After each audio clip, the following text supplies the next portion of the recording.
It's all downhill from here, I'm afraid, ladies and gentlemen. It's May 22nd, 2023. This is a regular business meeting of the Billings City Council. If you would, stand with me for the Pledge of Allegiance, and then our invocation is by Councilmember Boyette. I pledge allegiance to the flag of the United States of America and to the republic for which it stands, one nation, under God, indivisible, with liberty and justice for all. There I was that day, mad at the world. A car just cut me off driving down Grand Avenue. I couldn't find my favorite can of peas at the grocery store. The wife and I had an argument over who should vacuum the floor. I hadn't even finished reading my notes for the Monday City Council meeting. Wow, what a day. Then I turned on the television and saw an incredible carnage in Ukraine, a war that has been waging for over 1 year. I saw people with no lights. I saw people with no heat. I saw people with no food. I even saw people dead in the streets. And here I am complaining about my petty issues. Lord, please help these people in their time of tragedy, a war against simple people. And if you have any time left over, please help me appreciate what I have and give me the patience with the little things in life and to remember what is truly important to our community and to the world around me. Amen. Amen.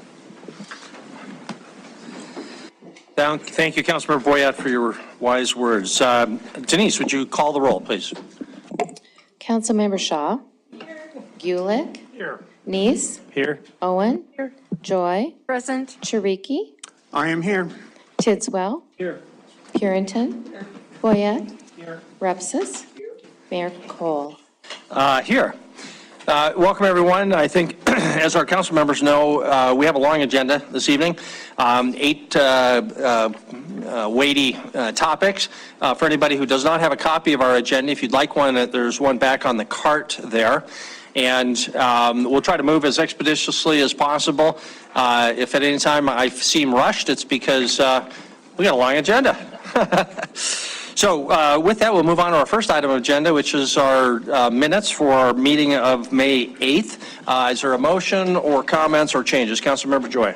Thank you, Mayor and Council. I move we approve minutes May 8th, 2023. Second, Councilmember Boyette.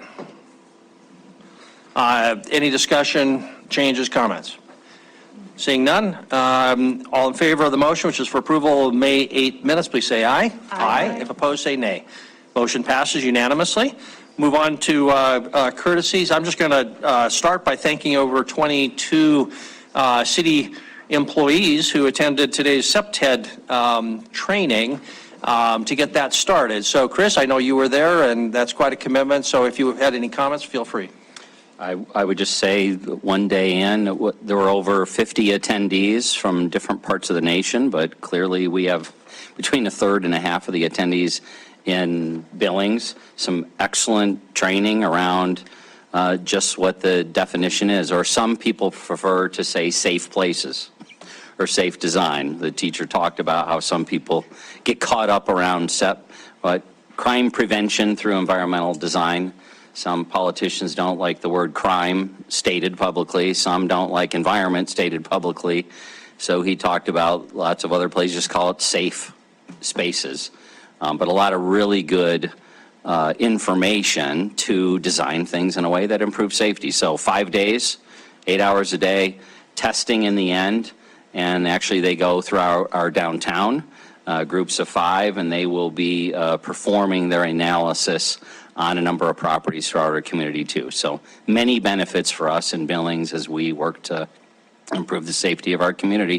From this, then, we'll get into conversations, not all policy related, but some may be what policies, if any, or regulations should be adjusted. We learned also about cities, states, and nations that have adopted SEPTED principles into their design and review standards. And so I'm sure, along with a collaborative effort with our development community, our design community, there probably will be some appropriate regulations to consider as well. So, very good. Thank you. Major commitment by the city on that front. Other council courtesies, Councilmember Owen. Thank you, Mayor. On Friday, I had the opportunity to attend the third graduation of Build Montana, which is an initiative in our community between the Montana Contractors Association Education Foundation and area high schools. There were 13 graduates this year, including 3 proud Skyview High School Falcons. So I believe that John Hurd, who is sort of the program lead, is here along with at least one of the students to share with us a little bit about the program and tell us about the kids who graduated. Please come forward.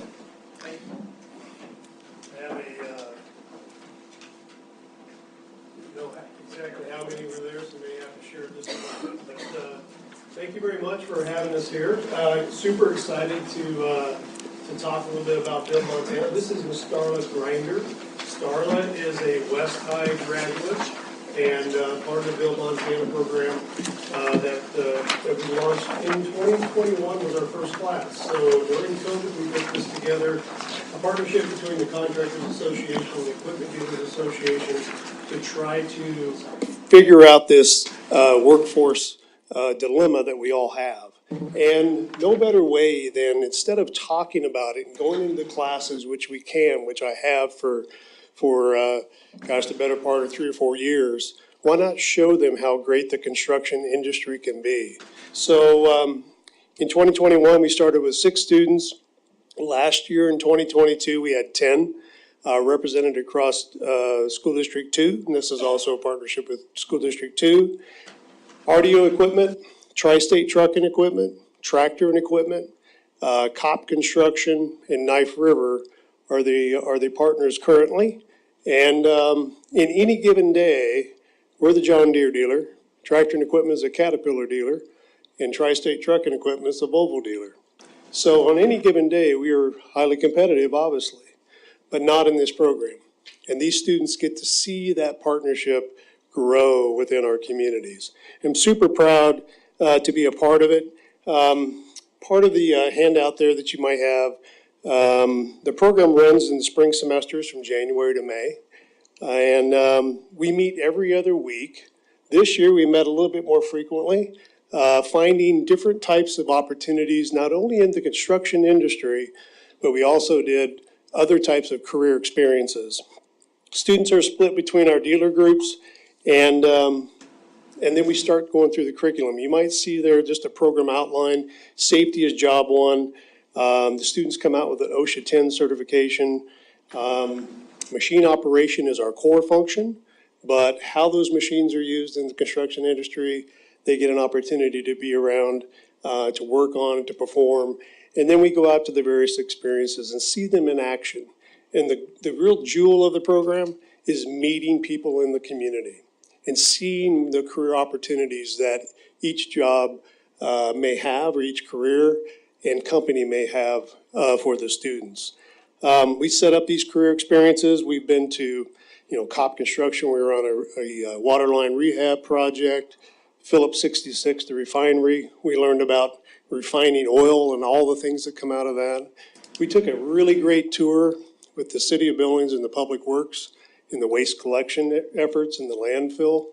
There's a lot more that goes into garbage collection and that than we think. So they got an idea about that. So appreciative of Bart and Kyle and the crew there to make that happen. But Yellowstone Road and Bridge, Knife River, how concrete's made, asphalt, big rocks into small rocks, all kinds of different things, landscaping.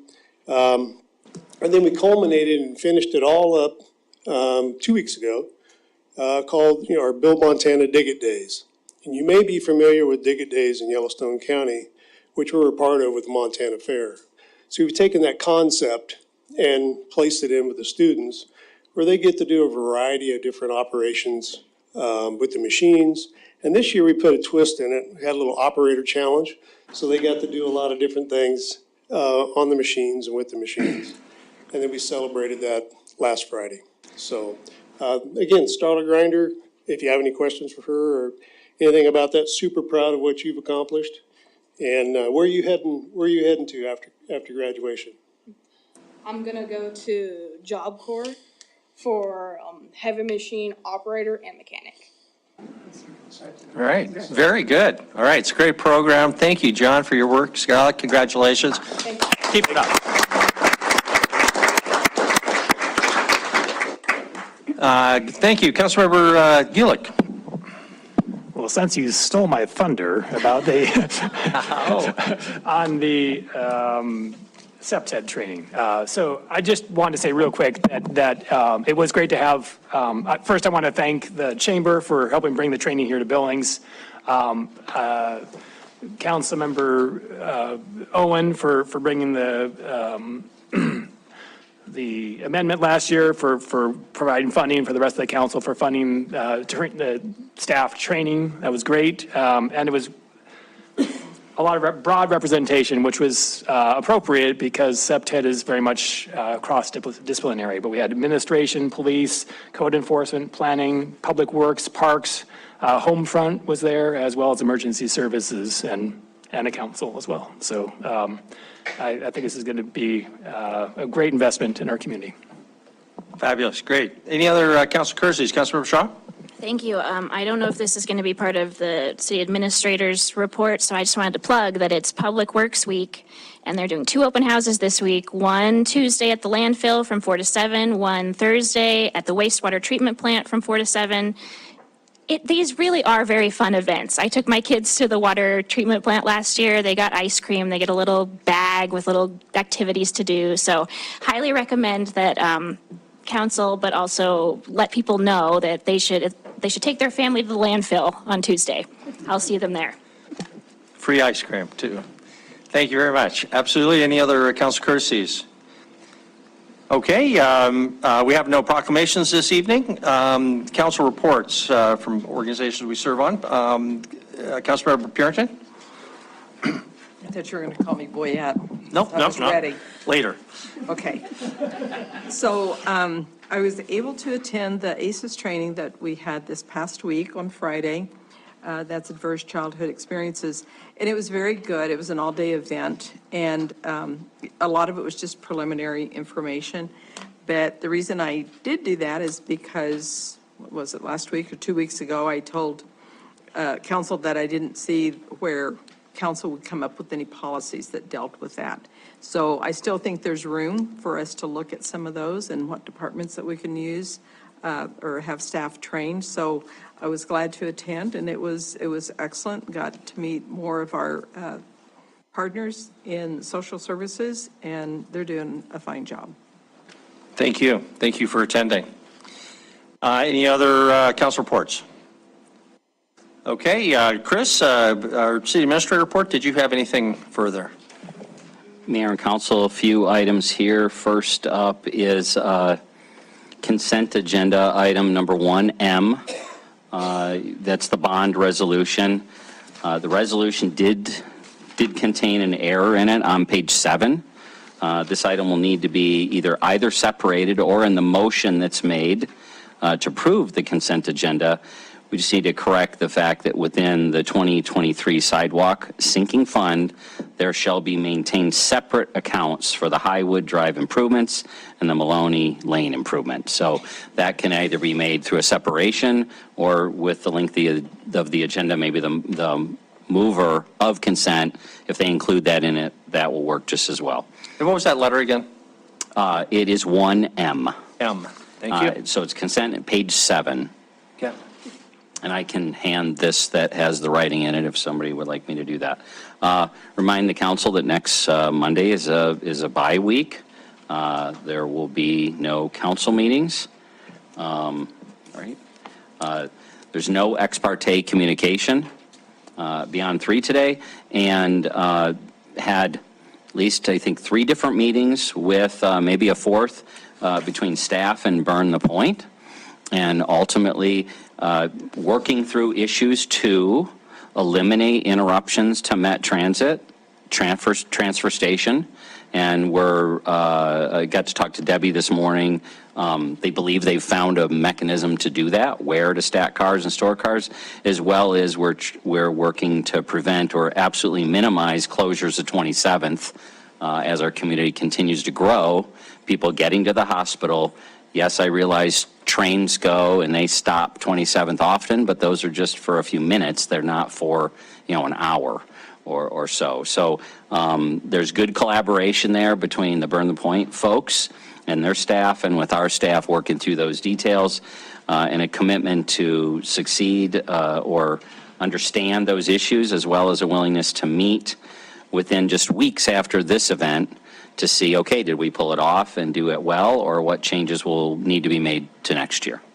The other 3 items that I had are taken care of, so thank you, Mayor and Council. Okay, thank you, Chris. Moving on then is our public comment on non-public hearing items. So this is an opportunity for public comment on items 1, which is our consent agenda. And if you have any question about it, the copy of the agenda is on the back, but that's all the sub-points under number 1. Number 2, which is the City Hall Stillwater Building contract. Technically, item 7C, which is the 54th Street West subdivision plat. But if you're interested in that topic, we will have public hearings on that later, and feel free to comment on the plat or the subdivision improvement agreement at that point later in the meeting. And then item 8, our franchise fee lawsuit. Those are the things that are up for comment now. Everything else has a public hearing on it later. So everything else, please wait until you get to those public hearings later. But if you're interested in something under number 1, number 2, or number 8, the franchise fee lawsuit, please feel free to come forward now. Just ask to tell us your name and your address and keep your comments to 3 minutes. No one is coming forward. Do we have any public comment on items 1, 2, 8, or if you want to, the plat on 54 West? But we'll get to that one later. Pat, you got something? My name is Pat Curry. I live in Gene Sargent Drive in the Yellowstone Country Club. The development that they're putting in at Rimrock and 54th Street, I went to the Country Club board meeting just recently. We discussed it at great length. We are opposed to that development for a couple of reasons, and I think they could be corrected. Number 1, most importantly, would be the park money for that development, that in lieu of a park that they're building, is going to Cottonwood Park. Cottonwood Park is a regional park. Regional parks will be paid for by the whole city. These people from this new development of 65 to 70 homes, they're not going to walk 100 yards across Rimrock to dirt and rattlesnake area till that gets developed. They'll be coming 20 yards to our park that we built. We paid for that park. We're paying for the maintenance of it. When we finished the park, we were unable to use our park for about a year or 2 because the parks were in such bad repair throughout the city. I counted 14 vans at our park from Kid Country, YMCA, just flooding our park. So for 2 years, it took a lot of wear and tear. We could hardly not even use it, but now that the parks did set up the other funds to repair the other parks, then the pressure was relieved. We're paying roughly $300 a month for our park maintenance, and we also are paying the $77 for the Parks District and another $95 for park maintenance. So we're paying for ours and everybody's. We think it's only right that this new development, if they're going to come in and enjoy the things that we built and maintained, that money, park money, should come help fix our park. The city hasn't done a very good job of coming back and fixing our park after all that wear and tear. Our trail is an absolute mess and is hazardous. We could use some work on the gazebo. And most importantly, we'd like to see maybe that money used toward maybe security, a security camera, so we know who comes into our area to the park, does damage, and leaves. So this is something that could be remedied quickly and appropriately. That money should come to a neighborhood park, not to a regional park. They should pay their fair share. They're going to be using our park. It's mature now, but it needs help. It needs work. Another area that is of concern is both roads that are going from that development feed onto 54th Street. As an ex-police officer of 25 years, I know that's a dangerous area. We have a very mature group of people that live out there. Bill Bray lives right across the street from this new development. At 85 years old, it's important for him to have the fire and medical respond within the 2 minutes just down the road. An accident right there, because you have 2 roads coming right there onto 54th, right in front of his house. They'll have to go all the way to 62nd Street and all the way back, winding through the development, that's 20 minutes. Life and death, minutes versus 20 and 30 minutes. There's a lot of other mature people like that. So we'll be opposed because of there should be an exit onto Rimrock or something like that. And I guess my time's up, and there's another reason. So unless some of those things are remedied, our subdivision is willing to look at some petitions to stop it. So, thank you. Thank you. Any other public comment on those items? Tom Zerdua, 1747 Wicks Lane. Yep, a named plaintiff, and item 8, franchise fee. It's really sad we're here today. 5 years ago, we tried to settle this for $20,000, and the city said no. End result is exactly the same 5+ years later, but the dollars is drastically higher. What a shame. 5 wasted years, millions wasted. You paid Moulton Bellingham over $950,000 to date. And Brent Brooks stood here when he was city attorney claiming the city attorney's office invests as much, if not more, in all civil cases than their hired attorneys. Plus, we've got hour after hour of city employees' time taking up to fill out affidavits, give depositions, and appear in court, all for nothing. A true waste. Most settlements, the city council says, we disagree with the court's ruling. This settlement says that the judge's rulings will be accepted as fact, they are unappealable, undeniable, and if violated, would be contempt of court. Judges do put people in jail for contempt of court. This city extorted over $50 million from its utility ratepayers during 26 years. We know that because the city kept excellent records and every year brags about how their bookkeeping records are so good. We like that. We know who voted to extort the money, but yet the money's not being returned and nobody's going to jail. Gosh, I would love to take $50 million from someone and give them 3.5 back. Wow, what a deal. Then there's a bunch of people who are going to claim, I never voted for any of that. Yes, you did, every one of you. Even tonight, on the consent agenda is another bill from Moulton Bellingham. None of you have ever complained about the extreme high rate that Moulton Bellingham charged.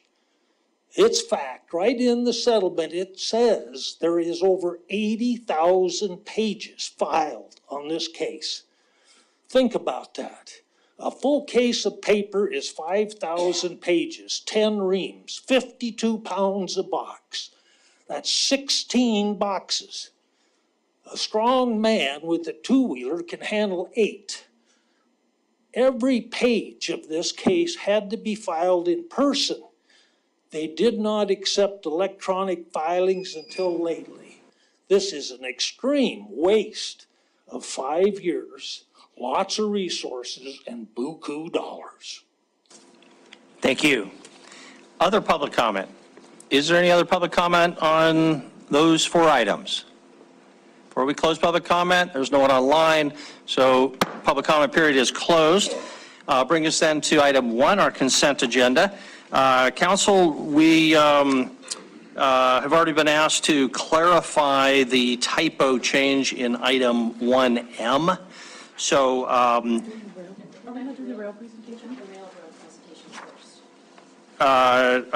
thank you very much. Jumped right over it. Appreciate it. Yeah, sorry. Like I said, trying to keep moving. Okay, we do have a special presentation by our Passenger Rail Association representative. Chris, you want to make the intro? Go ahead. We did ask since they were in town. We knew we had a big agenda tonight, but it seemed like we didn't want to miss the opportunity to at least get an introduction, see and be aware of some of the events that are going on this way in town this week relative to this. So just ask them to share and put a name with a face. So.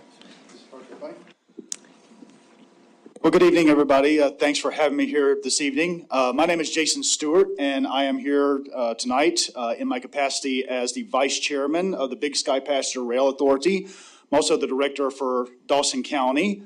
I also come to you as a colleague. I am a City Councilman for the City of Glendive, Montana. So I am accustomed to doing everything that you guys do, just on a much smaller scale, obviously. But we deal with the same headaches you guys do on a weekly basis.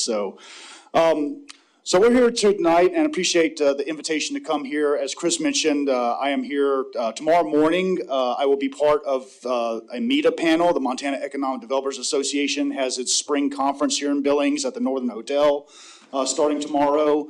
So just want to go ahead and tell you, if any of you guys want to learn more, at 9:30 a.m. tomorrow morning, I'll be on that META panel at the Northern Hotel in the ballroom, further discussing passenger rail service. Before I get going on our little presentation here to put us in kind of the passenger rail frame of mind, got a little video I'd like to play for you guys. So Wyatt, if we could pop that out big and hit play on it.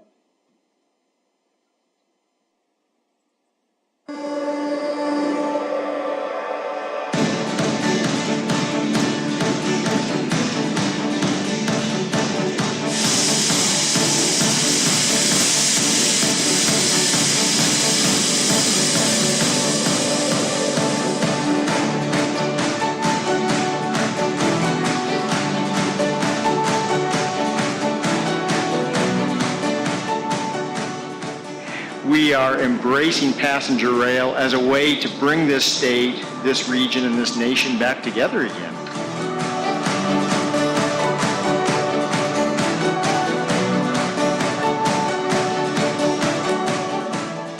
If there was passenger train service that provided intercity transport, it would be a tremendous boost to not just local businesses, but also local tourism between those locations.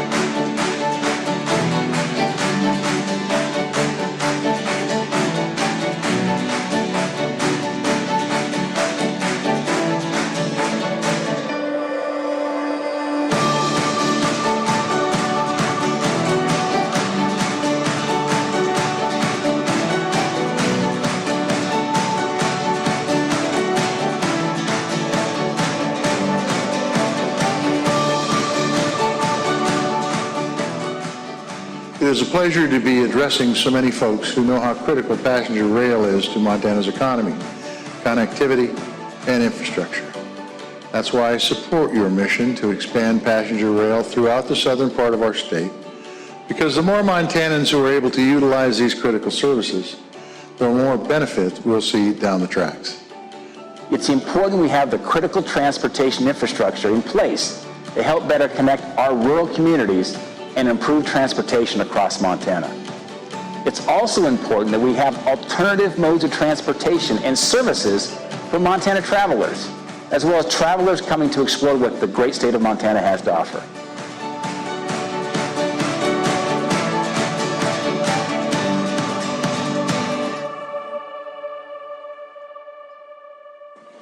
All right. Thank you, Wyeth, for queuing that up. While they get my PowerPoint presentation loaded real quick, I also wanted to acknowledge I have some moral support here tonight. There they are. Jess Peterson back there, who I assume some of you might know since Jess lives here in town, and he's got Maggie Tupper with him. Jess is the new executive director of the Big Sky Passenger Rail Authority. We voted to hire Western Sky Strategy, and Jess is our executive management team a couple of months ago. So the Big Sky Passenger Rail Authority, we are actually in the process of moving our physical address, our mailing address, from Missoula to Billings. So the BSPRA is now based in Billings, Montana. All right, as soon as you guys have my PowerPoint up, we'll get going. Good to go? Okay. I don't think this thing is working, Wyeth.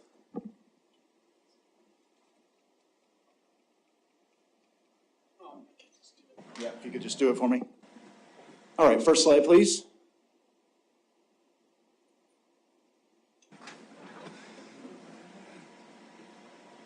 Maybe. Technology's fun, right? Okay. As you all should well know, if any of you guys can remember, I can't. I was all of, 2.5 years old at the time and living in Louisiana, where I was born and raised.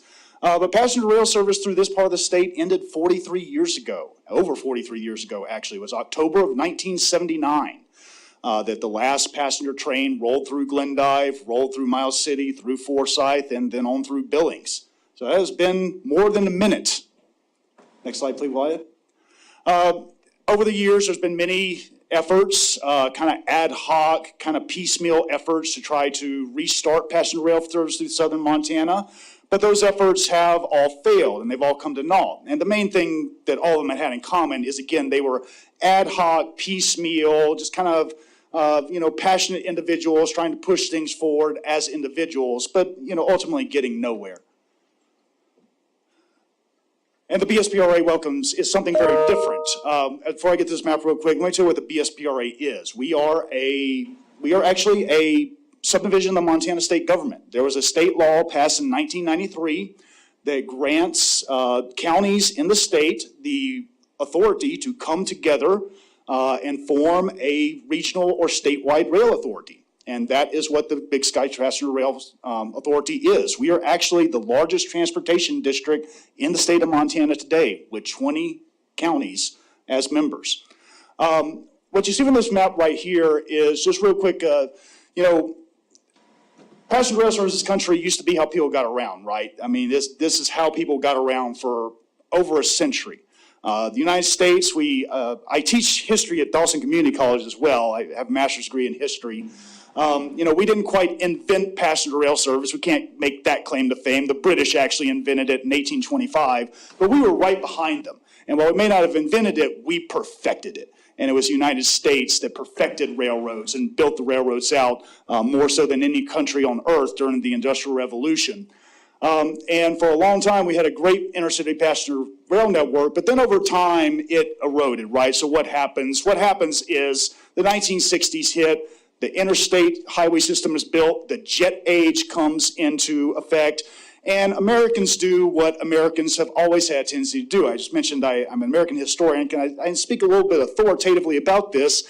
As Americans have always had kind of a preoccupation and a fascination with the shiny and the new. And we tend to, as a people, be too quick to drop things that were tried and true because we were so excited by that new shiny bauble. And in the 1960s, the jet age and the interstate highway system were those new shiny baubles. And so we basically just dropped funding for passenger rail across this country. Next slide, please, Wyeth. And over the years, it just eroded and eroded and eroded. And it brought us to a point where there was hardly any passenger rail service whatsoever. And of course, in 1970, it had gotten to such a point where, there was hardly any service trains left. And that's when Amtrak was born. And the idea that, the Congress decided at that time to try to save what was left of the passenger rail network and quasi-nationalize it under Amtrak, which is kind of like the post office, right? Amtrak is it's a private organization, but it's funded and its board of governors and everything are directed by the government. So passenger rail service in this country just shrinks, right? Shrinks until there's almost nothing left. Now, this map here is the Amtrak Connect US map that Amtrak put out a couple of years ago. We at the Big Sky Passenger Rail Authority aren't a huge fan of this map. I think you can probably tell why, because there's a big gaping donut hole there in the middle. Wyeth, next slide, please. Where a bunch of people live, right? Obviously, people do live here. And in fact, not only do people live here, but more and more and more people are living here than anywhere else in the country. Idaho, Montana, North Dakota. These are three of the fastest growing states in the nation. Yes, we have a long way to go to catch up to, even the Washington State or in Oregon or some of our neighbors in the Midwest. But still, the rate of population growth in these states, Montana, Idaho, North Dakota, and the surrounding region is just astronomical, right? We all know that. The population is growing by leaps and bounds. So over the coming decades, we're going to have more and more and more and more people that we've got to move somehow. Next slide, please, Wythe. So the mission of the Big Sky Passenger Rail Authority is to provide for the reestablishment of safe, reliable, and sustainable passenger rail service across southern Montana that increases the opportunity and contributes to the health and well-being of people across the state and beyond. Next slide, please, Wythe. We started out with 12 counties, 12 founding counties. My county, Dawson County, was one of the 12 founding members of the original 12 founding members of the Big Sky Passenger Rail Authority. The authority was founded in November of 2020, so it was founded right smack dab in the middle of the COVID pandemic. And we had our inaugural board meeting with our inaugural 12 members in January of 2021. Now, since that time, we have grown by leaps and bounds. Next slide, please, Wythe. This is the BSPRA today. We are now 20 counties strong. We stretch from the North Dakota border to the Idaho border. Besides the 20 counties that have joined the BSPRA, Treasure County being the latest to join just a couple of months ago, you also see the red crosshatch areas. Those are our 3 tribal partners that have also joined the authority as ex officio members. The Northern Cheyenne Tribe, the Crow Tribe, and the CSKT, the Flathead, have all joined the BSPRA as ex officio members. Also as ex officio members of the Big Sky Passenger Rail Authority, which will help, I hope, dispel some myths about passenger rail service. One of those myths is that the freight railroads don't like it, don't want it. Wrong. BNSF Railway has a seat at our table. We have a BNSF fella out of their Fort Worth office, their headquarters in Fort Worth, who is on our board, attends all of our board meetings, and the message we've had BNSF, they are happy to work with us, okay? So they are working hand in hand with us, not against us. In fact, the BNSF and the Rail Authority we're working to further our relationship. Late last year, the BSPRA put in a CRISI grant, which is a Consolidated Rail Infrastructure and Safety Improvement Program grant, not for this line, but actually for the Northern Line, for the High Line route. We put in a $15 million CRISI grant on behalf of BNSF Railway to improve the tracks up around Malta, which will both improve BN's freight operations as well as improve the service on the Empire Builder train that exists up there. There's another thing we want to point out. We're not trying to get rid of the Empire Builder. We very much are supportive of the Empire Builder and actually supportive of it ultimately, like this train, being a 2 times a day train.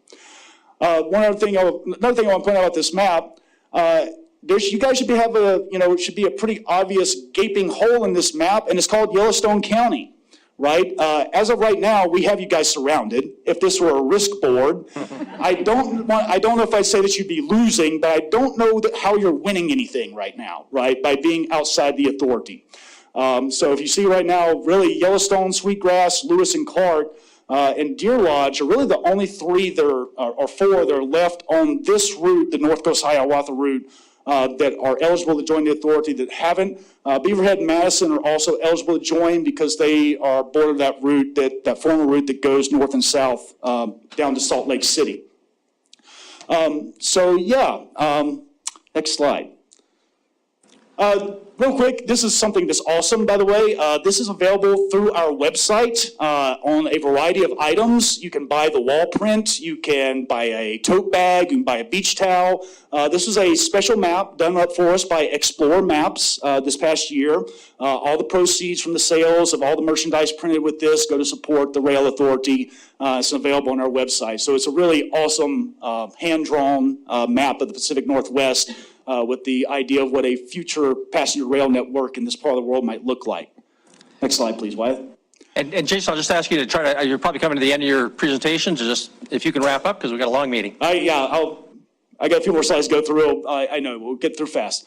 Real quick, this map, what this shows, every dot and every red county on here, these are counties and cities across the greater Northwest that have either passed resolutions expressing specific support for the Big Sky Passenger Rail Authority, for the restoration of the former North Coast Hiawatha route, or in general for expansion of passenger rail service across the greater Northwest. So, show you real quick how widespread the support for this is.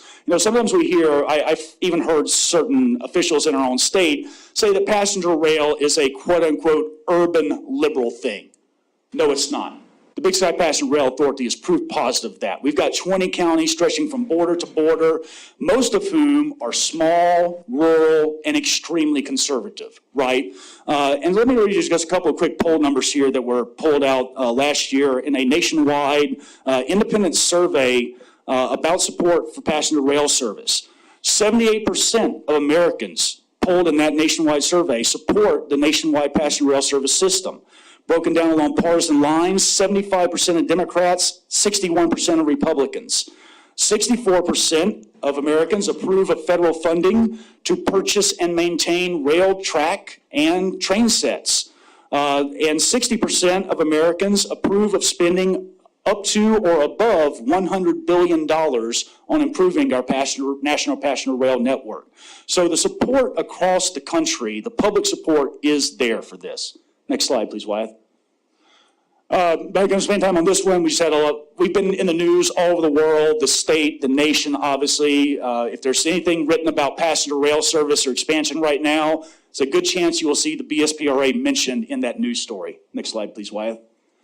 I'm not going to spend any time on this. You guys can read this on your own. Next slide, please, Wyeth. Why traveling by rail is easy and convenient. All these reasons, right? It's, weather, especially here in Montana, right? We have bad weather for a lot of the year, and all these other reasons. I know we need to move on, so I won't spend any time on it. You guys can read. So real quick, why do it? Well, there's a lot of reasons to do it, right? I don't have time to go into all of them like I'd like to, but the number one reason is the economics, right? The Empire Builder, by the way, which is a fully mature train, $595 million of annual economic output to the United States, to the 7 states that it crosses. $101 million annually in economic output to the state of Montana. That's what the Empire Builder already does for us. And guess what? It costs the federal government $57.5 million per year to run that train. Very few things on Capitol Hill that your tax dollars go into provide that kind of return on your investment. Almost nothing, right? So it's a huge return on investment. Passenger trains make money for states and communities. They absolutely do. And so we had an economic research note done for what restoring passenger rail service through southern Montana, southern North Dakota, the former North Coast Hiawatha line would do. This is at startup. This is at day one. $271 million in annual economic return to the United States. Annual economic return of $44.6 million to the state of Montana, and an annual ridership of 426,000 at startup, which is very comparable with what the Empire Builder is doing right now. So there is a very strong economic case for this train to happen. There are a lot of other cases we can get into. There's a social case, transportation equity, quality of life, environmental cases, getting more cars and trucks off the road, reducing carbon footprint. I'd love to go into the historical cases, right? This country we build things, right? We built the Erie Canal, the Panama Canal, the Transcontinental Railroad, right? The railroad won the West. Well, let's win it again here in the 21st century by restoring passenger rail service through our southern tier of our state. Next slide, please, Wyeth. A lot of the depots are in downtowns, hard downtowns like mine in Glendive, and revitalizing those will be a huge boost to downtowns. Next slide, Wyeth. That's just a little thing on the Livingston Depot, which is a great example. Next slide, Wyeth. And so we can do this. I know you guys want to wrap me up, or want me to wrap up, so I will. We can do this. As far as what can the Billings City Council do? Now, unfortunately, cities cannot vote independently to join the rail authority. It is on a county-by-county basis. What we would ask the Billings City Council to do is, well, one thing you can do, if you chose to do so, is you could pass a resolution stating your support for the Big Sky Passenger Rail Authority and for the support of the restoration of the former North Coast Hiawatha. And then you could take that resolution to your county commissioners. And you could tell your county commissioners that we, the City Council of Billings, Montana, very much want a seat at the table. We want to be part of the authority. We want to be county number 21. Thank you, everybody. Thank you, Jason. Thank you for your efforts. And Dave Strohmeyer, your chair, and everybody who's working on that effort. Much appreciated. Billings is a rail town. That's what we're named after, the former president of the Northern Pacific. Okay, thank you very much. To be continued on that one. So now, our consent agenda, item number 1, council, so the item 1M is, there's just a simple typo on page 7 of the bond resolution where the words metal streets, which was an artifact from an earlier document, found its way into it instead of reference to the Highwood Drive and Maloney Lane, which is about this. So that's what Chris was talking about. I would just suggest that if there's a motion to approve the non-separated items, that the motion specifically just give staff the authority to fix that typographical error. Are there separations for separate votes? Councilmember Chiriky. I would like to separate item 1R, please. Item 1R, the third final reading ordinance on City Code 18204, that weapons ordinance. Others, I and I assume Councilmember Rupsis will be abstaining from item 1G. That was donations for the Mobilize the Magic project. I just saw your name on the donor list as well as mine. So other separations. Okay, then we'll move ahead. Motion for the non-separated items. Councilmember Boyette. Thank you, Mayor. I move to approve consent item number 1, other than 1R and G. 1G. Yeah. And I think that we can probably deal with 1M by itself. If you can, would include in your motion. The words that. Yeah, what I was saying, that giving staff the authority to correct the typographical error that Chris mentioned in his report. Exactly. Okay. All right. Is there a second? Councilmember Joy. Okay. Any discussion on the non-separated items? Councilmember Boyette. Or I'm sorry. I told you. Councilmember Purington. We look so much alike. I'll get it here in a minute, 1J. There was quite a bit of back and forth, and I think it was Monica, thank you for your responses. This was very strange for me to look at this one. This is on the Price subdivision, and I just think that there needs to be, I don't know if anyone else had issues with that subdivision. They were taking no-build lots and making them into smaller lots. And if you can't build on them, then what was the point? So if Monica could kind of explain the dynamics of that preliminary minor plat and why council has to see it.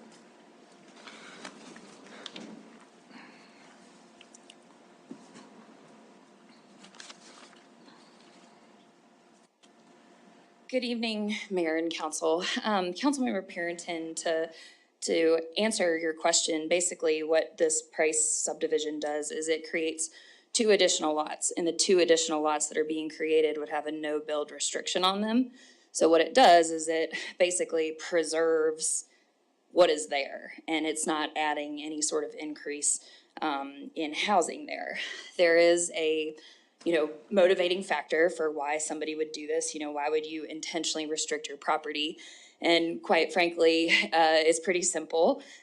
These are very, very, very large lots to be in the city. And when you have developed property, even if you just have, a storage shed, you are subject to different rate assessments. So there's actually like a financial motivation for the applicant to separate off 2 vacant lots because they will likely pay fewer assessments. So it is a financially motivated move that they are making.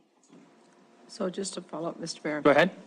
So I think it said in the staff memo, though, the current owner is not planning, and I think according to the code, is that they are no build, which means you can't build on them, period. Because to me, that meant You could build on it, you just won't get city services. But you did respond and say, no, it's no build. But the owner, the current owner, could sell those. Would that change that? Councilmember Purinton, no. The sale of the property wouldn't change the no build. The no build is actually, not only is it shown on the plat, but it's also a part of the SIA. A new owner would have to come back to the city and ask for the SIA to be amended in order to have that restriction lifted. And so no build means no build. It doesn't just mean no access to utilities. It means there is no construction to occur on those lots. Nothing vertical is going up. And so the council would be approached in the future to lift that no build if there were to be development to occur there. And just one follow-up. Okay. So what designates the no build? Is it in a floodplain? Why no build? It's a personal preference of the applicant. Again, I think where the applicant is coming from is they're not interested in adding any sort of development there. They're interested in creating vacant lots for their personal benefit. In fact, I think they've done, I would say, maybe even a more cumbersome way of doing the no build by putting it on the plat and putting it in the SIA and guaranteeing that they're going to come back to you, because ultimately the same thing could have been done with a set of covenants and restrictions that would have then had to be privately enforced. So, I mean, if anything, the advantage of it being in the SIA is that it does have to publicly come back if it's going to be removed, whereas a deed restriction wouldn't necessarily be the same case. Thank you. Sure. Thank you very much. Okay, any further discussion on the motion? Councilmember Bernice. Thank you, Mayor. Wyeth, I emailed you this, and maybe you can help me, or maybe Monica can. It has to do with the sidewalks in these three preliminary properties we're looking at. And one of the things I look for is, where it's going to impact in safe routes to school or kids or alleyways where it could be created in. And the one email I sent to you was on the Bitterroot Heights, that's item L. It appears that the subdivision is going to be backing up along the future expansion of the Kiwanis Trail. And my concern there is, because we're hearing complaints now of the current Kiwanis Trail where people are putting up large fences and kind of making a tunneling effect there where it's not safe and families are not now they don't feel welcome to travel up and down the Kiwanis Trail. And so if this is a preliminary map, as I understand, this is the time we want to make and any kind of changes or recommendations to make sure this is developed properly to where it's safe. And this is my concern is these properties along here, they put up large fences and now we're starting to build tunneling effect just like we have on the current trail. Councilmember Bernice and Mayor and Council, I guess a couple of things. First, this is actually a final plat, so this is not an opportunity to change conditions and provide additional. I apologize. I missed that one. And you know what? I'll withdraw my question, but I'll address it to not so much on the fencing, then move to the sidewalks on the Ellison one, which is a preliminary plat. On that one, it goes along East Road, I believe. There's a section of it goes out there, and then of course I think Ellison Road. And so, what timing are we going to require these people to put sidewalks in there so that we can make sure students are accessing that well? Or when we're looking at these as some of the factors that we look at when it comes to schools, can we include some kind of indication to us as council that safe routes to schools along this property is impacted by this, and this is how they're going to impact it by making sure sidewalks are put in first thing within the project? Councilmember Neese and Mayor and Council, so a couple things on this. The way for this Elysian subdivision, the way the SIA is set up, so you've got Elysian Road and you've got East Lane.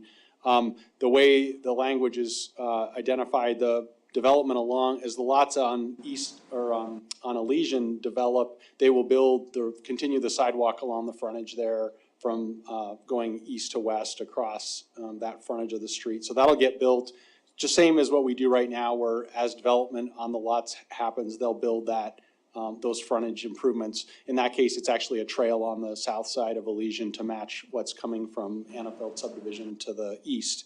The portion of East Lane going south, There's just a small portion of it that this subdivision touches, and City Public Works Engineering is looking at with Annafeld coming in doing improvements all at one time. So that will, again, they have waived their right to protest future SIDs, and the plan there would be to do one project where it's all constructed. In fact, there's a portion along Elysian School frontage that has to be constructed too. So that would all happen in one project after we get the Annafeld connection, and the rest of that kind of is coming together there. So that's when those are gonna happen. You will also see that there is some language in for this plat that they make some connections to the school property, pedestrian connections from that, because there is some residential allowed along the western, I guess the eastern side of the subdivision west of Elysian School. So that's also included, similar to what you've seen in Trails West, where it connects into where Ben Steel is located. So it's all following kind of that process, that the Elysian construction first, East Lane a little bit later, but that'll happen, that the Elysian piece will happen as that plat actually, as the subdivision develops. So Mayor, quick follow-up on that. Okay, quick. Part of my concern is, as that gets developed, often we see a portion of the sidewalks in and a portion not in. And so the kids may be walking along Elysian Road in a section that is sidewalks, and then there's no sidewalks. How can we make sure that at some point in time, when there's, I don't know, when we start seeing that activity being used, that we actually order in all the sidewalks? Well, so Councilmember Neese, Mayor and Council, right now there is language that allows the city to install the sidewalk if the property owner does not install it as they're, with the development, basically to address those gaps. In this case, that's gonna, like I said, they're gonna be doing that construction along Elysian as those lots develop. So I don't see that as an issue. And then I guess the East Lane piece is probably a question as we see that development continue with Annafeld, that the city will make the determination, okay, we're putting it in now, there's enough demand and activity in that area. Right, all right, thank you. Yes, Councilmember Neese, I also just wanted to add that one of the complications or challenging situations to work through with East Lane is that the cross-section of the road doesn't even, at this point, there's no known location for exactly where the sidewalk would be. And so when discussing this with engineering, really the best option is to do an SID, because the situation that they do want to avoid is having the developer come in, put that very small strip of sidewalk in, have it not be in the right location, rip it out and do it all over again and charge them a second time with the SID. So there is a logistical challenge that is specific to East Lane here. And then the subdivision is phased. Lots 3 and 4 are what goes along Elysian, and when those lots are developed, that's when that trail will be built. So just some clarifying. Thank you. Okay, thank you very much. Okay, council, we'll proceed to a vote on the non-separated items, which is everything other than item 1G and R. Councilmember Joy? No. No. Do we have a motion? Or we have the motion, we have the second. So we're ready for the vote. If in favor of the motion, please say aye. Aye. If opposed, nay. Motion passes unanimously. For separate item 1G, Councilmember Joy. Thank you, Mayor and Council. I move we approve donations to City of Billings for Mobilize the Magic City project with Mayor Cole and Councilmember Repsis abstaining. Thank you. Second, Councilmember Shaw. Ready for the vote. If in favor of the motion, please say aye. Aye. No, I withdraw my aye. You didn't hear that. Yes, okay. With myself and Councilmember Repsis abstaining. Motion passes. Is there anybody in opposition? Say nay. Nobody in opposition. Okay. Motion passes unanimously. The next item up then is item 1R. Councilmember Tricky, that was your separation. Did you want to start us off? I will defer to anyone who wants to make a motion. Okay. Councilmember Neese? I'll make a motion to approve item number R. Thank you very much. Second, Councilmember Boyette. Any discussion? Councilmember Tricky. Thank you, Mr. Mayor, Council, citizens of Billings. The thing that I want to say about this is that it's not about gun ownership. It is not about Second Amendment rights. It is about where and how you can carry a gun in the city of Billings. 160 years ago, the Montana Territorial Legislature first met. And in the first year, one of the things that they passed was a ban on concealed weapons. In the second session, one of the things that they passed was a ban on brandishing. Brandishing being standing out there with a weapon, threatening somebody. This is exactly what this ordinance and the state law behind it does. It brings us back to a place where brandishing is okay. We're standing there with a weapon.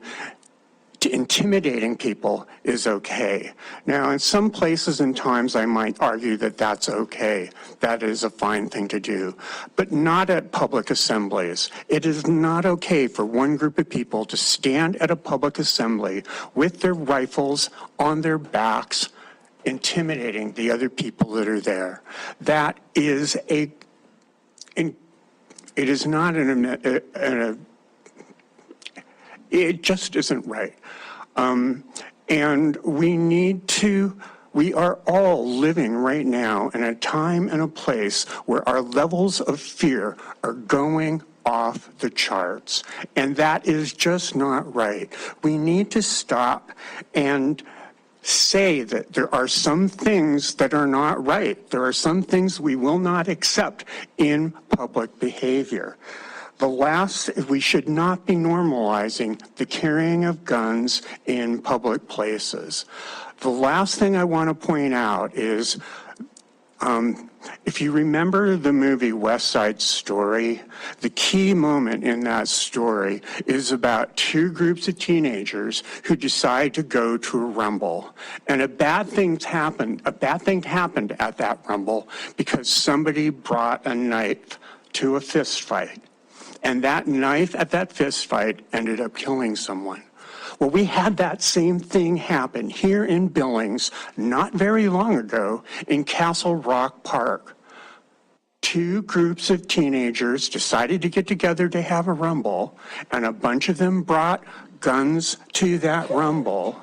And one of them thought it was starting to get out of hand, so he fired what a lot of people think is the thing to do. He fired into the air in order to try to calm people down. Somebody else with a gun thought, oh my God, they're shooting, and pulled out a gun. And an innocent boy who was not carrying a gun ended up dying that day. We need to get control of our public behaviors. And because of that, I cannot in good conscience support this ordinance. Thank you. Very good. Thank you. Councilmember Joy. Thank you, Mayor and Council. As you know from the second reading, my comments were that I was not happy with the whereases. My objection to the whereases have not changed. The whereases in an ordinance that represents the City Council should be about the value that the City Council is trying to uphold with its ordinance. The whereases could very easily state the City of Billings would like to protect the public in public spaces when they engage in business and with employees of the City of Billings by providing this ordinance. That is a whereas that upholds a value that we as a city trying to work on this ordinance and pass want to uphold. We are not trying with our ordinance to uphold the right to own or carry a weapon. We are trying to uphold the right of people to feel safe and to be in a public place that is safe, which is our city property. That's why I don't like the whereases, and I hope that we can do better. I don't like our whereases because it refers to the legislature. We are the city. We are the legislators. We do not need to refer to the legislature. We need to refer to ourselves. We have the power to make this ordinance. We are the power. So we don't need any references to the legislature.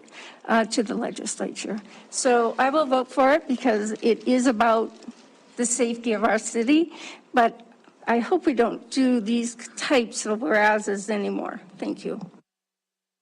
Okay, thank you very much. Any further comments? We'll proceed to a vote. Okay, so the motion is for approval, item 1R. If in favor of the motion, please say aye. Aye. If opposed, say nay. Nay. Voting in opposition, Councilmember Streaky, Councilmember Tidswell, I believe, correct, and Councilmember Purington. So motion passes 8-3 and brings us, that concludes item 1 and brings us to item number 2, first item on the regular agenda. Denise, would you read item number 2?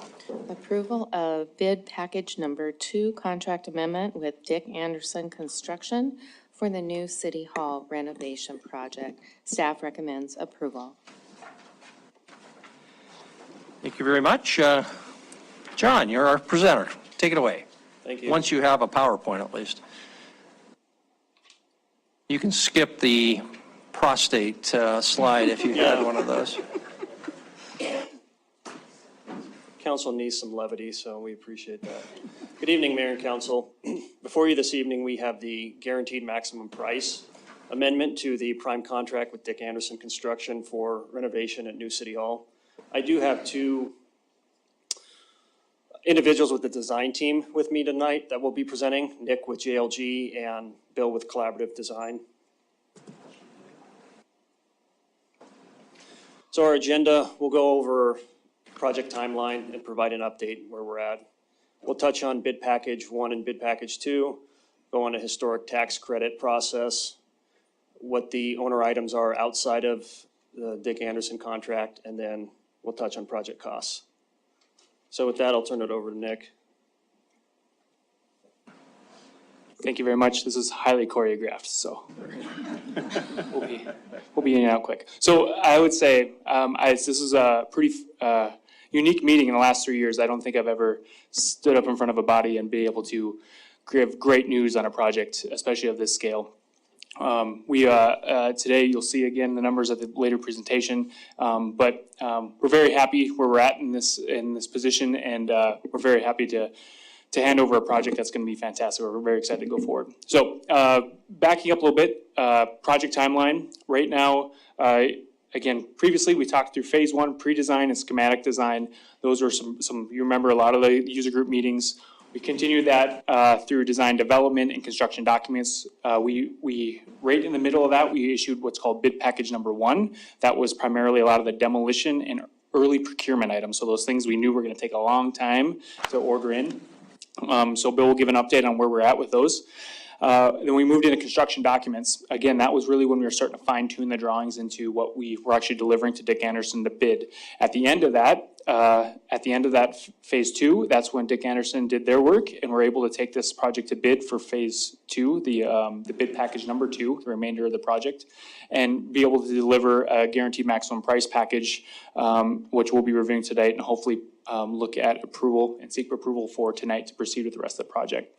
Going forward, as today, again, looking to mobilize Dick Anderson's team in June to be able to proceed with the rest of the construction and look at occupancy and move-in of August of 2024. So again, we're very happy where we're at, good progress. And again, I will emphasize that bid package 1 effort that we did previously with the long lead items was very important and will time out very well with the rest of the construction as it's coming in. So that's putting us in a great spot. So a quick project update. We talked a little bit. The last update we had was late in 2022. Last year, the direction at that point, we were a little bit at a crossroads, right? We had some options of, are we proceeding with the full building package? Are we looking at maybe pulling some scopes back, and maybe what is the minimal we can do to meet that previous budget that we talked about? At that point in time, City Council directed staff to move forward with the full build out as programmed. So that was a little over $43.2 million of the entirety of the building package. I'll also reiterate, this is called a turnkey number. This includes design fees, furniture, all the moving fees, including the purchase price of the building. So not just the construction cost. Since that meeting, number one, a biggest thing we were pursuing is that issued a bid package number 1. That was issued March 1st. And subsequent questions and bidding cycles came through to make sure that the GMP effort was successful. We secured commissioning agent services directly with the city. That RFP was issued in March. The art wall panels were removed and stored. You'll see some update from Bill on that. Tenant spaces were listed for lease, which is a great milestone. We were able to establish those within the building footprint and listed those. The National Historic Registration, which again, you'll get an update in a later slide. That Part 2 application is coming together now. It's currently in the state's SHPO's hands for review. And next step after that will be going to the Federal Park Service. There's a brownfields grant approval primarily for abatement of hazardous containing materials. So that was approved and is moving forward. And also applied for a Department of Energy block grant that was also issued in April. So a lot of progress has been made, even though the bidding is coming in and we're moving forward. And I'll say a lot more will be coming as we have some updates. So with that, I'll choreograph over to Bill. Good evening, Mayor and Council. I'm happy to be here to give you guys an update on the construction progress. As you know, what you authorized the project to proceed back in November, and work and mobilization started in December. And a lot of what Nick just mentioned, a lot of that work was demolition and preparing the building for what's to come next, which is the actual build out. So the art sculpture was very delicately dismounted and stored, and is going to be ready when the schedule is ready for that to be reinstalled in the new gallery, the new atrium. As you know, one of the great efforts that was the reason to do this bid pack one was to get some critical components of the building ordered. So like air handlers and electrical panels, for instance, we were able to get some of those orders in, even though some of those items won't be coming in until January or even spring of next year, just because of production delays. That's the way those components are being made and right now. Bid Pack 2 is what we're going to be, what Nick just mentioned was what we're doing is the bulk of the work. And I do want to kind of point out that the process that we've used, the construction manager process, is really kind of what is really kind of enabled this project to be under budget. We did a lot of value engineering, working with the Dick Anderson team and their prime subcontractors in the fall, and we did a lot of kind of drilling down into each line item of the budget to kind of look at how we could do things more economically while still achieving the same effect in the building. Some of what you will be seeing next, this is a good picture. It shows you that the giant hole in the second floor has been cut for the stair. So right now we're about 80% through of that bid pack 1. So a lot of that demolition work that was in that will actually be happening concurrently with the work of bid pack 2.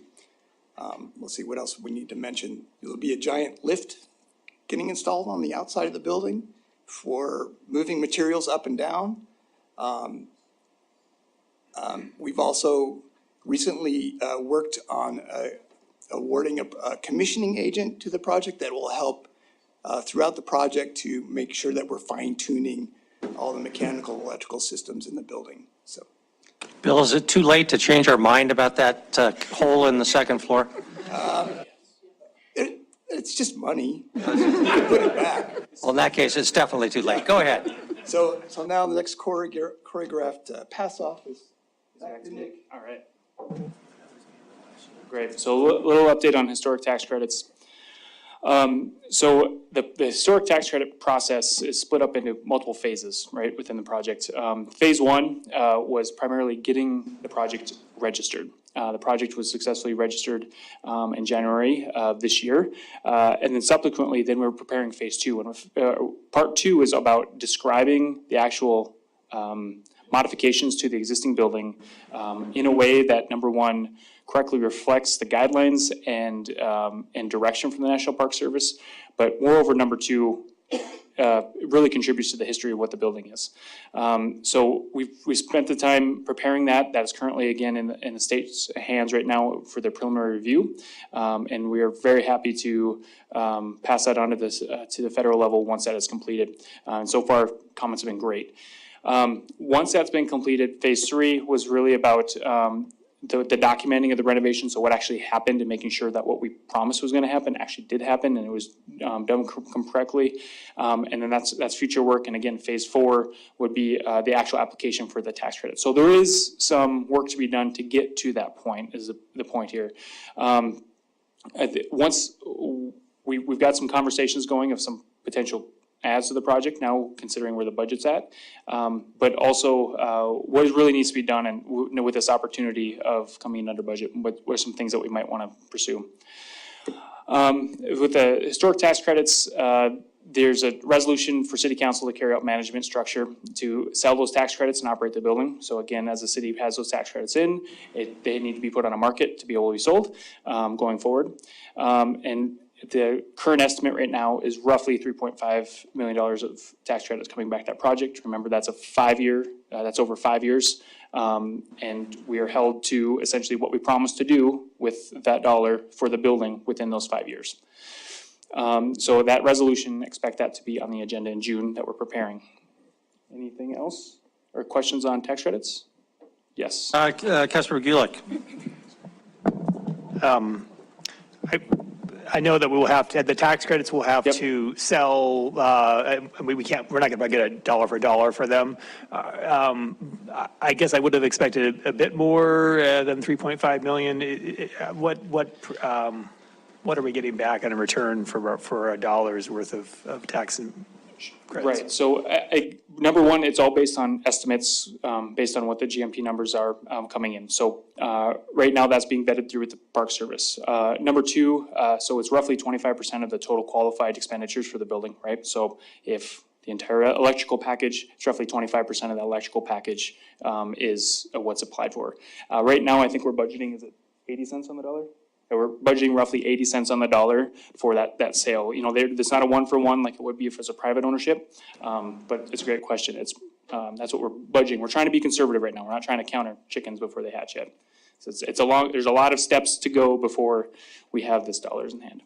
Nick, on that subject, are we going to get a clear written opinion from tax credit counsel, whoever or whatever that might be, that this is perfectly legit? Because my understanding is we're going to have to do some sort of change of ownership from the city to a private LLC or whatever the mechanics are, that we need to understand the consequences of that. Sure. And we don't want to take on the responsibility and the obligations of National Register membership or recognition unless we can be very confident we're going to come out the other end with those tax credits. Right.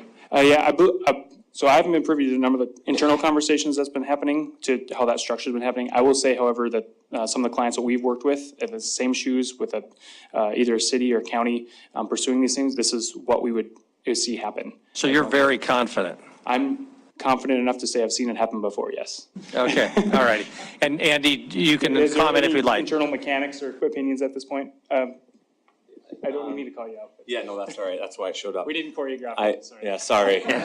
We have been working with the historic tax credit consultant, their attorney, who will provide an opinion. Obviously, whatever bank we end up, they'll have their attorney, and then we'll have bond counsel as well, because this project will involve some debt for whatever term we need for the cash flow. Okay, excellent. Thank you. Councilor Tricky? Could you take us back to the title page for just 1 second? Oh, yeah. Maybe?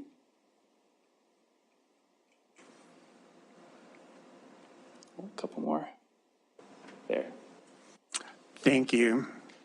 I just wanted to look at that and have us as a council reflect on what we are placing into the historic record. Thank you. Thank you. That's a cool picture. Thank you, Paul. It's a very historic one. You can't get that view today. No, unfortunately. You can't stand that far back. Yep. Yeah. I was going to make a comment about brutal. Councilmember Owen? Beautiful. Thank you. We did talk about this at the Budget and Finance Committee, and during that discussion, there were 2 potential amendments. Are either of those included in here? No, not at that point, no. Okay. And do we know what the timing would be on those bid Great ads? question. We are, so there's a lot of questions and a lot of people to give us maybe yes, thumbs ups on both of those resolutions or those amendments to what we'd be looking at right now. We hope in June we can come back to you guys with a really good and precise number of what both of those potential ads would be for the project. And they include a lot of decisions that we have to, not only from the state, but also from the Federal Park Service. We need to get soft yeses from them to be able to. You anticipated my question, which was this is not a local decision, right? No. You're going to be able to advise us on Yep. how this impacts historic tax credit and all Yes, that. Okay. there's a lot of questions on what both of those big impacts would be. So we're hard at work today. It's great. Okay, go ahead. All right. I think the last one, we're going to turn this back over to John to bring us home, right?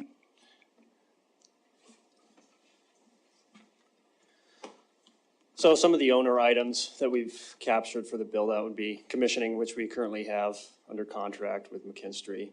Security, that would be cameras and access control. So the same system we have at BOC Animal Shelter, and then we're also specking out for the fire station. So like I said last week, consolidating that database. Audio visual, outfit all the meeting rooms, council chambers, courtrooms, an EOC with AV equipment, obviously the actual physical moving of tenants into that space. The furniture for the meeting rooms, common areas, open office space, and then signage and wayfinding for interior and exterior of the building. And then project costs. So what we've come in for at the GMP is $41,522,000, which is a little less than $2 million or total estimate for design development. So that includes our soft costs, which is contingency, professional fees, fixtures, furniture, equipment, technology, security, hazardous material abatement, special testings, permitting fees. And then we do have a couple updated renderings of some of the spaces. So that's the second floor lobby.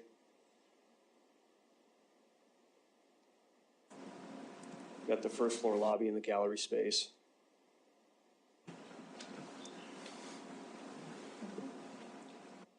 Second floor elevator lobby. No, sorry, first floor with the Yellowstone River running through there. And then finally council chambers. We made an update to the backdrop. We wanted to mirror the rims as best as we could. So we're gonna have some natural stone in there that will give us the same color and context and the sandstone in the rims. And with that, we'll turn it over for questions. Thank you, John. The per square foot price was an important one there. It came out to about $200 per square foot. Of course, it's debatable. If we were building this from scratch, we probably wouldn't build something so big. But is it fair to say that current new construction prices would probably be at around $400 a square foot? Thanks, Mayor. I'll defer to AJ Harmon with Dick Anderson on that. Sure. Yeah, it would easily be 350 to 500, depending on how big you went. So the larger economy of scale would probably bring that price down a little bit, like with this building size being 200,000, but. Okay, 350 to 500 a square foot. Okay, thank you very much. Appreciate it. Other questions for any of our presenters? I don't see any. So thank you very much, John and everybody. We'll call that a wrap. And move on to item number 3. Sorry, we are seeking approval. On the details. Yes, okay. Councilmember Purington? Mr. Mayor and Council, I move to approve the bid package number 2 contract amendment with Dick Anderson Construction as recommended by staff. Thank you. Lots of, Councilmember Tidswell has the second. Any discussion? Councilmember Joy. Thank you, Mayor and Council. I just get so excited. I am so happy. I really, really am excited and happy and oh my gosh, because when we started ever so long ago with the former owner of this building, we sat in a room with his banker And the banker was like, "Where's your money?" And we went, "We don't have any." So I am so happy that this has worked out and we're moving forward with this, and it's going to be beautiful. And it is going to be the kind of building and environment that the people of Billings deserve. Thank you. Thank you very much. Councilor Bernice? Thank you, Mayor. It's nice to see the numbers. You know, I think when we looked at doing this quite some time ago, we were a little concerned about the numbers really growing and expanding. You guys done a good job of holding those numbers down. And as the mayor pointed out, I mean, that's really saved the taxpayers a lot of money because this is something we need to do. One of the things I did when I first got here was toured our facilities. And the amount of space that our employees were having to work in, it was just not right. We needed to do something. And this is going to be great to see the employees. We're going to take care of the employees to get them into a facility where they can work and serve the residents. So thank you very much. I look forward to seeing this built as soon as possible, and that if August of 24, I hope I'm still around. Thanks. Thank you. Thank you very much. Councilor Boyette? When are you going to come to us with 3 or 4 names so we can vote? Very soon, Councilmember Boyette, I promise. Thank you very much. Councilor Tricky? I just hope that the longstanding City of Billings tradition of making sure that the chairs for the audience at the council chamber are very uncomfortable to sit in will be maintained. Thank you, Councilmember Shariki. That was priority number 1 for us. We're just going to move those pews over there. So. Okay, anything else? Don't see any, so thank you, John. Now we're going to have to move to a vote. The motion is for approval of the Dick Anderson contract. If in favor of the motion for approval, please say aye. Aye. If opposed, say nay. Motion passes unanimously. Thank you very much. Item number 3. Denise, would you read item number 3? Public hearing, a resolution adopting water and wastewater rates and fees. Staff recommends approval.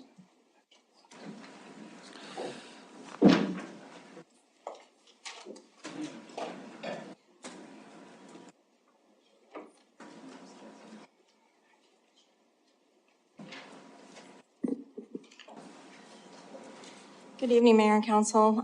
The item before you is the FY24 and 25 water and wastewater rates.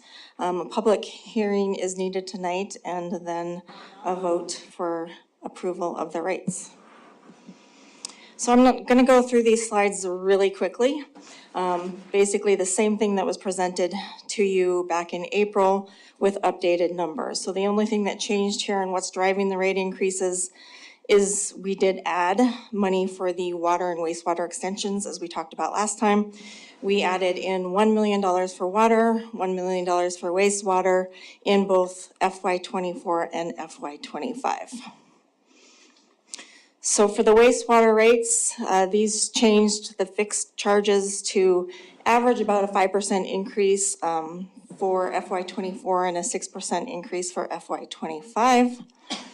The rate for the volumetric part of the rate changed to 6.5% in FY24 and 6.3% in FY25. And then the part that everyone cares about is what does it do to your bill? The average usage in the winter for a residential homeowner is 4,000 gallons. And since we winter quarter average, they pay that rate year round. So the average homeowner will see an increase on their wastewater bill of $1.67 in FY24. This is a 6.1% increase, and then would see an increase of $1.81 in FY25, a 6.2% increase. So we went over these rates last time. There was a change to P66, so I'll tell you about that one. But Lockwood, P66, and Exxon are wholesale customers. They are charged based on their flow, strength, and nutrient qualities. So Lockwood, this next year will see a $51,000 increase, about 13% in FY24, and then a smaller, almost $19,000 increase in FY25, 4.3% increase. I'll skip P66 for a moment. Exxon actually goes down by about $15,000 in FY '24, and then in FY '25 goes back up $31,000. So P66, we did have a meeting with them just late last week. The one thing that was driving a little bit of their rate increase is that they did a major turnaround event last year. They asked us to take a look at that. We only used the most current year, so it was completely affecting their rate, only using that 1 year. We did agree that it was a better allocation of the cost to use the 2-year average. So we recalculated their rate with a 2-year average of their flows and strains rather than just the last year, brought their rate down a little bit, not a ton, but a little bit. So now their rate is a 74% rate increase. I think before it was an 84% rate increase. And then in FY '25, it would be a 3.9% rate increase. So we would ask that whatever motion you make tonight for rates would include these changes listed at the bottom to Phillips 66 volumetric and fixed monthly fee. So those dollar amounts in the red there. So on water, the fixed charges are still at 2% per year for FY '24 and FY '25. The volumetric rates increased to 12% per year in FY '24 and also in FY '25 for residential inside. And then multifamily and seasonal also are the same 12% each year, whereas commercial and bulk water resellers are 12% the first year and 8% the second year. Heights Water District is still at 0% for the first year and 48.8% for the second year. We are in discussions with Heights Water District. As you know, they started their 30-day clock when they sent us a letter to protest the rates.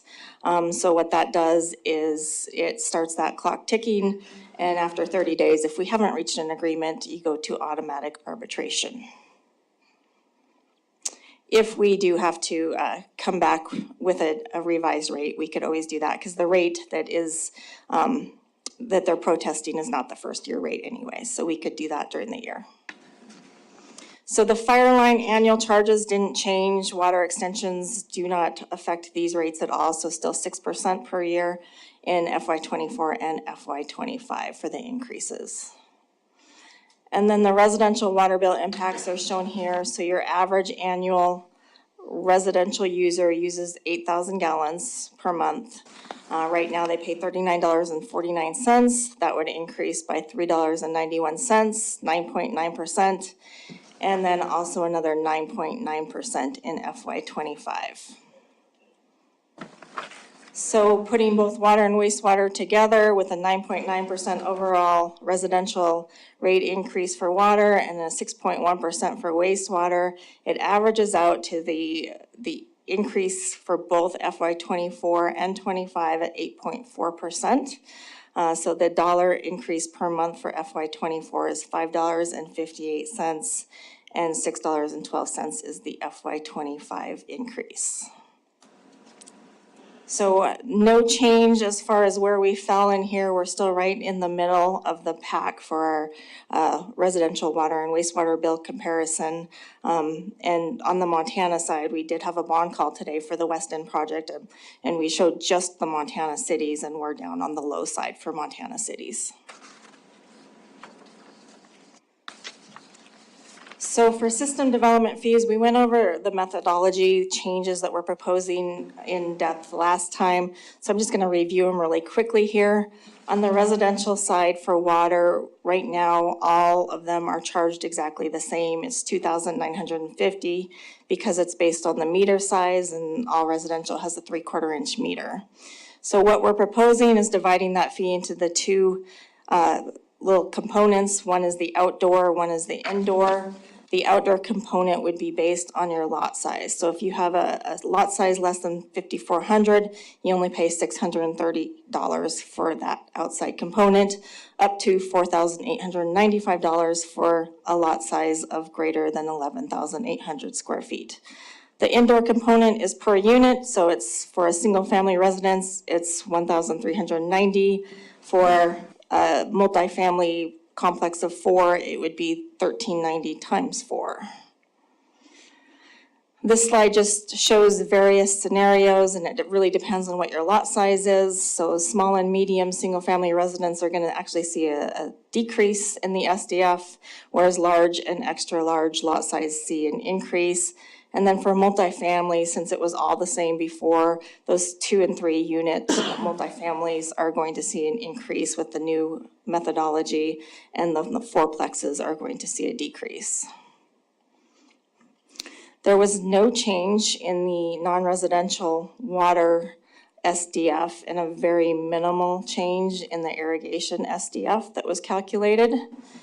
And for wastewater, it actually decreased slightly for both the city SDF and the SDFs that Lockwood pays for each connection.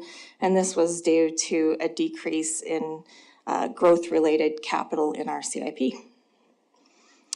So we are asking you to hold a public hearing tonight and then approve the rates. If they go into effect, or if they're approved, they would go into effect on July 1st. And most people would not see them until their August 2023 bill. Okay, thank you very much. Jennifer, questions for Jennifer? Councilmember Gulick? Thank you, Jennifer. With the system development fee changes, that's not something we would do every 2 years. That's been a more update. It's been longer since we've done that. Can you just speak a little bit to the process that was done? I believe there was some sort of committee of and the makeup of that and how that those recommendations came. Yes, Councilmember Gulick, while we update the rates every 2 years, we haven't updated the methodology since I think it was 2007. And we had a committee at that time. We convened a SDF committee this time as well that had a number of developers, a member of our Public Works Board, and Councilmember Neese was also on that committee. We went through various scenarios of different ideas, and this is the rate methodology that everyone unanimously agreed upon. Okay, other questions for Jennifer? Councilor Purinton. Thank you. Jennifer, if you can go back to the slide where it shows what's your average increase, I think it's that one. So just 2 questions. One, whenever you talk about the monthly charge, then you're talking volumetrics. So you're going to have a base charge, and then depending on, and then that's, I think that was the tiered one, then based again on how much you use, that's added on to that base rate, correct? Correct. Okay. So my question is on these increases.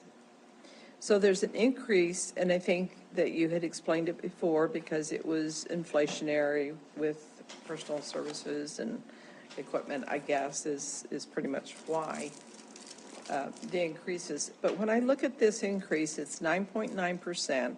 So basically a 10% increase in water. Wastewater is 6.1. But whenever you add those together, you're coming with 8.4.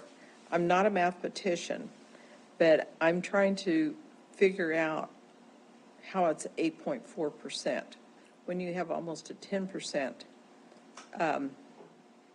increase. I don't see that as an average. Am I not doing the math correctly?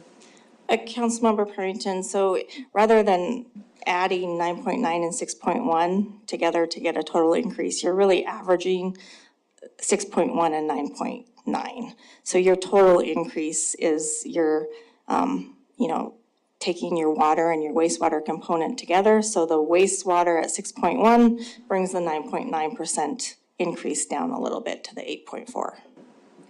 Okay, because, and I don't want to be out of order here, but I'm just saying, so you're having an 8.4 increase, and that's just water and wastewater. And then as we go through our budget, then we're looking at more increases. And so I'm looking at a total increase in a city bill for our residents And I'm kind of going, whoa, this is going to be a lot. And I think we actually received at least one email today that someone was very concerned about what these percentages look like and what the increases are going to look like. So I'm just having a hard time with having this much of an impact. You don't have to say Councilmember Neese? Thank you, Mayor. Jennifer, a lot of these rates are increasing. I think part of it's because we added $1 million in for some development costs, correct? If I understand that correctly? $1 million for the pipe extensions. Right, pipe extension. And that's going to go into a separate fund each year, and then we'll pull out of that fund and then hopefully start replenishing that when repayments comes back for some of those developments. So it would go in separately to the water fund and the wastewater fund. Right, but there's going to be a separate development fund. That's what we had talked about when we developed, is to go into a separate fund. If that is the motion. Right now, it would go where other water and wastewater revenues are, and they are separated by fund. But it would not go into a separate fund unless that is the motion. We would track it on a spreadsheet, and we talked about that last time too, that would be the easiest way to do it. But setting up a separate fund and tracking it that way is just extra accounting. Yes, I agree. It is extra accounting, but it also makes sure that we always can see how much is actually in that fund for development when projects come up, and then how it gets repaid. And eventually, we wouldn't have to be raising money. The idea is not to have to raise money for development because it's going to be self-sufficient once it gets to a certain size. So thank you for letting me know that's your plan is not to put it into a separate fund. Mayor, if you may. Go ahead. So again, a lot of these increases are because of the new water plant that we're building. And I believe we're still putting on the bill. Unfortunately, I'm at Heights Water, so I don't see that bill, but we're still putting on the bills how much of the amount is going on our bill for the new water treatment plant. So once these new rates come out, what will that, do you know how much that will increase on and show on the bill? So I did calculate that right before I came over for your email. So I don't even remember what the percentage is that's on there right now. But next year, since at this point, we have the cash in the bank for the local share portion. We've already collected that. So what we would be assessing next year for the West End portion is only for our debt service. And our debt service is going to be smaller next year because we're going to sell our debt service in two different bond sales. So we'll have a lower debt service this next year. So basically 11% of your rate is going to be for the West End. The following year, the debt service goes up, and then 18% of the rate will be for debt service. Okay, great. That's good to know. And so just to make sure if I understand this correctly, the extra money that we've been collecting over the years has been going into fund the water treatment plant or the West End water plant that we're working on and building, correct? So a lot of that money is going into the water fund, and it's there being drawn on in that. Do you know how much you have left of that money that's been extra collected for that?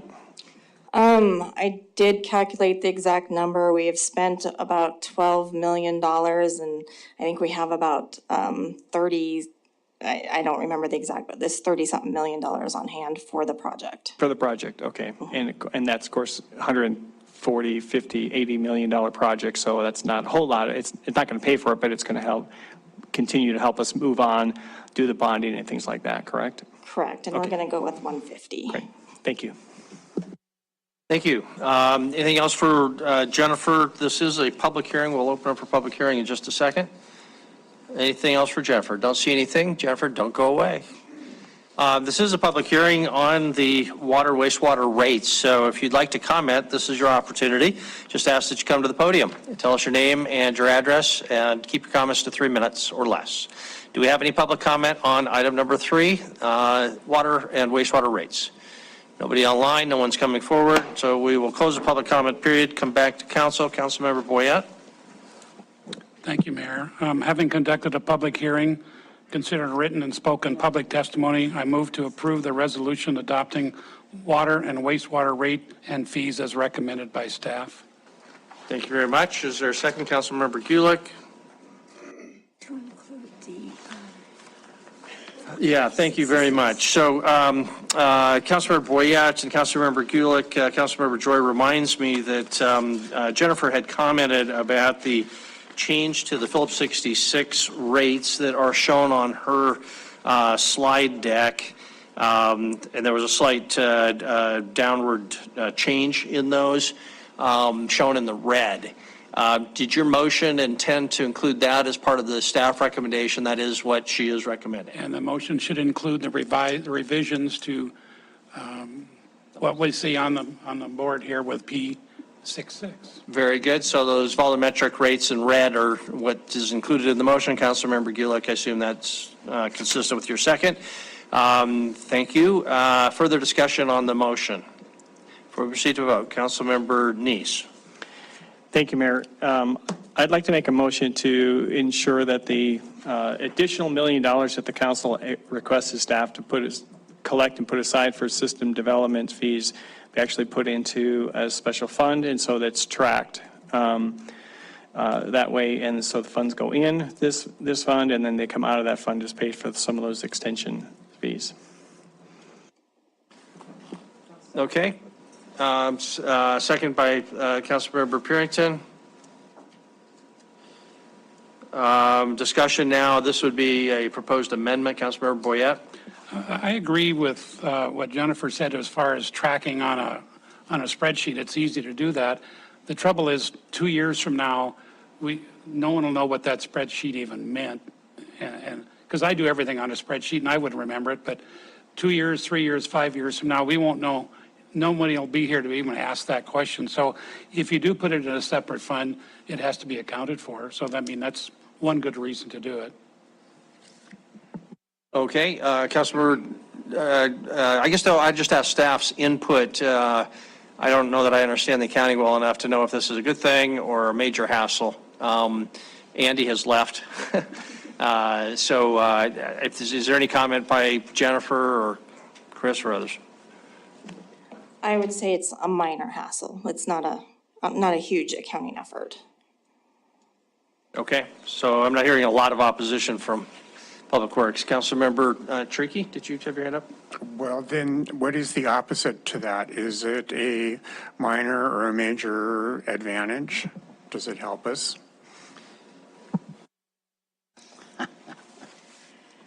Councilmember Tariki, it does not help me, but if it helps council, then we can do it.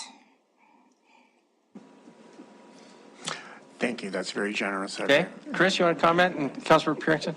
Mayor and Council, I just want to, I think through our work session conversation, I understand what the intent is, but I just want to see if I can summarize it to understand, which is year over year. In this case, we raised a component of the rate increase was to generate $1 million out of water and $1 million in sewer for these projects that we see very regularly where development is taking on the edge of our city. And it may be wise investment on our part to partner with that development project or whatnot to help ensure that the project be developed up front the first time on utilities rather than something that later has to be taken care of. Point being, though, the idea is that that money be identified in the budget separately, kept track of, not on utility bills and things like that, just on our budget. And that ideally, as we continue to work through water rates and system development fee conversations, it is for those areas that are benefiting from the investment of the entire group who set aside this $1 million and make this investment, that if there are ways that we can refund that so that that fund continue to grow and be used for projects in and around the edges of the city, we have that mechanism to use it, much like we did with the Coca-Cola project last year, and this intent with a fairly several hundred acre development north of the Heights. So do I understand that correctly? I'm sorry. Jennifer, if I can just ask you for clarification. These dollars that would be subject to this motion are just, correct me if I'm wrong, but just part of what Public Works would be putting into these projects, so that you'd use other dollars as well. So I'm making up the percentage, but these might make up for 33% on any given year, and you're going to be using other dollars that are not going to be in any special account. Is that a correct way of looking at this? That is a possibility. The plan, usually development pays for those extensions itself. What we're trying to do here is ensure that the properties come into the city rather than the county by providing that extension up front and then hopefully getting paid back for all or most of it. So we can theoretically do as the motion asked, and if there are any other extensions paid for outside of this $1 million, we would spend that out of our million, or out of our normal budget. Okay, thank you very much. Did I saw some other hands, Councilmember Tricky? Jennifer, Councilmember Ripsis and I were at a housing summit put out by the Billings Association of Realtors, and someone from the DEQ, I don't remember the name, was there, and he commented on the groundwater report that is happening out there on the West End.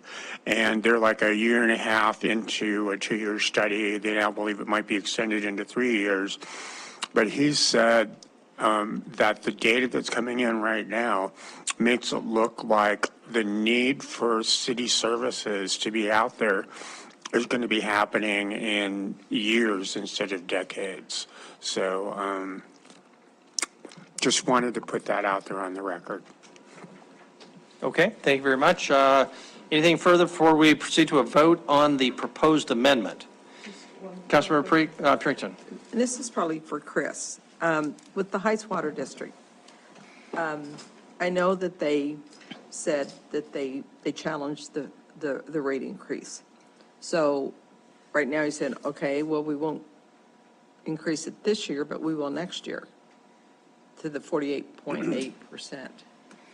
So, I mean, we're still having increases, whether, forget about the, adding to the $1 million, because I think that was part of that discussion, is that they didn't want to add to that because it's not online yet, they're not using it. But they are using the water, and so there is inflationary rates. I don't understand why we're not pushing to have something from them as an increase this for 24. So Mayor Cole, Councilmember Purington, their protest of their rate increase is per the contract that we have between Heights, selling bulk water to Heights Water District, which, to my knowledge, it's affected by our rates, because our rates, eventually, they end up participating in our capital investments that we make in our system. They pay their fair share of those, but they don't pay until after the investment's made. So I think the fact that they're protesting is not affecting how we adjust our rates and what we're bringing for you here tonight. What their protest impacts is simply the process for them challenging what rate they will pay to us via our rate structure. Anything, Jennifer, you'd add to that? Sorry. Yeah, I would just remind council that the original calculated rates for Heights Water District per our cost of service rate study were 0% for FY24 and 48.8% for FY25. We didn't change anything due to their protest. So they sent us a letter protesting the rate of FY25 without any kind of actual specific issue, just saying that they were not reasonable and just. So that's what we're working through. Okay, that's right, go ahead. Well, but why no increase for 24? Because our cost of service rate study calculated the exact same rate. So we went over this when we talked to them about how can it be exactly $2.97 2 years in a row. And while our total costs for Heights Water District did go up, I think it was about $300,000, their portion that they needed to pay. So did their gallons, and so their cost divided by their gallons ended up the same rate. So we are charging them cost of services. If we didn't, the other city residents would have to pay more, and so we've avoided that. Councilor Rowan? Thank you, Mayor. I would like to ask a couple questions and make a few comments on this Heights Water District issue, but I think we have a pending amendment that we should vote on first. Okay, we'll come back to that topic. The motion, any other discussion on the proposed motion requiring the segregation of those dollars? Okay, if not, if the motion is clear, if in favor of the proposed amendment, please say aye. Aye. If opposed, say nay. Motion passes unanimously. We now have an amended motion before us. Back to Councilmember Owen. Thank you. Jennifer, can you I just want to say some things, and I want you to tell me if I'm wrong or not, okay? So, which is my favorite way to do questions. The contract that we have with the Heights Water District says that you cannot charge them for capital improvements until the capital improvement is placed in service, right? Correct. So the whatever percent increase it is driven by the West End Water Treatment Plant. Correct. And it is a continuous system, so there's no sort of break. It is a technical certainty that the Heights residents in the Heights Water District will benefit from the West End Water Treatment Plant. Correct. Okay.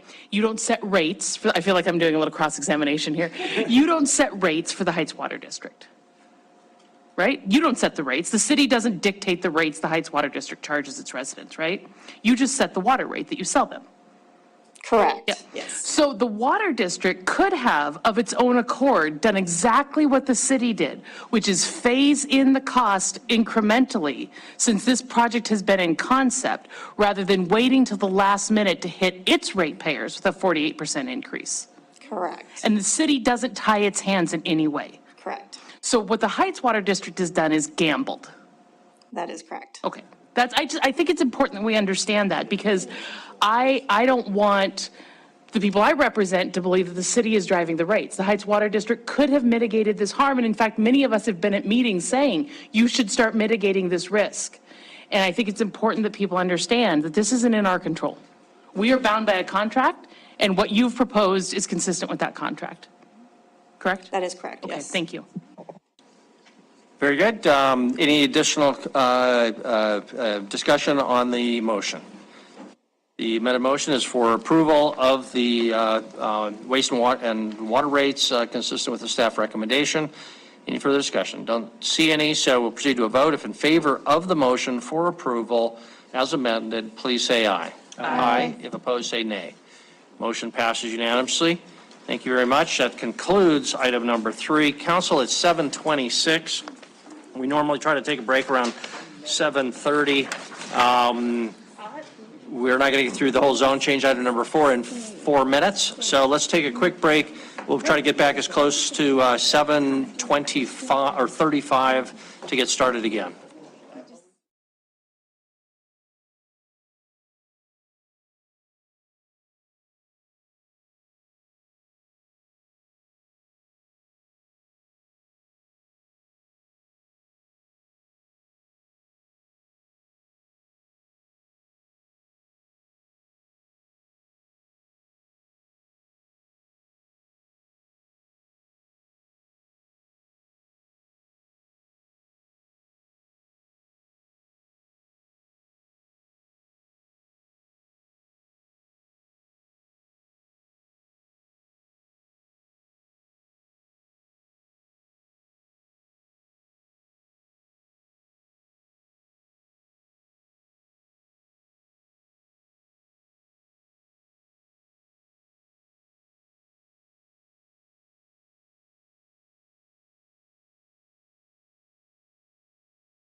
Welcome back, everybody. It's 7:37.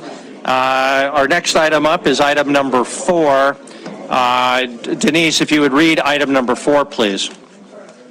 Public hearing and first reading ordinance for zone change 1029, text amendments to the neighborhood districts, fence materials, and sign code. Zoning Commission recommends approval. Thank you very much. We have a detailed staff report and presentation by our zoning coordinator, Nicole Cromwell. Nicole. Good evening, Mayor and Council. Tonight I'm bringing you the Phase 1 of 13 code amendments planned to our new zoning code that we adopted in 2021 in February. In April, you initiated this whole set of text amendments, and we're bringing them to you in small bites. So this is like the entree, though. This is very meaty. So there's a lot to understand and discuss here. So we're going to dive right into the entree. In July, we'll have the soup and salad course, and then in August, we'll finish up with dessert. So enough of the metaphors.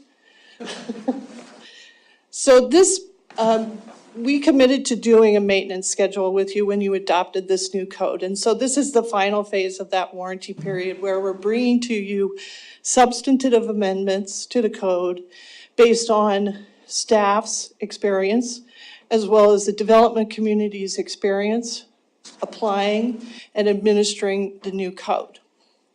So these are the ones that we've been collecting and looking at and problem solving for the last 2 years. So the Phase 1 amendments, and because these are fairly different subject matter for each of the 3 parts of this. There's the first part, which deals with neighborhood districts, the garage entry locations. The next piece is the fence materials amendment, that's very short. And then lastly is the sign code amendment, which is fairly detailed and larger amendment. So if you would like to do it this way, we can talk about the neighborhood districts, then you can open the public hearing for public comments, and then we can move on to the fence part of this, and then take public comments on that, and then finally the sign code amendments, and then finish up with the public comment at that point, if that is agreeable to you. And Council, that was my discussion with Nicole right before we started the meeting. That would be my suggestion, if there's not objection from the council, that we proceed in that way, because they are quite distinct. Okay, I see some nodding heads. We'll assume that's going to be the process. So go ahead, Nicole. Okay, thank you. So the first part of the neighborhood amendments is to allow some, not everywhere, but some garage entry that face the street front in the mixed residential zone districts, and that's NX1 and NX2. We did not propose to allow this in an NX3 zone district just because of the type of development we normally see in an NX3 is not dependent or individual townhomes or individual units. The minimum number of units in an NX3 is 5 per building. So those are larger developments. So this would only affect the NX1 and the NX2 zone districts. And there are some minimum design standards that we wrote into the code. We worked with the Home Builders Association, in particular Doug Wild from Design Builders, to discuss and apply and look at different options for allowing a garage entry in those 2 zone districts. And based on what we came up with, Doug graciously provided us with some professional graphics showing what those amendments could allow to happen. So when we're thinking about this You have to remember that in the NX1 and NX2 zone districts, there is an area that's called the build to range, which says here's a minimum setback and here's a maximum setback. And we really do care about what happens to the facade of the building in that build to range.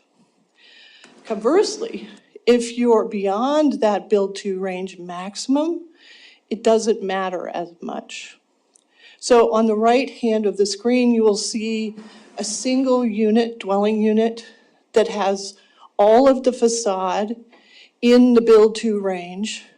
And so the limitation of the garage door opening is set at a maximum of 10 feet in width. And it has to be a certain maximum percentage of the facade, which is, I believe, 25%. Was it 25%?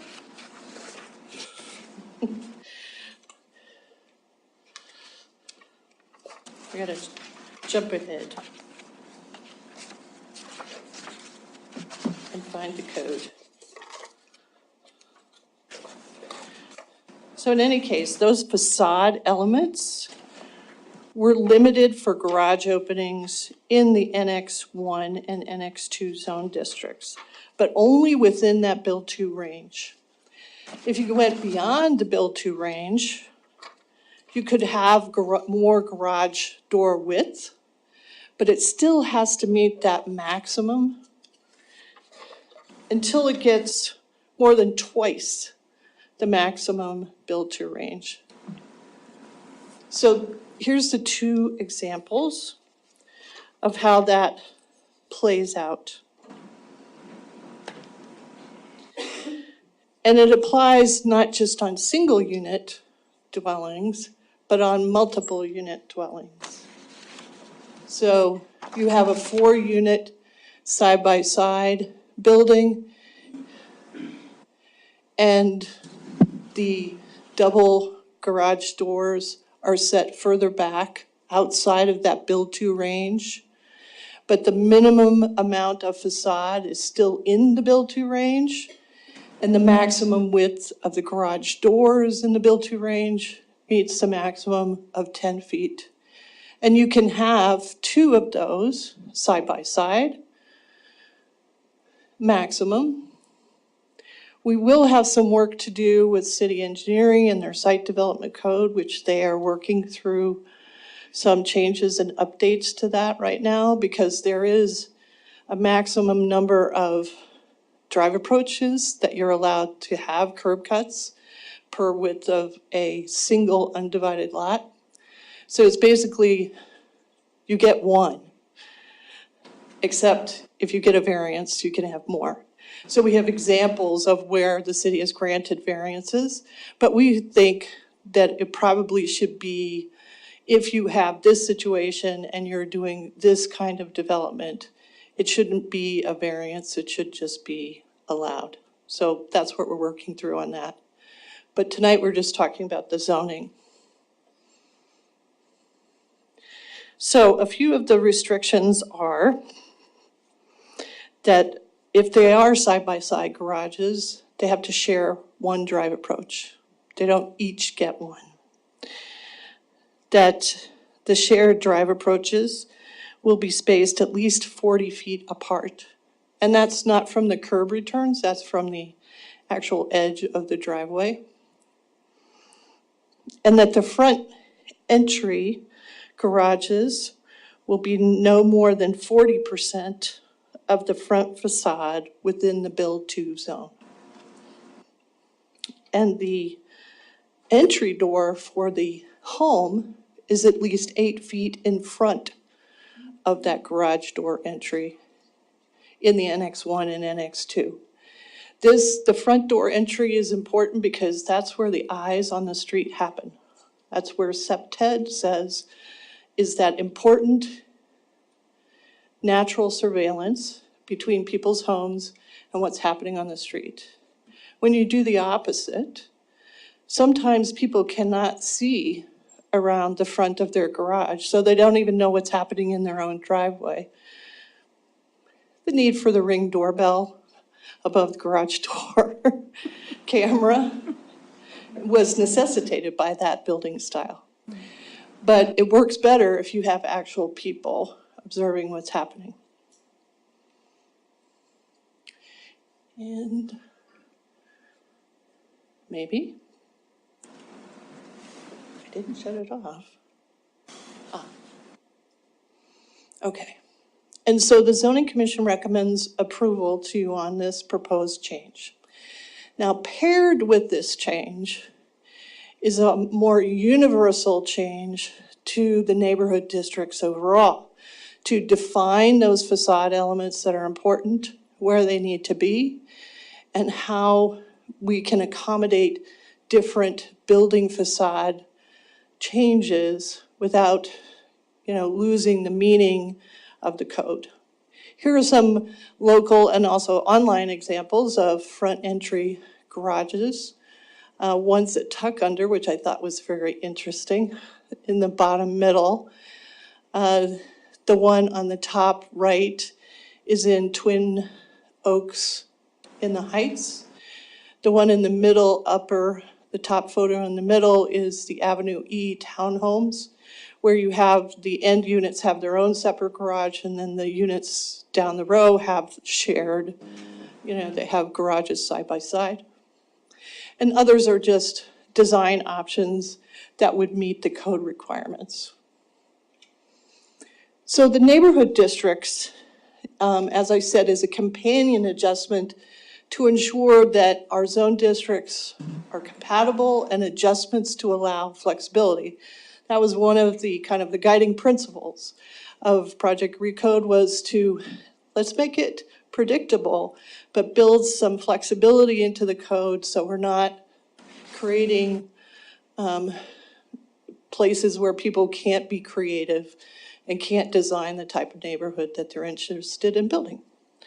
So throughout that section of the draft code, we've better defined what is the appropriate build-to zone for each zone district. So the N1, we've made that maximum range a little bit deeper. We've also made it deeper in the N2 zone district.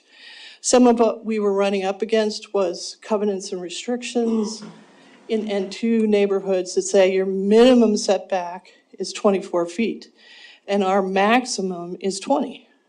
So we were having builders, having to ask for administrative relief or even going to a variance to fix that conflict problem.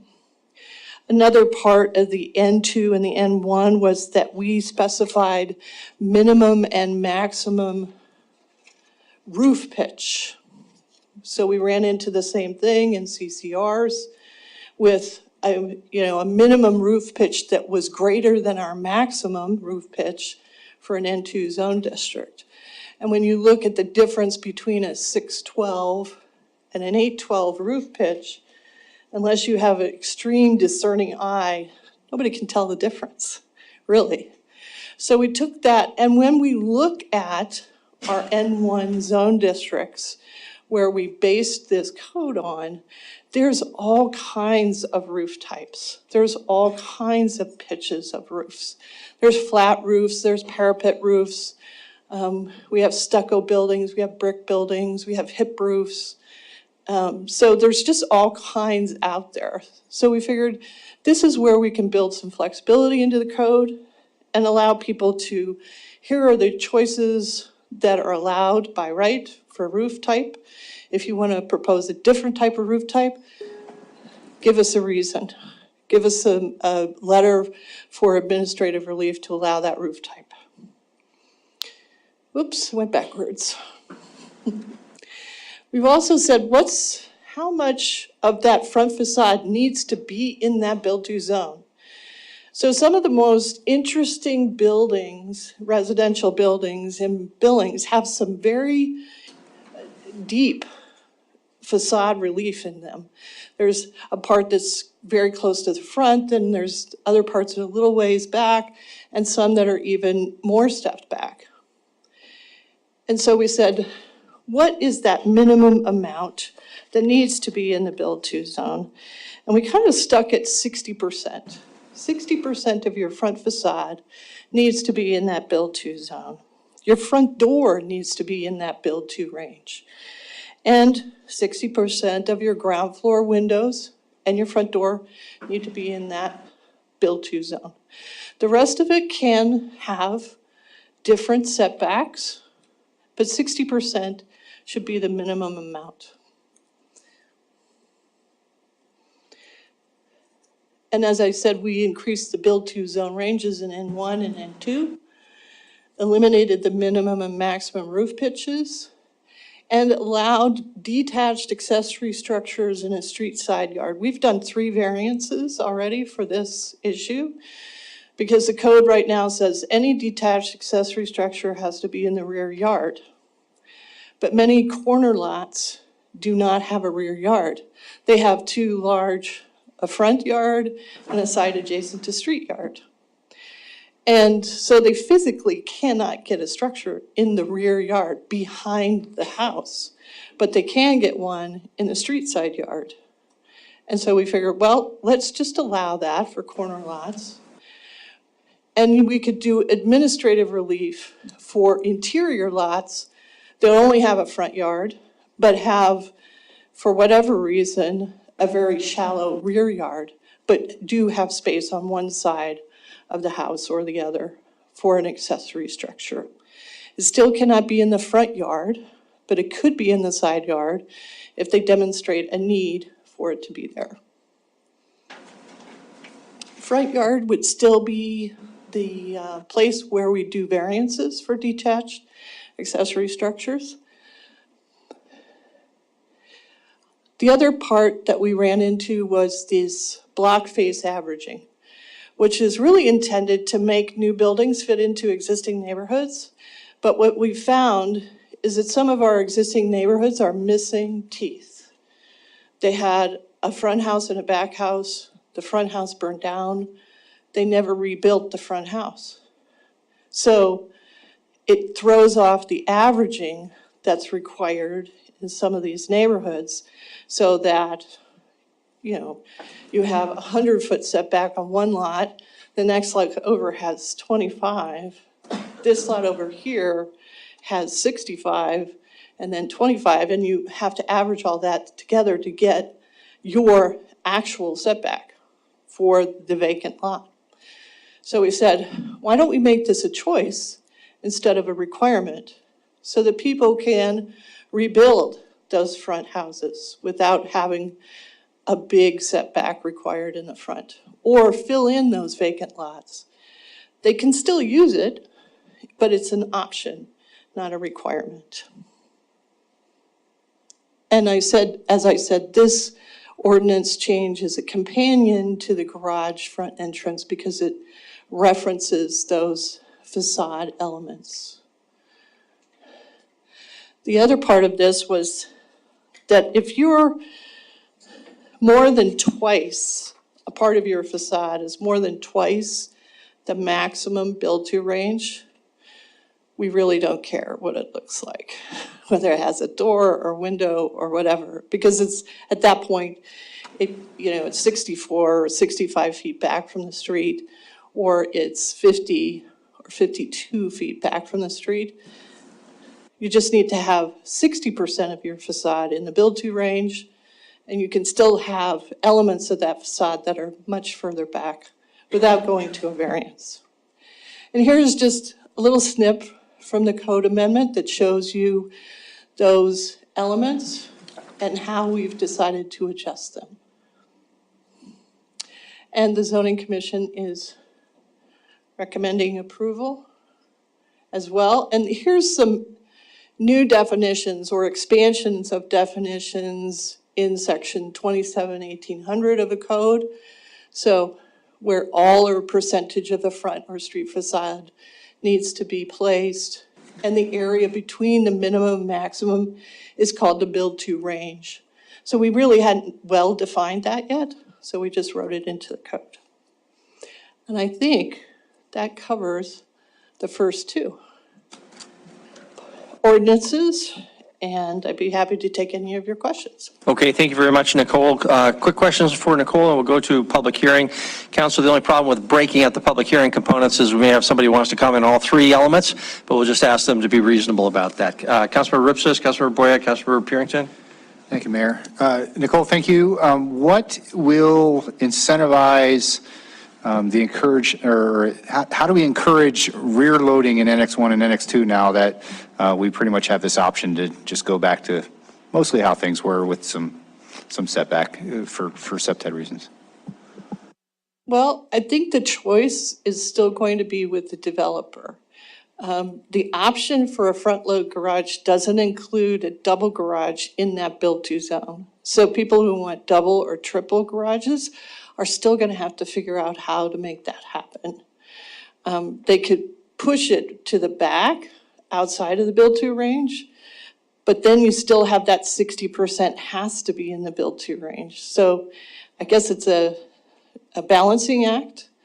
I always encourage people to have like a driveway that goes around the back, but that at the same time, without an alley system or a carriage lane, it makes for a very small backyard, or backyard that's full of cars, right? I guess the encouragement would be that it's a cost savings for them to not build so much concrete and asphalt. Okay, Councilmember Boyette. Mayor, I guess I just had a question. Let's say I like one of these, but I don't like another. How are we going to vote on this so that we're uniform with, I like this particular issue, so I'd vote yes, but then the next one I may not like, so I'd vote no.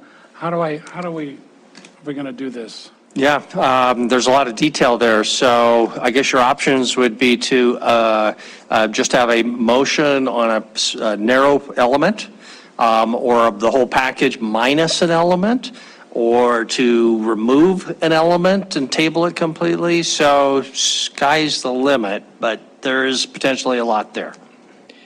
Councilmember. Mayor, you probably want to consider voting on each ordinance separately. That's correct. Yep. And then have, so that if there's an amendment from the floor on a particular ordinance, we can track that for that ordinance. Fine, we just need to have a clear understanding of exactly what the ordinances are that are, the numbers in front of us, which we'll be looking at our packet for, I guess. Councilmember Purington. Thank you. So Nicole, a couple of questions. So one of your photos up there with the different options of what garages look like, that one, is it that? Yeah.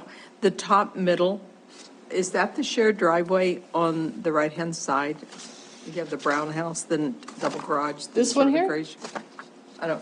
Yes. Is that a shared drive? It is.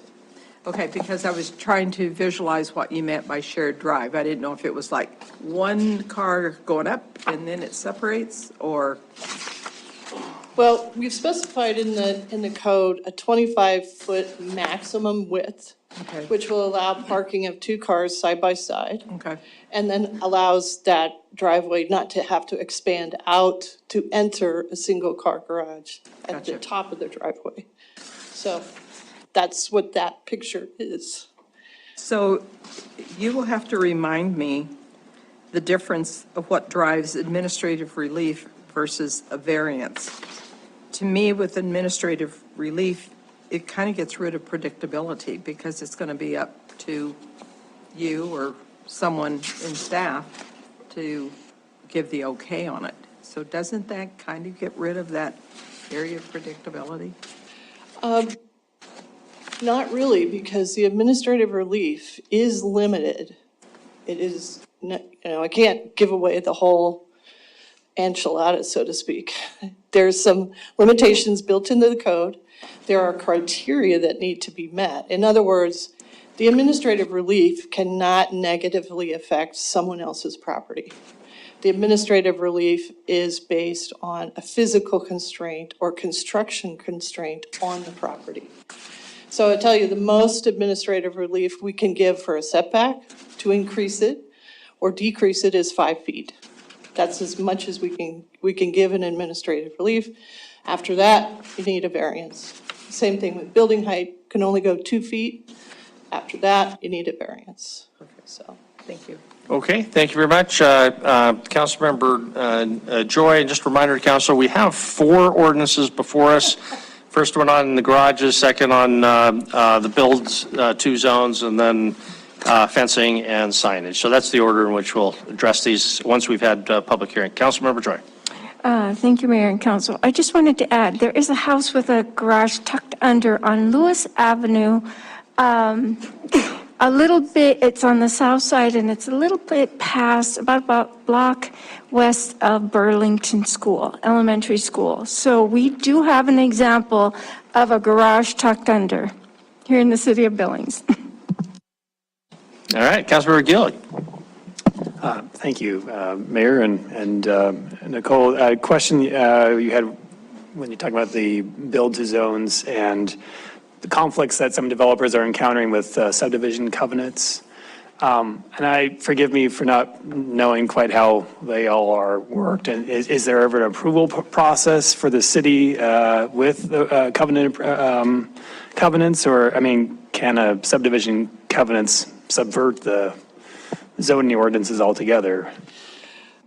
right, there are some things you cannot put in covenants. And when they do appear in covenants, you, as a property owner, are allowed to ignore them, saying, sorry, you can't do that with your covenants. Roof pitch and setbacks are not one of those things.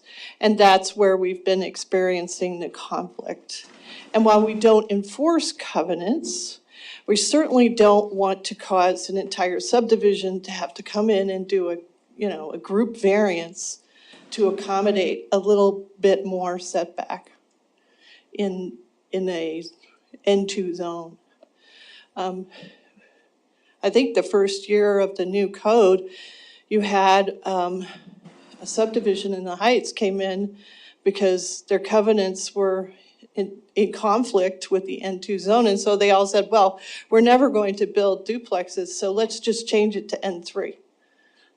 So we can have whatever setbacks we need.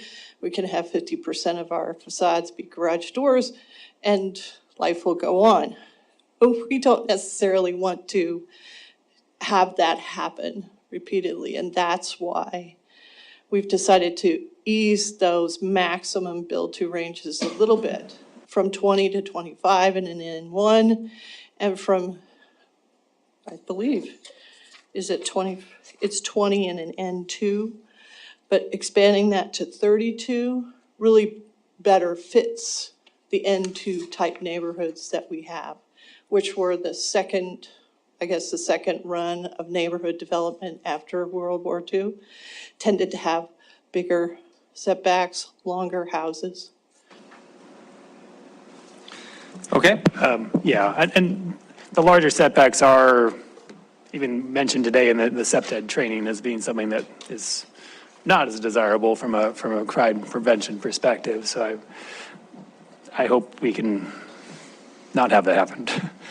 Okay, Councilmember Tricky, and we'll try to move to a public hearing on the first 2 ordinances. Absolutely, Mr. Mayor, thank you. I believe I know the answer to this, but please confirm it. This is, nothing in what we're talking about here will change where you can park like a trailer or an RV on the lot, other than we're moving the buildings around. No. Is that correct? Yeah, okay, thank you.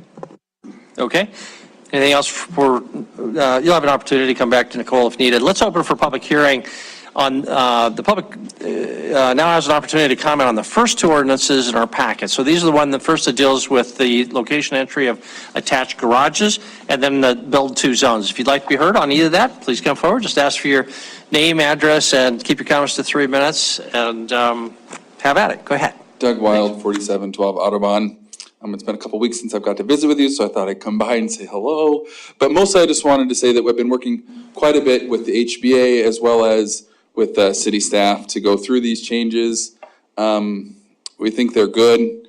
I would like even more changes, but I think these really do, to kind of your concern of, are we just throwing it out the window and letting them do whatever they want? I really don't feel that way. I think they're putting specific constraints that make sense to allow for some front load garage options in multifamily, which isn't allowed under the current zone, which doesn't really work with how, I mean, we live in general here.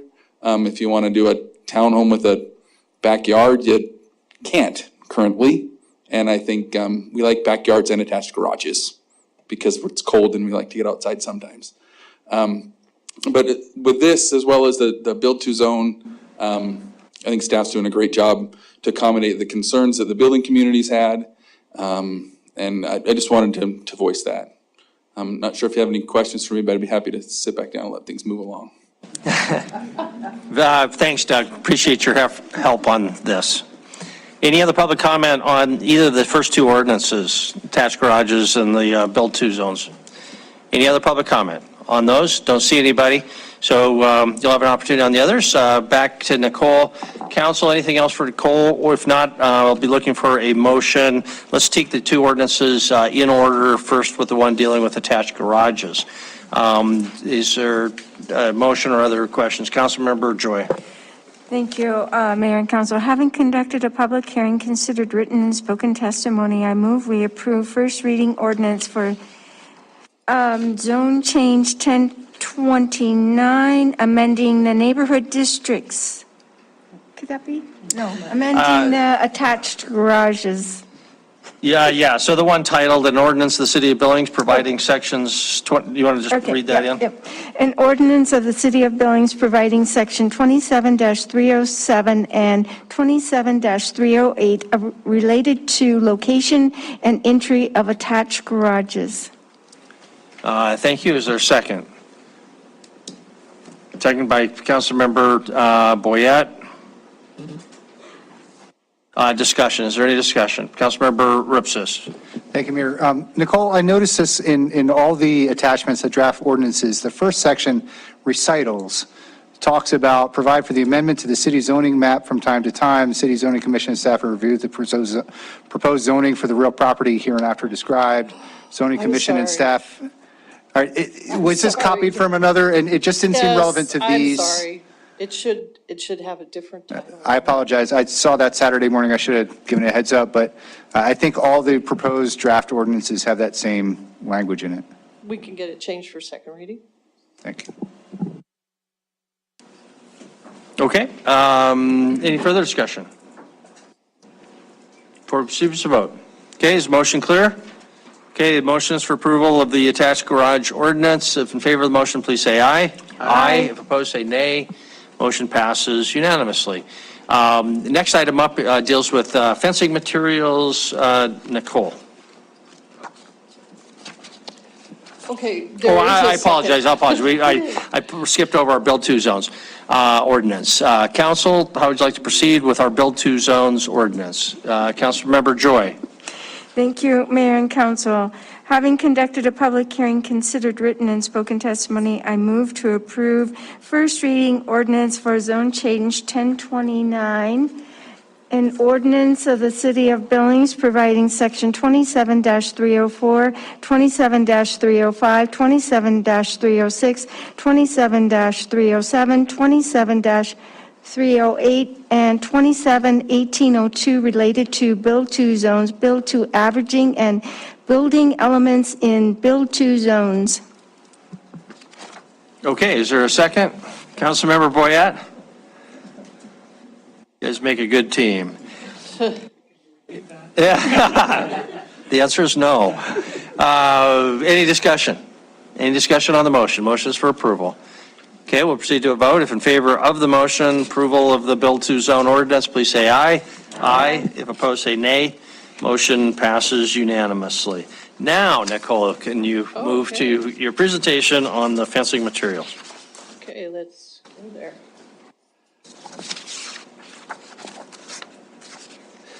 So fence materials, we have a list that's in the code. And it's not an extensive list, but it's intended to provide at least some borders for the type of materials that are used.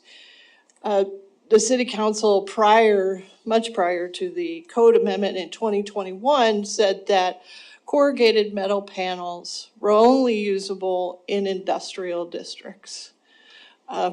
because they look very industrial the way some of them were being built. And those have been used in industrial districts since that time.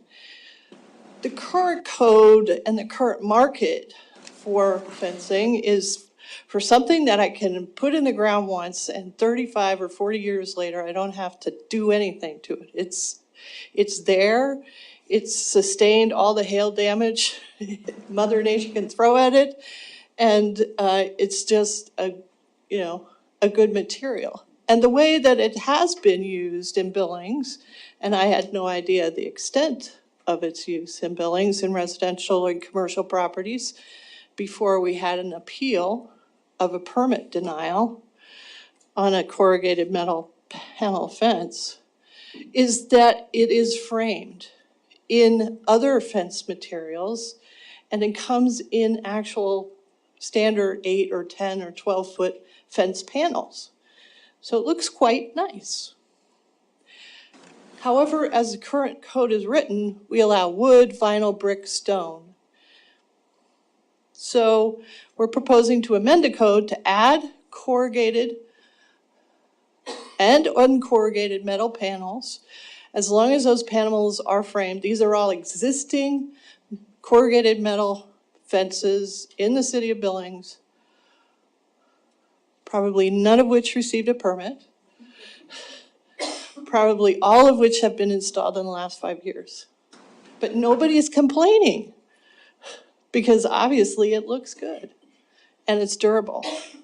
So we're proposing to not fight the market and allow this as a material with the sideboards, that it has to be framed in another fence material, and that it be coated with a non-reflective surface. You can't just go to Tractor and Equipment or Shipton's and buy some galvanized grain bin panels and put them up as a fence. So these are all coated with the non-reflective material. So that's our proposal. The zoning commission agreed that was a good proposal.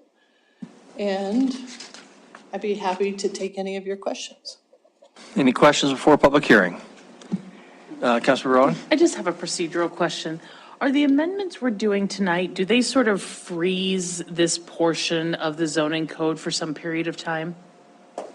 No. Okay, because I observed that that upper left-hand corner fence, this one here? that's the one, yeah, is probably the most consistent with what I think are SEPTED principles for residential fencing, because it has that 5-foot solid and then a little bit of visibility above. Right. And I'm just wondering if after everybody comes back, having gotten the gospel, if we would be able to consider this, or if we're sort of hands-off on fence material now for a while. Oh, no, Okay. you can certainly Thank you. amend as long as the budget allows. All right, Councilmember Joy? Thank you, Mayor and Council. Yeah, I Googled image, and I know that house in one of those houses. I Googled imaged it, and there are a lot of different, styles and material. And then I Googled graffiti and the kind of material that the kind of material that graffiti gets tagged. The kind of material that gets tagged with graffiti. And I know these are residences, and a lot of people are probably very conscientious to make sure that they're paying attention to this, but this is framed for art. And depending on the area where it's put up, I think that because you wouldn't even see the tagging for a very long period of time, particularly if it was in an alleyway or in a corner, you wouldn't even see it for a very long time. I think that, it has the potential to really have homeowners working very hard to keep tagging off. Thank you. Okay, Councilmember Purington? Again. Okay. So now I know how Monica feels.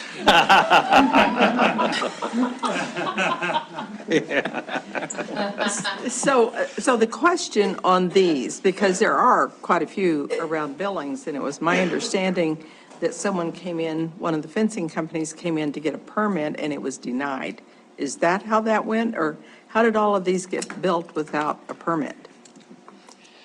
Because our code enforcement system is a complaint-based system. And so when somebody calls in a complaint, say, hey, my neighbor built a fence and I don't see their permit showing up on the map. We go out and we say, oh, I see you put up a fence and you don't have a permit, and by the way, the material is wrong, or by the way, it's in a clear vision area for an alley or a street, and you have to take it out or cut it down. So that's why. So when fence or homeowners come in and apply and say, I've got this great fence design and it uses this corrugated metal panel, prior to this, we had to say no. And probably some of those fences went up anyway. So just as a follow-up, so I'm thinking most of those were done by a fencing company. Are fencing companies not required to have individual permits when they put those up, or they're just permitted as a business doing fencing? Well, as a landscape contractor or a fencing contractor, it's not a building permit. So it doesn't really, the fault doesn't fall squarely on the contractor. It falls squarely on the homeowner or property owner to do it right. Okay, let's open it for public comment on the proposed change to the fencing materials ordinance. So if you'd like to comment on that topic, please come forward. Do we have any public comment on fencing material ordinance change? No one is coming forward here. No one is online. We'll close the public comment period on that element. Council, do we have further discussion, questions, or motion on the fencing materials? Councilmember Bernice. Mayor, I just have one question. Nicole, on this, when we get around to making some recommendations for SEPTED changes on fencing, would this be the sections we're going to be amending as well? Yes. Okay. Mostly. You might also add some definitions to the code. You might also, there may be other changes policy-wise within the zoning code. Okay, and can you get a guesstimate of when we'll be seeing that? I don't know. After your SEPTED training, right? Thank you. Right, after the entire city. Monday, all right, great, thanks. Everybody understands. Actually, there's so many generations, there's like 3 generations of SEPTED now. So what started out as SEPTED, which was target hardening and doing all those kinds of things, now is much more detailed in how you put a site together. Chris, you want to comment on that question? And Council, I'll keep it brief. It doesn't have to do with the change in the materials, but just for that future reference, the 2 middle pictures in the bottom right, the 3 of those, I'm not certain about the others, were certainly in conflict with about 90% of what we saw today after 8 hours of training. They all are adjacent to public right-of-way spaces, and you cannot visually see whether you're the homeowner to see what's going on the sidewalk or the other way around. So just for future when we do get into that. Thank you. Okay, very good. Okay, Council, we've had public hearing. Do we have a motion? Councilmember Boyette? Thank you, Mayor. Having conducted a public hearing, considered written and spoken testimony, I move to approve first reading of ordinance of the City of Billings providing Section 27-1209 fencing materials in commercial and residential zones process be amended. Very good. Do we have a second? Councilmember Purington. Any discussion? Councilmember Joy. Thank you, Mayor and Council. I just wanted to, and this is a comment that's not just specific to fencing, but in general. The Surgeon Generals have just come out with a report about public health, about health of our nation and our communities, and it's called Our Epidemic of Loneliness and Isolation 2023. So this absolutely has everything to do with what we're discussing right here and right now. The Surgeon General's advisory on the healing effects of social connection and community. And the report is 83 pages long. It relates to current trends, and then it goes into chapters of health and wellness impacts, survivability, mortality, cardiovascular disease, hypertension, diabetes, and I won't go on, cognitive functioning, depression, anxiety, suicide and self-harm, and it goes on. We are now recognizing how we build our community and the built environment has tremendous impact on our health and our well-being as a community. And there are continued trends that are really impacting our health. And you can say, I'd like my privacy, and that's absolutely everybody's right. People want their privacy if they perceive threats, or if they perceive people wanting to do harm or in some way invading their social space. They may be inclined to want a particular kind of design, but over their lifetime, their health and well-being will be better if they are socially connected. And that might not mean your built environment in your home, but that's absolutely a trend. And I think when we went through RECODE, that was absolutely something that was talked about. It wasn't a Surgeon General's report with statistics and with a very analysis, but it is a part of what we as a community have to create for our citizens. So I just wanted to mention that. Okay, thank you, Council. We'll proceed to a vote. The motion is for approval of the proposed fencing ordinance change. If in favor of the motion, please say aye. Aye. If opposed, say nay. Motion passes unanimously. Last is sign code changes. Nicole. Thank you, Mayor. The sign code amendment portion of your report is many pages long, but that is a consolidated sign code. I can tell you from yourself and Councilmember Joy and some other council members who attended some of our sign code working group meetings that we started with 7 codes that were 194 pages consolidated. So to get it down to 83 pages was a feat, and to get it down to 1 code was a feat. And we took direction from the city council and from the growth policy process that we went through, where people over and over told us that they wanted less signage, not so much sign clutter. So we drafted a code, and it was adopted, that said the most wall signs you can have on any property, regardless of how many tenants you had, you add it all up, it can't be over 250 square feet for wall signs. And this code was written for the corridor mixed-use zone districts as though those buildings already existed, that those buildings were built close to the street, where the wall signs don't have to be big and loud to be heard or seen from the public right-of-way. However, we have buildings where the landlord doesn't manage the amount of sign that each tenant gets.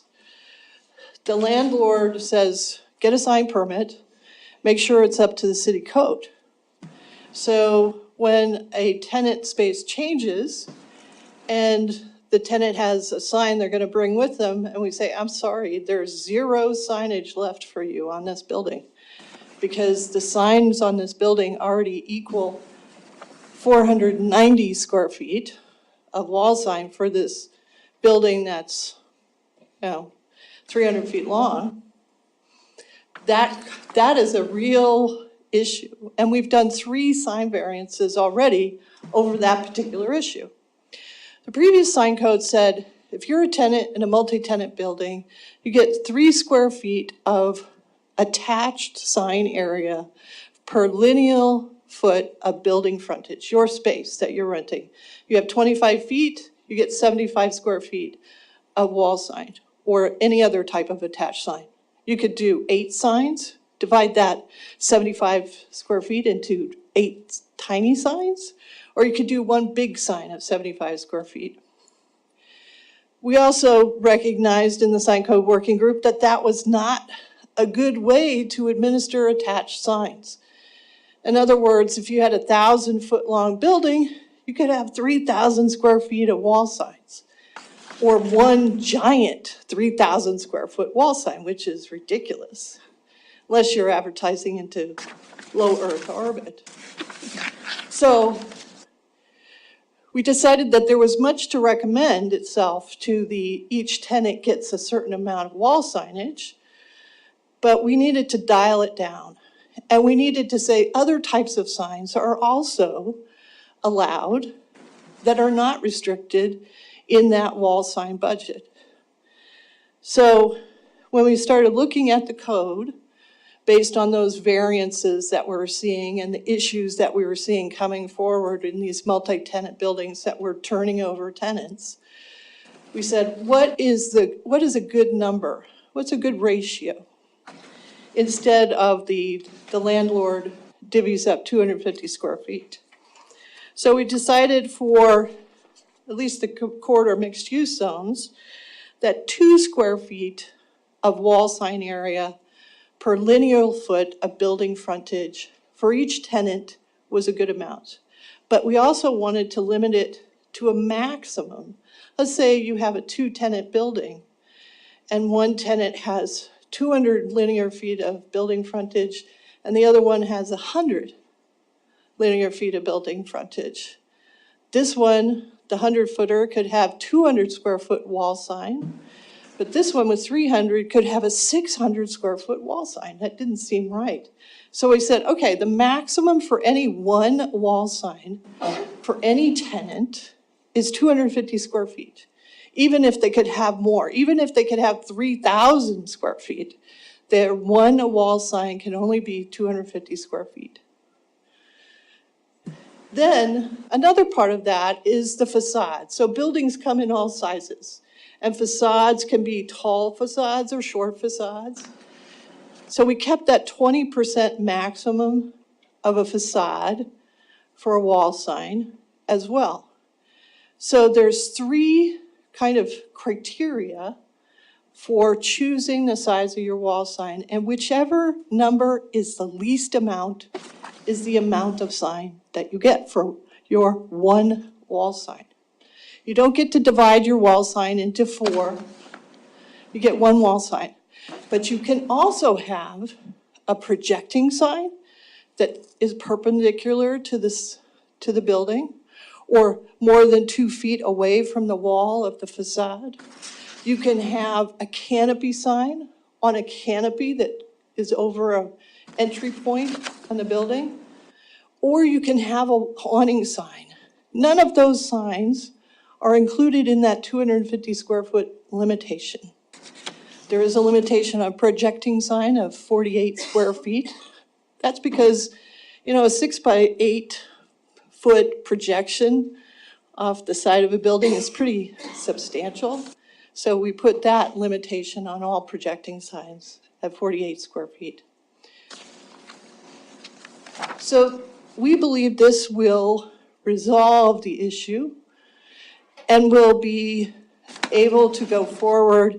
And as tenant signs are changed out, we can allow a new tenant to come in with a conforming size sign that meets their needs and meets the intent of our code to stop the shouting, so to speak. So that's a majority of the sign code amendment. And then at the end, we cap it off with a proposed change to off-premise signs, billboard signs. And I think you received some emails today, and you received some calls from one of the billboard sign companies. in our community about this proposed change. This proposed change, the catalyst for this was a proposed video, it's not video, it's electronic message display billboard sign in a parking spot in front of the Den on Grand Avenue between 54th and 56th Street West. The current code and the previous code that the city adopted in 1999 allowed new billboard signs if you had a sign face credit to use, and in a community commercial zone, that sign was at least 200 feet away from a residential district. And if it was less than 200, the proposer had to come to the city council with a special review request to locate it between 150 and 200 feet from the residential zone. So the sign proposed for the Den met that 200-foot separation to a residential district, because we only looked at the districts in the city. Can't look at the districts in the county. And it met it by 9 feet here and a foot here. And that's Vintage Estates and Daybreak subdivision on the south side of Grand Avenue. So as we were reviewing this, I was saying, well, it looks like it's going to meet the code. And we made them go through some iterations of the application. So we got structural drawings. So we got actual site plans that showed the actual location, how it would be built. And then the West End Task Force got wind. And they said, forget that. The code is wrong. The code can't be right if this is an approvable location for a new electronic billboard sign. So, through the city administrator and planning and community services director, Wyeth Friday, I said, fix the code. So this is not a proposal again. So we said, what's a good separation distance? I'm going to jump over the multi-tenant building. So these locations on the map here, the one in the middle top is the Den location that was proposed. So, okay, back up a little bit. So we used to have one giant zone called community commercial. You could do anything from multifamily to lumberyards to warehouses and everything in between. When we did Project Recode, we split that up into 3 more predictable zonings. Heavy commercial for the big warehouses, for the lumberyards, for those kind of very heavy commercial uses. Then we did the corridor mixed use 1, which is the smaller lots closer to residential neighborhoods, maybe sharing a property line or across an alley from a residential zone. And then we created corridor mixed use 2, which were for the bigger lots generally that were separated from residential areas. But the CMU2 was also applied in the map update to match the uses that existed on those properties or the expectations of the owners of that community commercial zone. So some of those community commercial zones are separated by a street, like the Den, from a residential neighborhood. So that's a corridor mixed use 2, where that 200-foot separation distance to a residential zone is still required. Here's another one in the Heights at Wicks, and I believe that is Glen Eagles. Is that correct? So drawing a 200-foot circle around that, you could put a new billboard sign there. I don't know why you would, but you could, right? And meet the current code. Here's another location at 62nd and Rimrock. It's a corridor mixed use 2 zone. Pretty much anywhere in one of these lots you could put a new billboard sign and you would meet that 200-foot exclusion area because we can't count the county zoning. We can't count the neighborhood office zoning.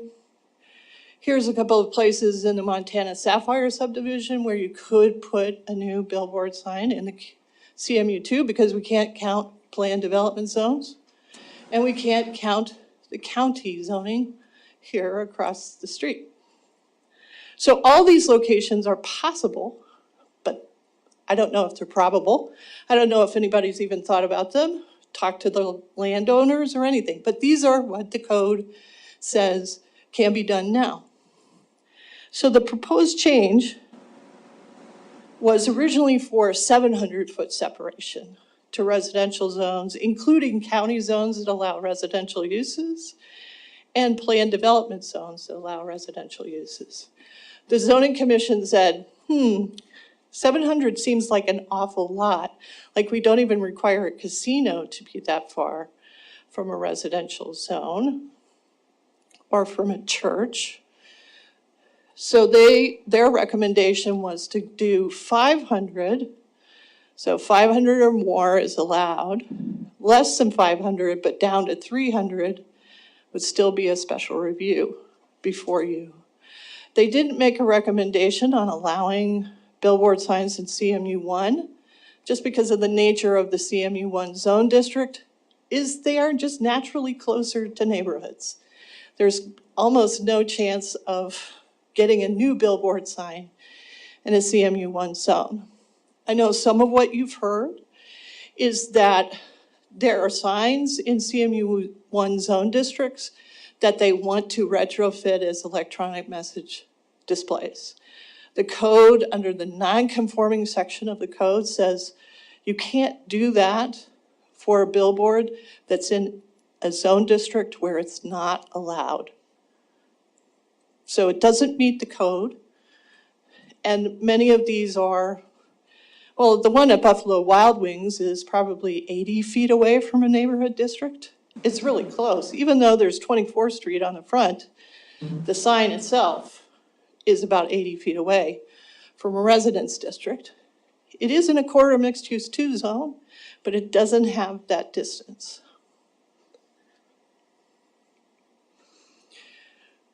So they're recommending to increase from 200 feet to 500 feet and to include planned development and county zone districts in that separation distance requirement. I'd be happy to take any of your questions. I think that's my last slide, or maybe not. Let's see. Okay, council, so what we'll do is we'll have questions on both these topics, both the wall signs and billboards, and then we'll open up for public comment on both of those.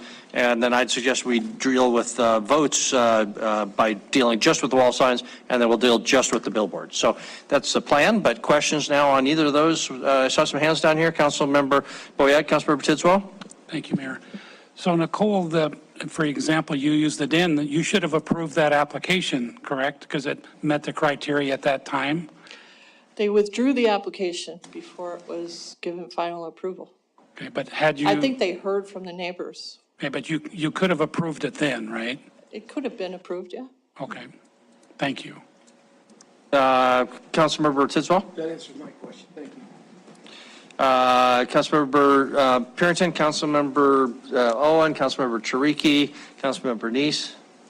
So thank you. So Nicole, I'm really concerned about, using the den as the example set forth there, because it was in compliance, it was per code. I don't think the sign company, and we'll just say it was Lamar, they did not approve or not go forward with this based on neighborhood protest. That was not part of their decision-making.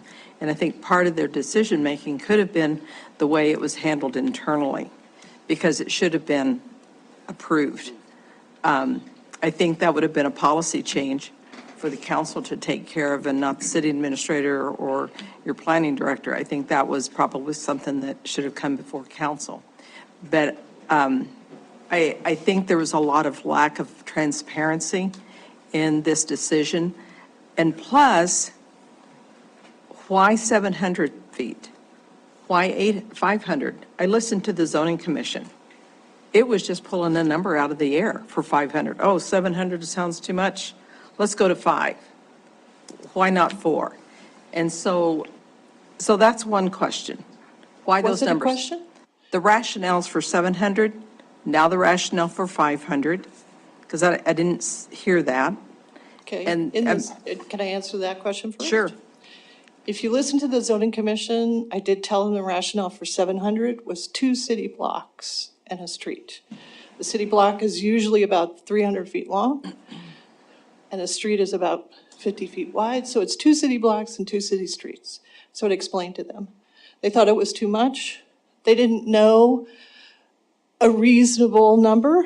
They also said that this is a policy decision of the city council, but here's a number that we're going to forward to them, 500 feet. Okay, thank you. So the other, that made me forget my other question, but, oh, I know, it's the CMU1 designation, because there are currently billboards that are in CMU1. And according to the amendment, those cannot be either retrofitted to come into compliance, or, I mean, you can't even maintain those. We have that big, huge billboard on Grand and 24th. I don't know who owns it, but it's deteriorating. And I think a couple of years ago, we looked at that whenever we were doing recode. So do we just let those deteriorate before our eyes? We don't let the sign companies go in and maintain those or update those? Every sign owner is required to maintain their signs. If we receive a complaint on an unmaintained sign or an unmaintained site around a sign, we will send a notice to the sign owner to clean it up. It's the choice to either maintain a sign and let it deteriorate or keep it clean and advertising on it is not a choice that's dictated by this code. That is a choice by a business owner. So I will say that we never included CMU1 as a district allowed for billboard signs. Granted, there are billboard signs in CMU1 districts. There are billboard signs in neighborhood mixed-use districts. There are billboard signs in public 2 zones. There are lots of billboards in the districts where they're not allowed, and that didn't change a lot with Recode. It might have updated some of those signs in CMU1 districts that were in community commercial, because those properties and those uses on the property, not the signage, said that should be a CMU1 zone district. So just one more point, Mr. Mayor, if I may. Okay. So in your section 271403 and non-conforming signs, I think in there somewhere, if I could find it real quickly, but I'm probably not going to. Was it under the major or the minor? That you cannot, minor alteration, or the minor nonconformities, that's in D. I think that was it, D. There is a portion in there where it says that you cannot, and I think. Doesn't include replacing a static sign with an EMD on a not considered an alteration. That's the existing code language. We didn't put that in there. That is not an amendment. It's already in there. Okay, I'm still going to look for this, but okay, thank you. Okay, Councilmember Tricky and Councilmember Owen. Thank you, Mr. Mayor. I think the crux of this issue, talking about the billboards, the other part I think is fine, but I think the crux of the issue is that aesthetics have changed about billboards, and specifically because of the technology having changed. I personally, in the 1990s, would have been one of the people out there saying all these big static billboards going up all over the place are ugly and I don't like them. But one of the differences with these digital signs is that they are a very powerful tool for the city to engage with the population. You can have 5 messages going across there in a minute, and Oh, sorry. So you can have 5 messages going in there in a minute, and 2 or 3 of them could be public service announcements. I think I get where the growth policy was at in 1999 and why, we were moving in this direction. I think we need to sit down and rethink how the technology is changing what we're looking at. I totally agree with Councilmember Purington that seeing these older static signs along our byways basically melting back into the landscape is something we need to address. I also don't want to see, Las Vegas show up on Central Avenue. But I think that requires us to sit down and think about what it is that we want to see happen with digital signage. Thank you. Councilmember Owen? Mayor, I have a couple of questions. Am I okay to ask them, or would you like me to just do one and then pass? No, go ahead. Okay, so I'm going to pick up on this same thread because I agree. I am procedurally, I want to start procedurally. I think that what Councilmember Chirky has said is correct. This requires some thought. So are we better to give some feedback and perhaps request that staff draft some technical amendments consistent with some council policy preferences for second reading so that we don't end up drafting on the fly and doing something messy? Is that a procedural preference that we actually adopt amendments on second reading after you all have had a chance to think through the language? Well, technically, we'd have to take it back to the zoning commission. So I much prefer that if the city council prefers not to adopt any part of that section 7 of the ordinance, that you just state that in your motion and then give direction to city staff to come back another time. We also have phase 2 and phase 3 text amendments where that could fit in. So for example, if we wanted to allow technology upgrades only, existing sign, existing location by right, we could just say, go do that and come back through the zoning commission, for example. Okay, all right, so that's question 1 is procedure. So I want to ask a couple of substantive questions. Why the switch from linear to radial measurements? Why are we now doing a radius? We've always done a radius. It's not a linear foot. A linear foot in the billboard world is along the same side of the street. So the 200-foot radius to a neighborhood has always been in place. It doesn't have to be on the same side of the street. So that must be in practice, because I don't actually see it in the existing language of the ordinance. It looks like we've stuck the word measured as a radius in here a couple of times. Well, you're not seeing the whole code here. Fair enough, So okay. it's probably in section A or section B. The idea of special review is puzzling me a little bit. What would be the risk, the downside of just saying special review for anything under 500 feet?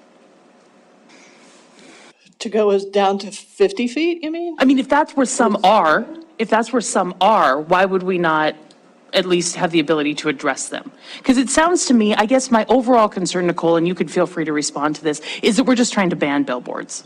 And I don't love them. Main Street is not what I would call an optimal visual, right? So I get the idea of clutter, and I know my constituents don't love billboards, but I also respect private property rights, and I don't want us to backdoor in here a ban. So that's why I'm asking these questions, is trying to figure out where we can balance between the idea to have nice view sheds in our community and still respect private property rights. Sure. In 1999, the city council adopted a moratorium on new billboard signs. The only way a new billboard sign can go in a new location within the city of Billings is if you take down a sign you own that is in a non-conforming location or is a non-conforming billboard sign type. So the old telephone pole 4-pillar signs. You accrue those sign face credits over time. They never go away. You can sell them to somebody who can use them. But most of them keep their own sign face credits. And that's how the city council dealt with putting a moratorium in place. The special review requirement existed in the previous code only in the community commercial zone district, but also applied in the central business district. In that short piece of central business district area where billboards are still quote unquote allowed. Because most of the rest of North and South 27th Street are not allowed to have billboards at all. So we've never had a special review application for a new billboard sign location in a community commercial zone or in the central business district in the 23 years I've worked here, which was I started a year after the moratorium, so. They just don't happen. And that's the choice of people who accrue the sign face credits. They say, what are my chances of getting a special review that the sign is less than 200 feet to a residential zone in this location? And is it worth it? Is the traffic there? Is the market demand there? So we just have not seen that happen. The special review was limited to say, you can't go below 150 feet for a new billboard sign in a community commercial zone because that's just too close to neighborhood. So I guess the result of the moratorium and the result of placing a special review requirement on billboard signs in community commercial that are less than 200 feet from a neighborhood is they don't happen. So if they don't happen, then why not just allow for the possibility that there may be a strange circumstance in the future? I mean, what would be the actual policy harm if the special review process works and it considers all the factors and all the uniqueness of a particular set of circumstances? Why not just remove the floor and say, any new sign has to be 500 feet away. If you want to try less, then you can try a special review and take your chances. You could absolutely draft the code that way. No, I understand that. I'm looking for what the downside would be from a policy perspective. In the past, billboard signs have tended to be located in economically disadvantaged areas. And you're where concerned- people don't have a political clout. Okay. I mean, I'm just being frank. That's the truth of the matter for billboard signs historically.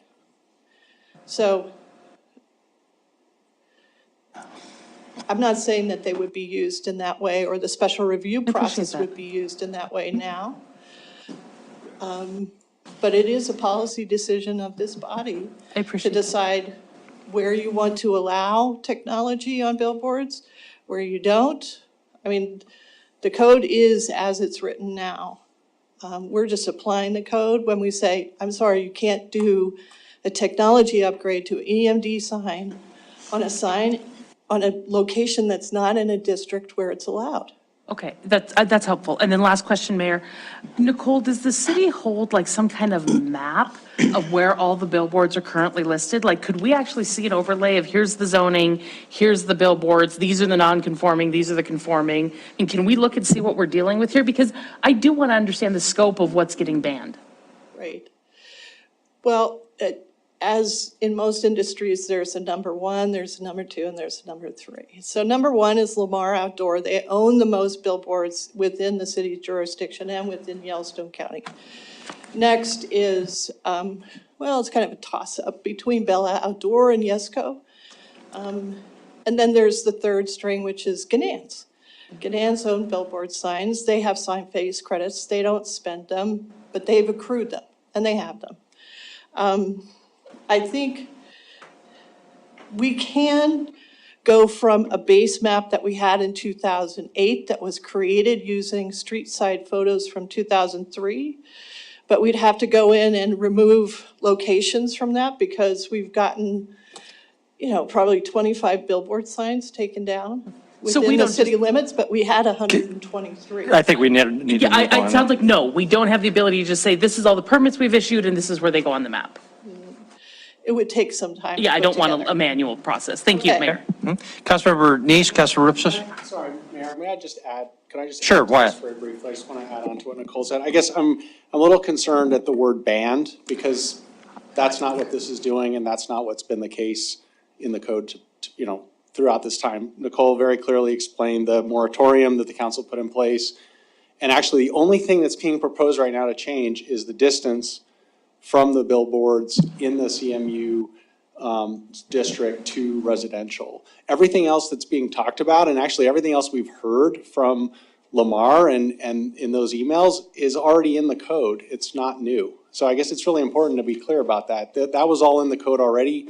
When we went through recode, it was maintained, and now we're talking about separation from residential. So, but I just want to be careful with the word banned, because that's not, nothing's banned. You can have billboards in Billings. You just have limitations on where they can be located, so. I think that's understood, so. Very good. Councilmember Neese? Thank you, Mayor. I have some questions on the off-premise signs, but I do want to give you an opportunity. Could you go back to the slide that you skipped over really quick on the, yes. And so are you saying these signs here are all within code, and that's the 250 square feet type of signs that you're, is that the example of what these are all? No, I'm not saying that. I'm saying these signs under our current code would not meet the regulations. They would be too large. But the new code we're looking at tonight would say these are okay. So the city issued a variance in 2011 for the shield sign. That's a 450 square foot sign, but it doesn't look out of place on that large of a building. So in the non-conforming section of the code, we allowed variances for signs that happen on or after January 1st, 2010 to be a variance. It doesn't go away. When Shields goes away, somebody else could come in and say, I also want the same size sign on this building or this number of signs. So variances under the current code are like we voided them all out, period. We didn't think that was appropriate. These signs on Central Avenue, those would become mostly conforming. Candytown got its own variance recently to be, I think this is 90 square feet. They have 60 feet of building frontage, so they got the variance because they needed the sign, but the new code amendments would allow it at that size. Same with Nutrition here, which is a new building at I can't remember, it's on 38th Street West, 1413. Party America is a little bit big, depending on how you measure it. We have a new way of measuring signs like this, so. But all of these mostly would become conforming, would have their variances preserved in the code. Okay, thank you. That's what I wanted to see. What we were fixing is a lot of non-conforming signs will now be conforming with this change. So, thank you. And Mayor, on the billboard signs, this is a concern of the community, I think, of these large billboards, the bright billboards, what we talked about in, back in the 90s, and what billboards were static billboards, and you'd see them change, every month or so, or every 2 months, you'd see someone up there, putting the paper up there. That's a whole lot different than what these LEDs are. The technology has changed, and our code doesn't address that well, I think. I think we're trying to fix it by putting it, these farther away, but I think we need to look at this a lot further. So, Nicole, when you were looking at this distance sign, did you guys look into just not, again, I know you kind of talked about the distance, but did you look at the brightness of some of these signs, or how these signs are being directed, and really what type of impact it had on the community? Because, like, for instance, on the Heights, you go up there, that one bright billboard sometimes will just.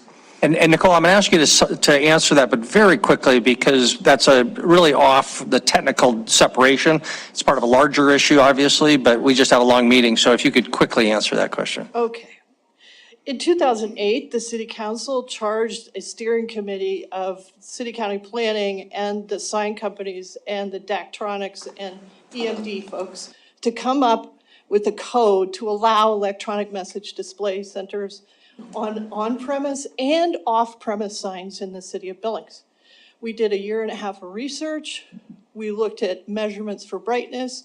We found the best way to address it was to require an automatic dimming feature on every electronic sign, and to basically have the owner or the operator of that digital sign a certificate that they have read the operational requirements and agree that if we get a complaint on the brightness of the sign or flashing of the sign, that we can request them in writing to dial back the brightness. And we have used that part of the code. It's in this new code because everybody agreed that that was the best approach. So we have the same code for on-premise EMD signs as off-premise EMD signs. Some of the on-premise EMD signs can have animation, but it can't be more than 29 frames per second. It can't be flashing, it can't be twirling, it can't be having the traveling lights, but you'll see plenty of those because most people don't know it's not legal. The off-premise EMD signs have to change no faster than once every Good enough. 10 Good enough. seconds, There I are think lots it of is. details in the code, Lots of so. details in the yep, code. on We that have issue. looked at it. Councilmember Ripsis, go ahead. Can't do brightness Thank you. one-on-one. Thank you, Mayor. Nicole, I do agree that I think we need to find some way to help the existing non-conforming signs get updated in some kind of way without just taking them down. So just encouragement to continue working on that. The other thing is, it seems to me that we wouldn't necessarily have to do a distance change because the other thing that's changing is the overlap with the plan developments and the county lands, right? So if we had just that particular change without a distance change, it would have addressed issues like the den and these other cases. I'm not really sure if they're actually concerns right now or not, but we could do that tonight without any distance change, just to change the types of overlaps that might be. What districts to include in the separation. Exactly. Yes. Okay, thank you. And Mayor, just one question, and I was considering adding, I noticed that there are no billboards within 200 feet because there are corridors or special corridors in the city entryways on 27th Street and Highway 3 and Shiloh Road. We have a couple new corridors coming into the city, with the Billings bypass and the Inner Belt Loop Skyline Drive. Is that appropriate tonight to add? I was considering adding that as a motion to amend whatever motion we might have here. Or would that have to go through the zoning commission again too, and I shouldn't even bother? I think that would have to probably go through the zoning commission, plus I think it's county property. Certainly. Not in the city limits yet. But as it comes into the city, certainly we. Right. Yeah, We could exactly. consider new entry corridors too. Thank you. Okay, thank you. Council, let's go to public hearing. We've had some people who have been very patient here. So we'll open for public hearing on both the wall sign component and billboards, and then we'll come back and deal with each of those separately, first with the wall signs. So thank you for your patience. Anybody in the audience like to comment on either of these sign changes? If so, please come forward. Just tell us your name and address and your address. Or name and address, keep your comments to 3 minutes. Good evening, Mayor, Council. Thank you for your guys' time. My name is Kelly Strobel. I'm with Lamar Outdoor Advertising, 383 31st Street West, Billings, Montana. I'll try to keep my 3 minutes quickly. I want to give you guys a quick little background on all this signs. We're limited already on where we go. The 200 feet right now is 200 feet from a residential zone. Anything under 200 feet goes to special review. The way everything is zoned currently, I've been doing this for 18 years, so there's places where I try to look for new locations. I don't think I've honestly, and Nicole probably could correct me if I'm wrong, but I don't know that if I've actually applied for a brand new location in probably the last 5 or 6 years. I have applied for upgrades, I have applied for conversions, but I don't know that if I've actually applied for, my most recent new one that I can think of is out in Lockwood, and that, I'm thinking that was probably county. The one on King at the BBWA. The what? The one on King Avenue West at BBWA between IHOP and the Burt's Car place. I don't think so. But anyway, it doesn't make any difference. But anyway, we're restricted, like she said, from I-90 all the way up 27th to the airport. from the airport all the way to Main Street, and from there all the way to beyond Zimmerman Park. We are not allowed on Shiloh because there's a 200-foot corridor overlay. We're not allowed there. We are only basically allowed on major roads, 24th, Main Street. And with the current zoning, all those lots, it's like Grand Avenue, and I hate even to use the word grand. Those lots are small, they're compact, they're busy, and we have restrictions, especially with the new map 21 that has come on. There's no really way to do it because I've got to have a zoning distance, I've got to have an MDOT distance. So we're restricted already. If this was to move to 500 feet, we'd be done. I mean, there's no other place for us to go because with the new zoning in the plant, city as well as county, once that stuff gets zoned, we're not allowed in public development. We're not allowed in agriculture. We're not allowed in any of that. So any of those roads, like for example, out at headed to Molt, there's no reason to be there. Not only that, it's an MDOT regulated highway. So we've got to go through multiple rules and regulations. Real quick on the digital. The digital brightness, and I know it's off the subject, but I just want to make sure that it's clear, that is federally regulated, that we have to be within a certain parameter of brightness. They all are manufactured and come with an automatic dimmer during the daytime and at nighttime. And we have never, since we've put them up, our very first one in here. And that went off, we understand, just go ahead and finish up. You're okay, Well, we understand. There's a lot of information to cover to get clear, so, but we've never had a complaint about it. If we do have a complaint, we fix it. The other thing with the den situation, we pulled the permit because it went to, that build for us would have cost us almost close to $300,000+. It's a huge investment for us. Here's the really frustrating part about this whole process. I didn't know that I'm paying $1,500 for a permit to have the task force decide whether it's correct, whether it's legal, whether it's gonna go in or whether it's not. That's the frustrating part about this. The other thing about it is what could have happened, and I don't know why, we're trying to be good community people. We're trying to do right for the community, clean our stuff up, but we're not allowed to do that. So when this permit came across, planning could have very easily said, look, we've got a huge issue here. It's a big concern. Let's try to fix it. It's a legal conforming location. This is what you're gonna put in. Let's fix it. Maybe we put static up for 2 years until it's the new development has been redeveloped, or maybe the trees have grown in 2 years, and then we can change it to digital. You know, there's multiple ways to work. I mean, everybody in this community, all the builders, all the developers, they come and they work out something that is gonna work for people, for both of us. We wanna be good citizens, we wanna work with the city, we wanna work with the planning department to make these work. We don't, our reputation, it's just like Grand and 24th. I'll use that for another example. We've got a side-by-side that's on multiple I-beams. I'll be the first to admit, it looks terrible. We want to clean that stuff up. We'd love to tear all that down, put a single pole back-to-back digital or something like that. But we can't because one, it's in CMU2, two, it's too close to residential, and it's on a major road. We're not going to stick these in backyards. It's not what they're designed for. It's not designed to flash. It's not designed to scroll. It's not designed to use animation. It's not to show cartoons for children on Friday night going down the road. They're not designed for that. They're designed to get the word out, to support local communities and support local businesses. We want to grow just as much as anybody else. You know, we can't go out, but you know, that happened to be a unique situation.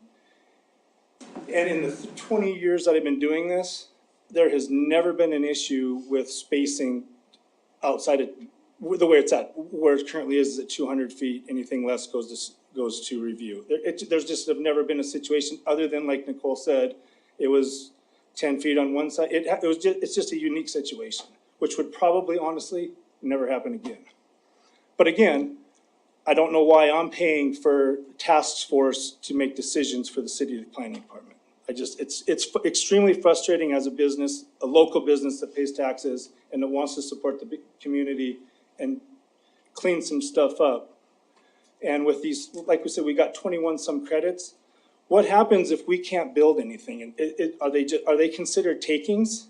I don't know where we're gonna go with that. If we can't build anymore, especially with the way the distances and stuff are, what happens with those? Do they just go away? Are they takings? Are they considered takings? I don't know. I mean, that's a question that could be talked about down the road, obviously, but I just, I guess I'm here and I appreciate your guys' time, and I just would like to see it honestly just go away.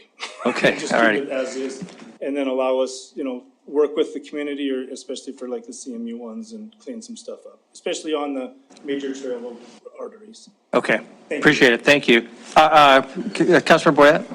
Excuse me, the proposal was for 500 feet and currently it's 200. Is there some place in between that you could live with at all? I mean, is there any room?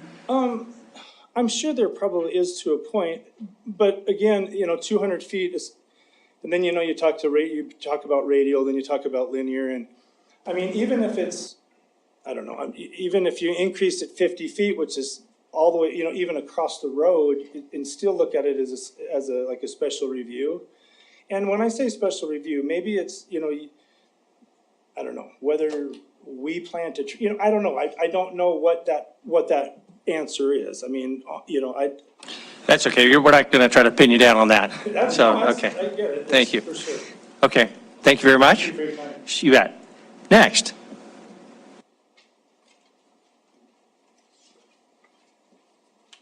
Hi, good evening. My name is Allie Carley, 2524 Aspen Creek Trail.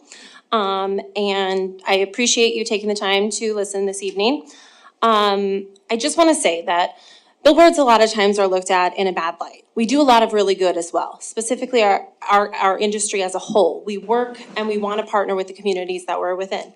Because outdoor billboards, outdoor advertising is the largest audience out there for local nonprofits, local businesses, and the driving public. It's a really great way to reach people. I understand that, again, we're looked at sometimes in a bad light, but we do the good. We're hooked into the National Amber Alert system, and that's something we feel very strongly about. I'm a mother.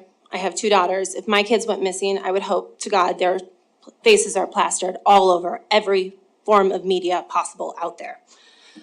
We also work with FEMA, and we're linked into that system as well as a company. We certainly work with the FBI and U.S. Marshals. Recently, there was an example with some U.S. Marshals where they attribute the billboards to definitely some success in catching one of the most wanted people that they were looking for at that moment. I don't have the story on me, but I can get it to you. Another one I can reference is there was an issue back in Iowa in 2016, and they did find the person they were looking for due to the billboards that we put up as an industry. Another thing, I mentioned the nonprofits we work with. I'm not sure if you've seen the Missing and Indigenous Women project that goes on around town. We work with Tavera Photography for that. We have partnered with her and we donate the space so that way she can get the message out there more. Our company as a whole actually took this under our wing and did a national partnership with her where just to get this correct, we donated in 35 markets. We donated 241 digital boards across the country, and it was a total value of over $430,000 that we as a company donated to get the message out there about something that's affecting Montana as well as the entire country. We also partner with Make-A-Wish, Girl Scouts, etc. There's numerous nonprofits we work with on a daily basis. So far to date this year, we've donated over $55,000 in space just here in the Montana area. That doesn't include more. It's only May. We're going to do more. We want to be good community partners. Our advertisers ask for things. They want more digital in this area, and we're trying to provide that for them. Thank you. Thank you. Next, any other public comment on the sign coin ordinance proposals? No one's coming forward, no one's online, so we'll close that the public hearing on that. Council, let's take these up in order, first with the wall signs.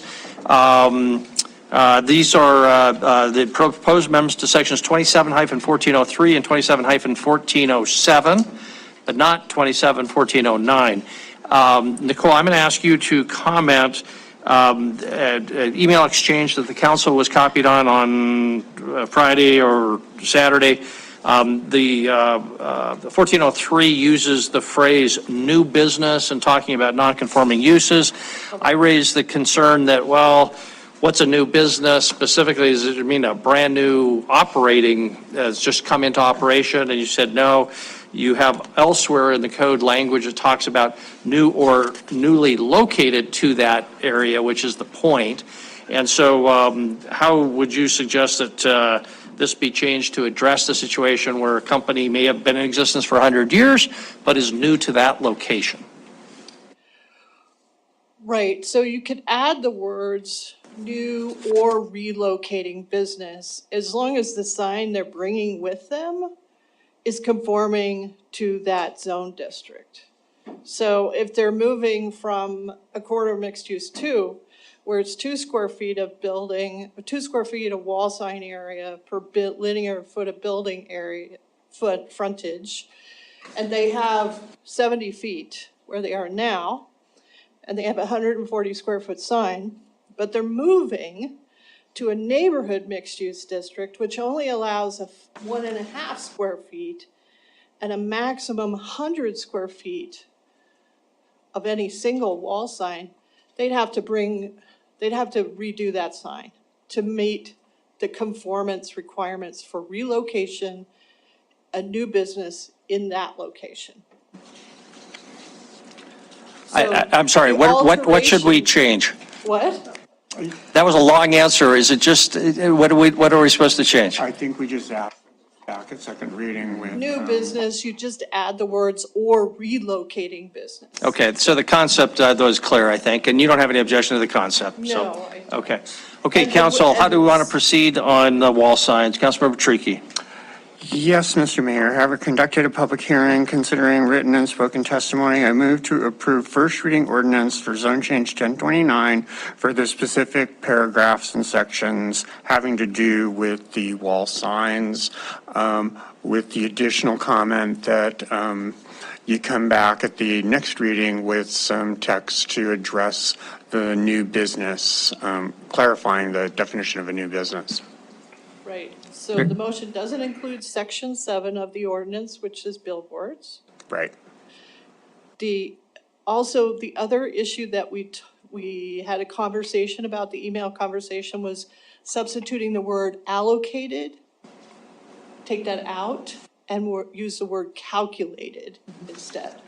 Is that correct? Yes. Okay, so the second reading part of the ordinance will include the word relocating business, and we'll substitute allocated with calculated. Yeah. Yes. Okay. Okay, that's the motion. Is there a second? Second by Councilmember Shaw. Okay, any discussion? Councilmember Deese? Just clarification that the motion was hitting which sections of the ordinance? It was 1403 and 1407? That's my understanding. It wasn't in the motion. I just want to make sure that was. Yeah, and if that's incorrect, but it only deals with the sign, the wall sign component, not the billboard. Okay, thank you. Right? Okay, anything else on discussion? Councilmember Purington. So you made the comment, Nicole, that landlords weren't managing their wall space or their sign spacing. So how often did that happen? Because to me, I'm going back to the property rights of these land or the business owners, that they're not going to let one tenant take up, all the spacing. I'm just concerned that we're regulating this use of spacing to the detriment of whether it's tenants or even for the landowners.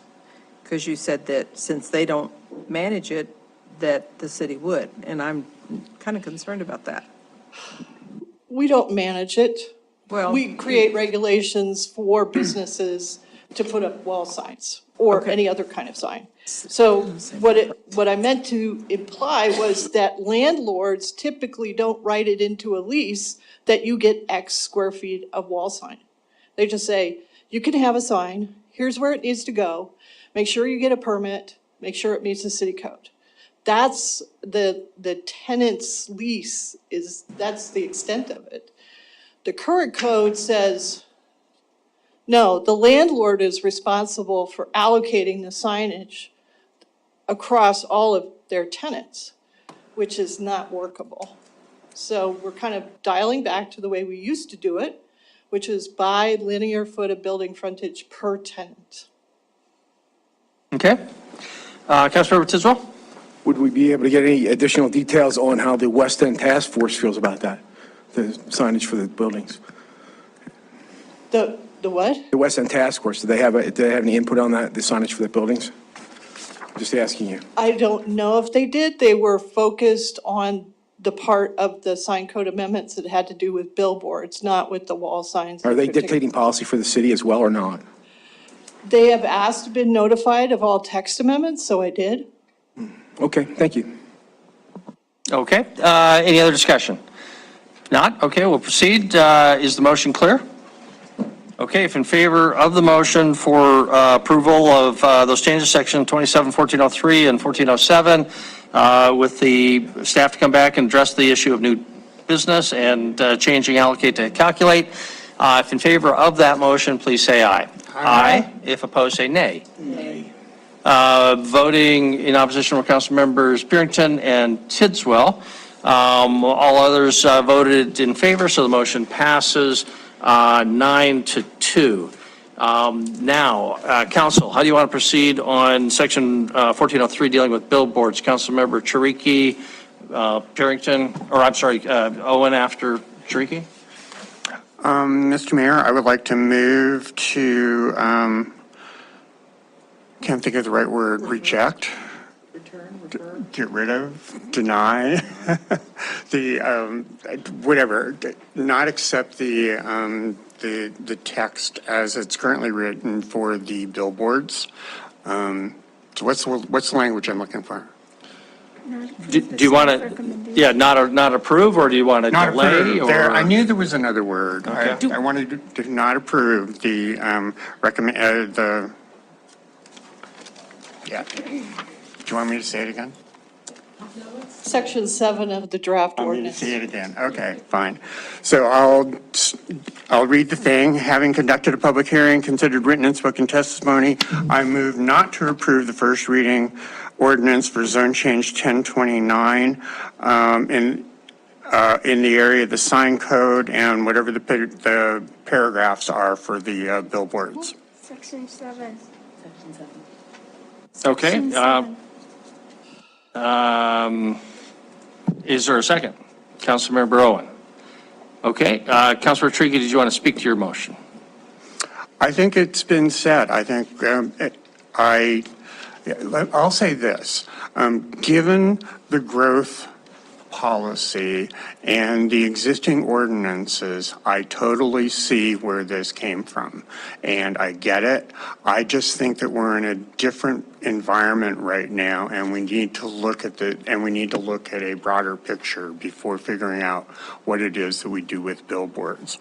So actually, my next motion after this is to ask to start that process. Can you clarify that? Because I'm not sure there's going to be a next motion after that if this passes. So, Well, was that direction to staff to go back to the drawing board? I wouldn't. Or leave the drawing board alone? Which one? Throw it all out, let's start with the new charter and, yeah, no, it would be a motion to direct staff to, Point of order, Mayor, let's worry about one at a time. yeah. We have a motion on. well, I'm just making a clarification. If the motion is to not approve, then there's not going to be anything before us to come back and tell staff to move forward with. So if you want staff to come back with something, I would say that needs to be part of your motion. Oh, I see what you're saying. Okay. Yes, so, what? Mayor, may I make a suggestion? If you yield to your second? Sure. Okay, sure, go ahead. It seems like there's still a desire to have a review here, so perhaps the better motion, rather than to deny, is to return it to the zoning commission for reconsideration of council direction. perhaps. I think it has to go to staff because I don't think that the basics that we have here in place are enough for the zoning commission. I think it really boils down to static billboards and digital billboards are different things, and we don't really have a policy in place for digital billboards. I am certainly fine outright denying it. So maybe we just deal with that first and see if there's a vote to outright deny, and then staff can do what they choose to do. Okay. Yeah, so I'm hearing a motion is to deny, but there is a movements expressing a desire to hear more from staff and not just to keep the status quo necessarily. Yes, so to direct staff to take a look at the issue of how we would regulate digital billboards in a way that would allow some of them to actually start happening here in Billings. Okay, so that's a component that's denied. I'm looking to our second to deny and kick it back to staff for further consideration. That will be my second, but then I'd like to speak to the second. Sure.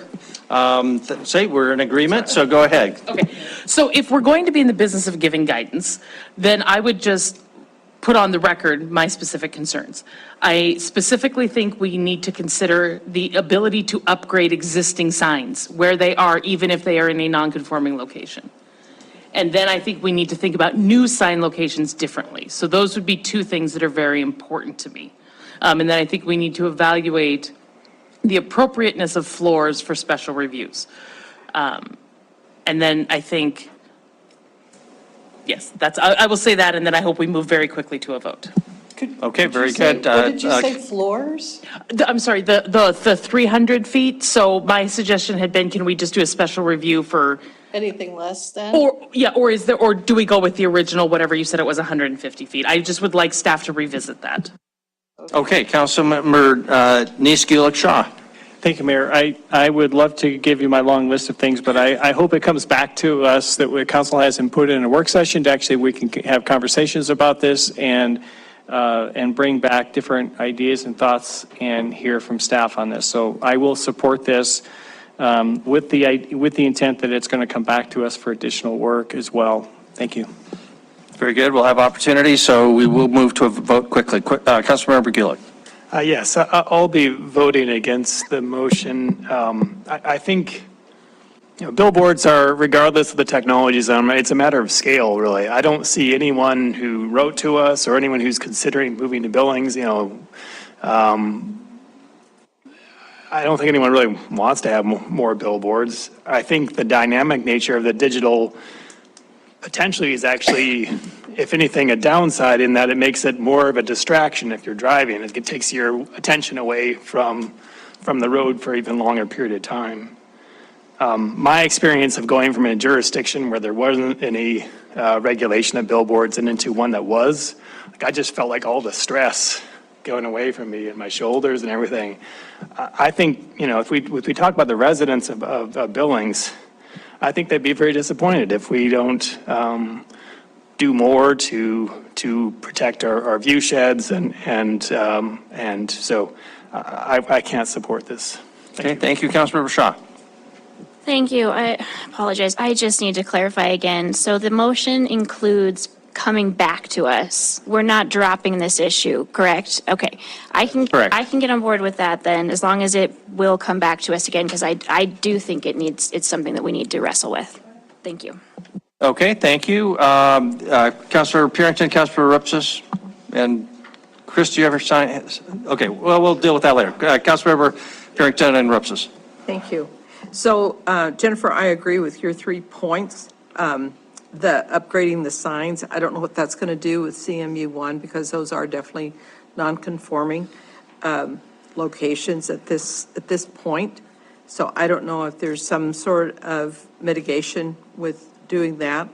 Also, whenever you're talking about new sign locations, and we're looking at the Innerbelt Loop as well as the Skyline Trail or other entry points, I think why I've made the point, other entry points of how we handle that in the future. Even though there are county properties in there, there's still city properties that we could address those as well. Okay, Councilmember Rupsis. Thank you, Mayor. Yeah, I'm going to vote against this as well, because I think we should be doing something tonight. And I think it might not need to include the distance change. I think the specific issue that drove this issue could be addressed with the residential, just the definition of what we're including as residential zone district intersections. And if we were to pass that, then we could address a lot of the existing concerns, not cause any new problems for our businesses here, while still addressing citizens' concerns. So I'm going to vote against this. I understand it's going to come back, but I agree with the things that Councilmember Owen and others have described in terms of the types of issues that we want included in that.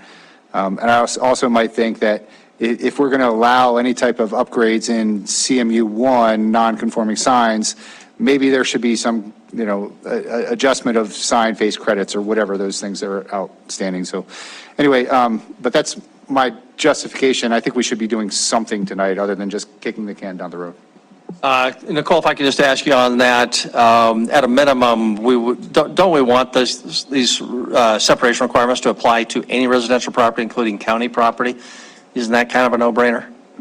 Right, I mean, that's not in the code right now, you'd have to adopt that. It includes county zones that allow residential, and it includes planned development zones that allow residential. Because it's not the way it's currently worded. Yeah. That's the way the amendment is worded. Yes. Yeah. Okay, Councilmember Joy? Thank you, Mayor and Council. I won't support the motion to deny. Gosh, I'm having flashbacks of hours of listening to how you regulate signs, and it's not good. It's not a good flashback. It's really, you're talking about a work session to understand this code. We're talking about weeks and weeks of understanding this code for how this is regulated. Electronic signs are regulated. They absolutely are. And hour after hour of people hammering out what they should look like. That's my flashback. I think it would have been much simpler to simply adopt a motion that would be 200 feet to include PND zones and county zones for that, rather than to deny everything. So I won't support the motion. Thank you. Okay, Council, are we prepared to vote? Okay, so Wyeth, stood up. You want to get some clarification on this, I assume? Yes, Mayor, if I might, I guess I'm just concerned mainly about the other direction, you've got the motion to not approve, that's one thing. The idea of like all coming back and what are we doing? I have a lot of concern with that. I don't, kind of to Councilmember Joy's point, but this is a huge thing. And so depending on what it is you're really wanting and what you're wanting us to go back and do, we're going to need a lot more specifics beyond what's been. This is a very simple change here that's proposed. When you start talking about how we're managing electronic signage, yeah, that's a really big deal. So I just want to make sure we understand where this goes if in fact you do vote that, so we know what we're doing, because this was a pretty narrow amendment. Thank you. Councilmember Chris. Mayor and Council, I just want to clarify, and Wyeth, if you could, I think it's been clear. This pocket, this very small space in front of the den where the billboard could go, I was grateful to hear that they withdrew their application. And if I understand it, but that was their choice. If I understand it, if this motion passes, then they will be able to make their application. We will process their application as we did before. We did not sit on their application. We will process their application, and the public will get to weigh in, and ultimately, though, if it abides by the rules, it'll get approved. So, frankly, I look at this spot, though it's just one example of really a neighborhood commercial area with residential tucked very close to commercial, thinking that, yes, as emails were coming across, people were going to be very unhappy with the scale of the sign. So that's why I did direct the staff to fix it, bring forth language to correct it for your consideration. Thank you. Thank you very much. Okay, Councilmember Owen Rupsis. Mayor, I have to tell you, I find this incredibly frustrating. We sat here and we raised a number of concerns about billboards, and what we heard, the recommendation, the technical recommendation was, don't amend this on the fly. Send this back for consideration, which is exactly what Councilmember Tariki has done. And now we're getting a bunch of pushback because we're doing exactly what staff technically recommended we do as a procedural matter. And I find that very frustrating. Well, If you want us to- Council, remember, I did not hear that to be their recommendation. I didn't hear that as I their did. recommendation. I think other council members did. So we can sit here and chop this up. I'm fine with that. But I think the better course of valor is to ask staff to go back and look at it again, which is what Councilmember Tariki has done. Okay, Councilmember Ripsis? Thank you, Mayor. I guess what I heard from them was that we shouldn't try to come up with new things outside of what was being proposed here, right? So we've thrown out a lot of ideas that I think are outside of the scope of anything that went through the zoning commission for consideration. What I'd like to do now, I think, is offer a substitute motion to adopt the staff amendments for Section 27-1409, off-premises billboard signs, as they relate to the definition of the residential zone districts overlapping with the existing 200-foot radius. Right, we'll leave the distance change for another day, more discussion in terms of the types and other things we've talked about, and just deal with the overlapping sections or zone districts right now. So that would be my substitute motion if there's a second for that. Second. Okay, motion is made, second by Councilmember Shaw. Nicole, can you clarify for us, or Councilmember Ripsis, exactly what's meant by the overlapping districts and also how it, does that address the county residential issue? So if it would help, I would just read the section as I think it should be adopted. Yeah, can you tell us where in our packet before you? 27-1409C. Hold on, let everybody. C1B. It's really only this section that we'd be adopting. So we're in 1409. 1409 C1B. Sorry, gotta go back. It starts with billboards shall be permitted.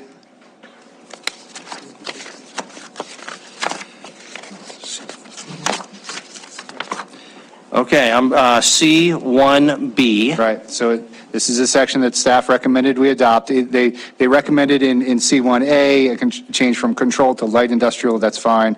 C1B, billboards shall be permitted as an allowed use in corridor mixed use 2 zoning district, provided that the structure is 200 feet or more, so not accepting staff's proposed amendment of 500 feet or more, 200 feet or more from a residential zone district. This distance shall be measured as a radius from the proposed location of the off-premise sign. A residential zone district includes any planned development zone that allows residential uses and any county zone district that allows residential uses. The motion would not include the staff proposed change to section 27-1409C1C, which again talks about distances. Okay. And Nicole, the obvious question is the den, to Chris's point, if we get an application, would that change restrict the ability of the Lamar to put in that sign? Yes, the district in the county across the street allows residential uses. Okay. All righty. So that is the proposed substitute motion, I believe. And is there a second? Councilmember Shaw had the second, so that is what's on the table. Councilmember Owen. Councilmember Rupsis had previously indicated a desire to put in 2 new streets that would have a ban. Is that included in this motion? Not at all. I'm sorry. Not at all. Staff recommended that should be one of those things that was not included tonight, but should be brought forward to the zoning commission at some point, even indicating some concern that one of the roads doesn't exist yet, and they're through the county. So then just as a point, Mayor, and then I'll let it go, I'm still procedurally confused, because what you've just said is the staff did tell us, send some stuff back to the zoning commission. And so I think this is fine. I think it's much better to take out the 500, but I'm frustrated, quite frankly, with how this procedure has fallen tonight. Okay, any further discussion on the substitute motion? Councilmember Joy, Councilmember Denise? Thank you, Mayor and Council. See how many hours it would take for us to understand our sign code? It is really difficult. And we had people in the room, including I forgot your name, the man in the back and the woman, and people in that room who do this every day, and it is their profit and their business. It is difficult. So I just want to say very clearly, although we feel very frustrated, you can't imagine how frustrated the people, sign code people were in that meeting. This is very difficult stuff. Just to make a comment, thank you. Okay, Councilmember Denise? Thank you, Mayor. Just to clarify the motion, because you were talking about it, this expectation is still directing staff to bring this to whether it's a committee or a community work group, something to develop something so that we can readdress some of the issues that have been talked about tonight. I fully expect that staff has heard that there's other issues that we would like to address, and they'll bring that up through the entire process, starting from the beginning through, yes. Okay, thank you. I will go ahead and support this motion. Okay, Councilmember Tricky? I do want to say that that one of the biggest problems we are facing here in Billings and across the country right now is a lack of engagement with each other. And one of the best ways the city can improve our engagement with our citizens is with digital billboard signage. It is something that almost every citizen sees every day. I think it is a very important tool for us to have in our toolkit. And if you remember, I've been saying for a while now, we should buy some billboards and put them up. So I think, to me, a billboard like what is at the corner of 8th and Grand is not a distraction. It's not a problem. And it looks a heck of a lot better and is a lot more inviting than the big static billboards that we have all over the place. So I would like to see us find a way to make that happen. Okay, Council, are we prepared to vote? The hour is late. So the substitute motion is just to change make no change in the distance, but add that sentence about, there's two sentences that Councilman Boyette or Ripsis read. This distance shall be measured as a radius from the proposed location of the off-premise sign. A residential zone district includes any planned development zone and allows residential uses, and any county zone district that allows residential uses, and also allowing the change from controlled to light in an industrial. Okay, that is the substitute motion. Okay, Councilmember Puritan? No, just clarifying. But we're going to keep the original 200 feet in there right now. That's correct. That would be unchanged if this passes. Okay, so if in favor of the substitute motion, please say aye. Aye. If opposed, say nay. Nay. So voting in opposition, just because there's fewer, Council members Joy and Chiriki. For two very different reasons. Okay. Very different, okay. But everybody else voted in the affirmative, so the motion passes 9-2. And that does conclude item number 4. Phew. Thank you very much. We got a long ways to go, Council. We'll pick up the pace. Denise, please read item number 5. Public hearing and first reading ordinance for zone change 1023, located at Wicks Lane and Bitterroot Drive. Zoning Commission recommends approval and adoption of the 10 criteria. Okay, thank you very much. Karen is our presenter.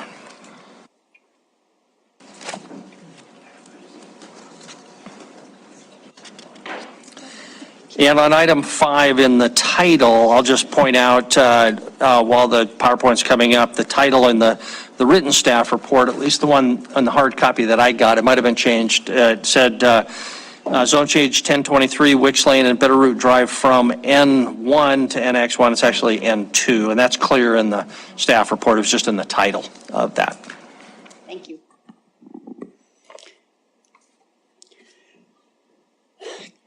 Good evening, Mayor and Council. Or good morning? No. Not yet. This is a zone change from the N1 to NX2 and NX1, correct? So the property is located on the corner of Wicks Lane and Bitterroot Drive, which is actually both minor arterial streets. I believe so. They're arterial streets. So the zoning to the north, south, and west is also N1 currently, and to the east is NX1 across Bitterroot Drive. This is an older aerial photo. The property to the west currently has a newer single-family dwelling on it, and it wraps around the subject property to the west and south.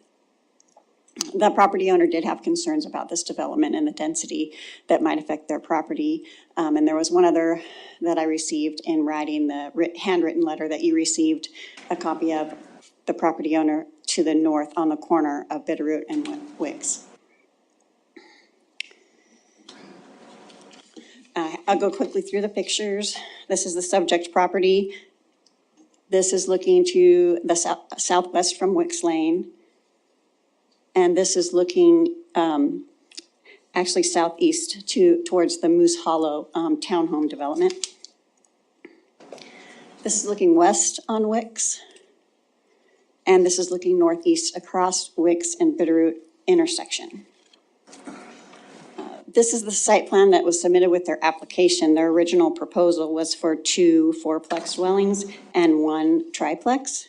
And after they submitted, they since substituted that site plan with a proposal to do 3 triplex dwellings. And currently, the zoning allows for 1 duplex per 20 feet of street frontage. And by my calculation, that's almost 20 duplexes that would be allowed, although that's not really feasible or doable on the site with all of the other restrictions and site development that would be required. The new zoning that's proposed would allow 60 foot of street frontage for each triplex, or require 60 foot of street frontage for each triplex, which would come to about 8 triplexes that could be allowed, although that's not feasible or realistic either with the site development that would be required. I'm bringing that up to see the difference in density, which is very comparable for both of the districts. The proposed NX1 would allow more dwelling units per building. For example, the existing zoning would allow 4 duplexes for a total of 8 units, and the new zoning would allow 3 triplexes with 9 units. Additionally, they would have to do their master site plan review, which would cover the site improvements like sidewalks, landscaping, parking. All of the zoning would be reviewed at that time, and their stormwater retention and all of the engineering requirements would go through that. I think that's all I have for that slide. The zoning commission did hold their public hearing and are recommending approval of the zone change. It does meet the intent of the growth policy and the Heights neighborhood plan. It's compatible with the surrounding zoning and development. And also the NX1 is a desired zone district along arterial streets. That concludes my presentation, and I'll be happy to answer any questions. Very good, thank you. We'll open up for public hearing in just a minute. Any questions for Karen? Don't see any. This is a public hearing on item number 5, zone change 1023, Wicks Lane and Bitterroot Drive. Do we have any public comment?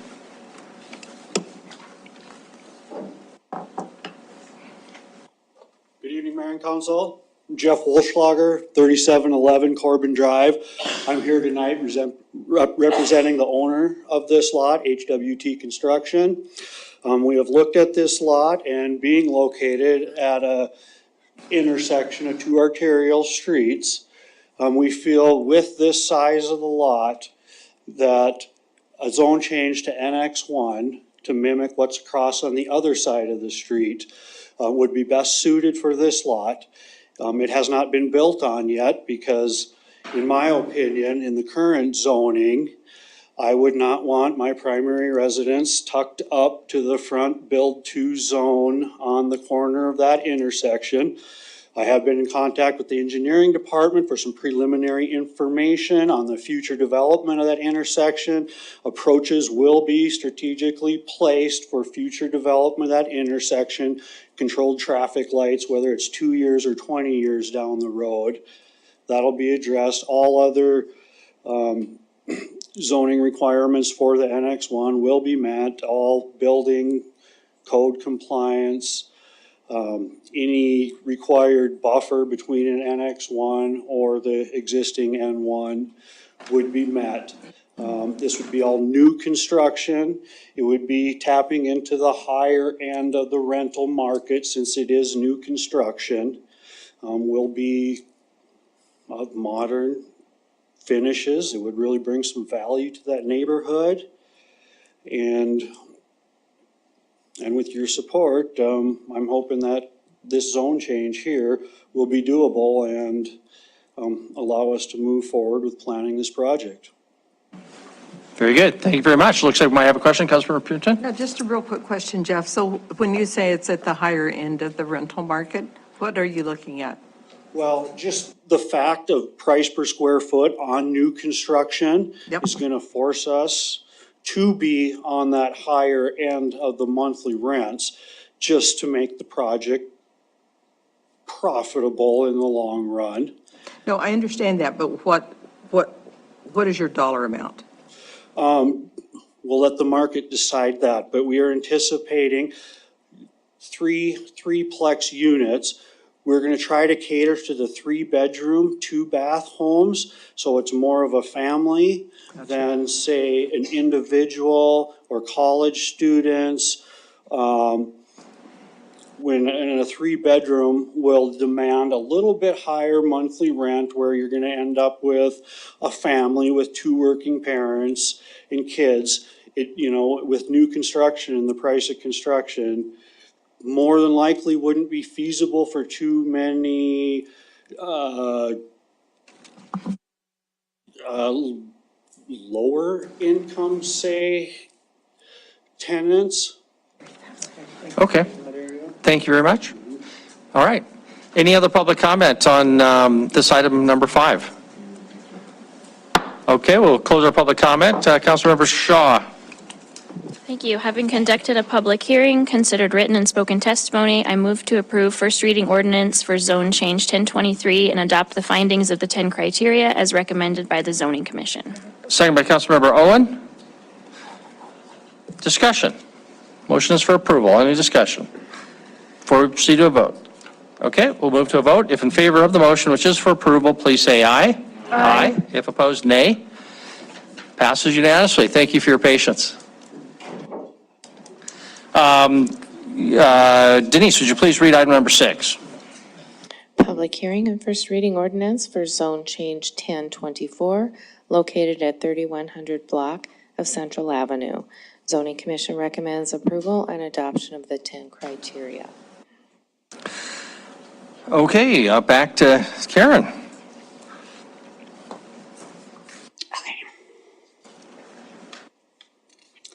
This is a zone change from request from N3 to an NX1. It's an infill parcel that's in a very diverse developed area. The north property is zone N2. And then to the south, we have Public, which is the Faith Evangelical Church property, and then NX3, which is the Hunters Point apartment complex. To the east is also NX1. To the west is one N3 parcel, and then west of that is a neighborhood mixed use. There's a shopping strip mall there. Here's your aerial footage. I stated this is already, I already stated this is a unique area, like the diverse development as well as zoning. They're proposing 1 duplex according to their application. They could put a triplex or up to a 4-plex like the adjacent property to the east, excuse me. And just to go through the photos, this is the subject property. They don't have any access off of the arterial street central. They only have access from the alley, which is at the north side of the property. This is looking west towards a single family, and you can see the strip mall behind that. And this is looking east towards the NX1, which is a fourplex. And this is south towards the church, and then I have southeast towards a Hunter's Point. The zoning commission held their public hearing and is forwarding a recommendation of approval. It meets the intent of the growth policy. It is compatible with surrounding zoning and uses. And again, that's in a desired zone along arterial streets. Concludes my presentation. Okay, any questions? Councilmember Rupsis? Karen, I hate to do this because this isn't really a zoning question, but when they do develop, will they have to finish the alley? It's the fourplex to the east is paved. The alley through there, will they continue that? They will likely be required to make some improvements to the alley for that access. Thank you very much. No other questions for Karen? Okay, we'll open it for public hearing. Item number 6, zone change 1024 on Central Avenue. Is there any public comment? Any public comment on item number 6? No one is coming forward. No one is online. We'll close the public comment period. Councilmember Boyette. Thank you, Mayor. Having conducted a public hearing, considered written and spoken testimony, I move to approve first reading ordinance of zone change 1024 and adopt the findings of the 10 criteria as recommended by the Zoning Commission. Councilor Rupsis is indicating a second. Any discussion?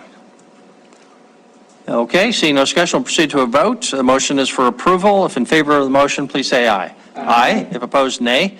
Motion passes unanimously. That concludes item number 6. Brings us to number 7. There's a series. Here we'll have a joint public hearing on both the annexation petition and the zone change.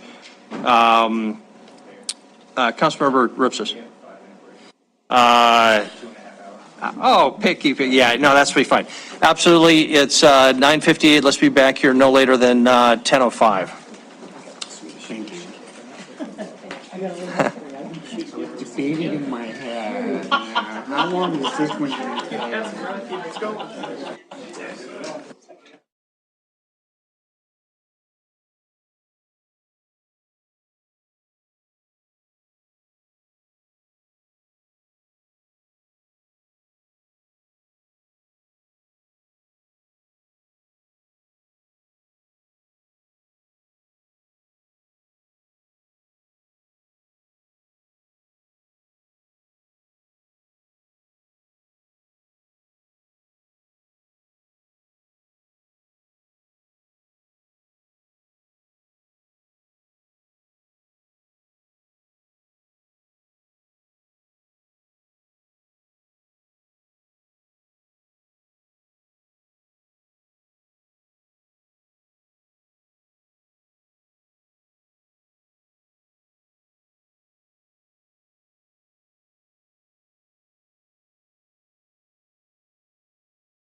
Okay, welcome back.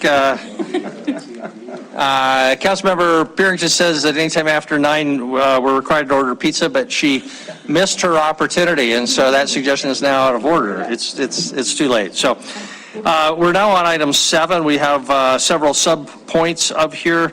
Denise, would you read item 7, but let's deal with the two that are the joint public hearings. So that would be items 7A and 7B. Okay, so it's for 54 West Development. There's a joint public hearing for annexation 2303 and zone change 1025. The resolution approving annexation 2303 is located north of Rimrock Road and east of 54th Street West. Staff will recommend conditional approval on that item. The next one is for first reading ordinance for zone change 1025. And that is located on the north side of Rimrock Road and east of 54th Street on a parcel located on the northeast corner of the intersection. Zoning Commission recommends approval and adoption of the 10 criteria. And very good, I apologize, I said 7A and B, it's really just 7A, little I and little 2. So with that, we'll turn it over to our presenter, Hunter Kelly, welcome. Good to be here. So there's a lot of moving parts with this one, so we may have to take our time. Yeah. So tonight we.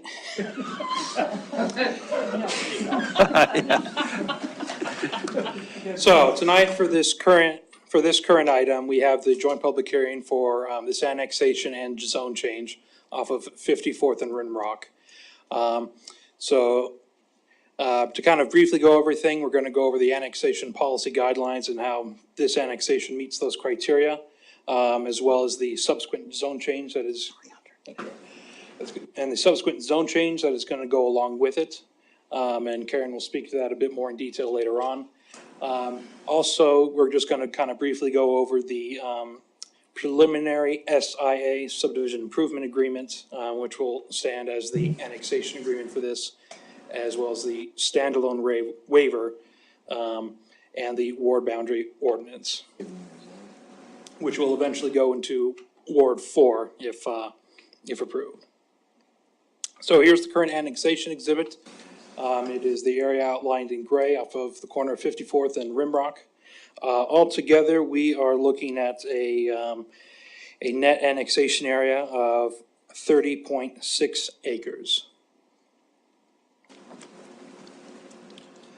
So here it is, area in red standing for our current limits of annexation, which a parcel needs to be within in order to be annexed.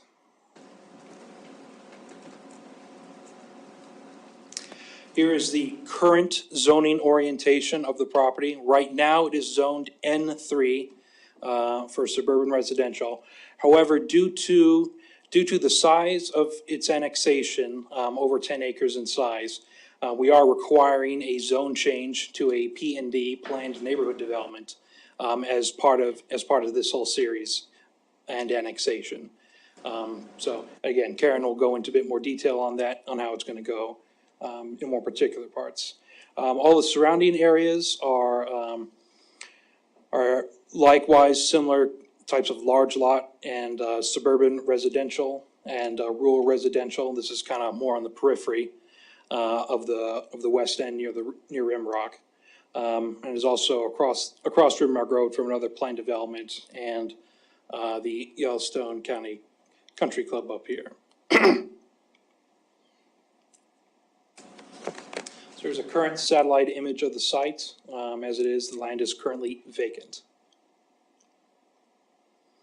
And here's the kind of extended area.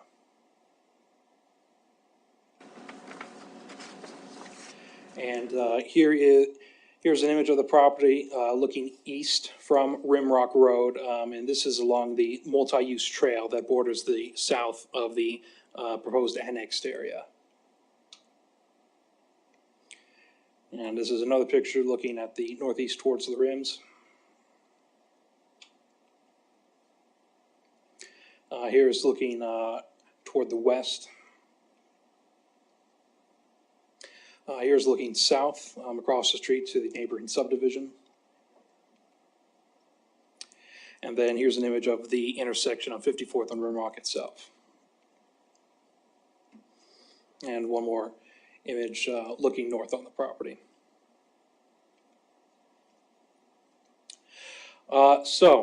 As stated before, these are the annexation policy criteria, and through staff research, we have found that it meets all these criteria.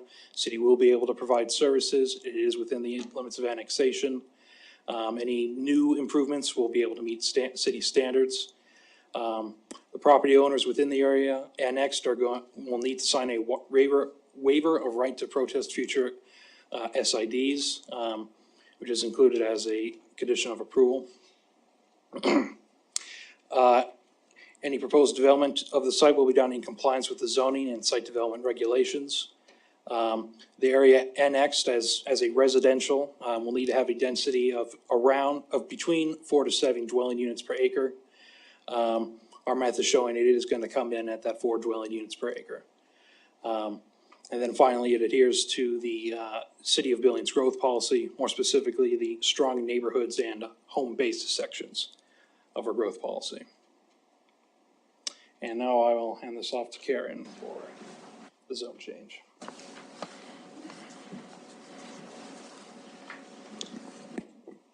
Okay, this is zone change 1025. This is a concurrent zone change with the annexation as well as the subdivision. So the PND is required, as stated by Hunter, with an annexation. This particular lot size requires specific zoning, and they have proposed N3, N2, and P1, which is their public portion.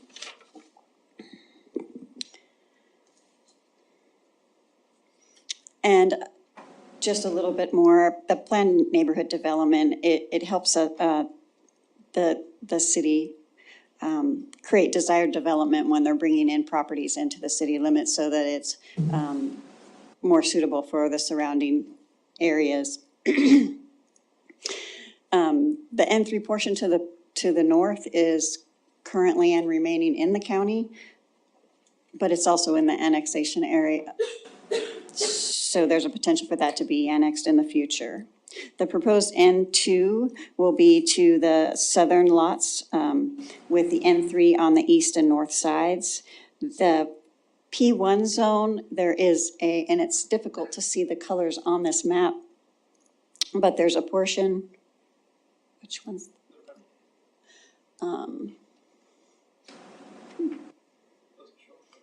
No, it doesn't. The southern strip below the N2 is a part of the P1 zone district, and that's an area that has, I'm going to let Hunter address the portion with the fencing and landscaping portion that they've been looking at, and the P1 district on that westerly side.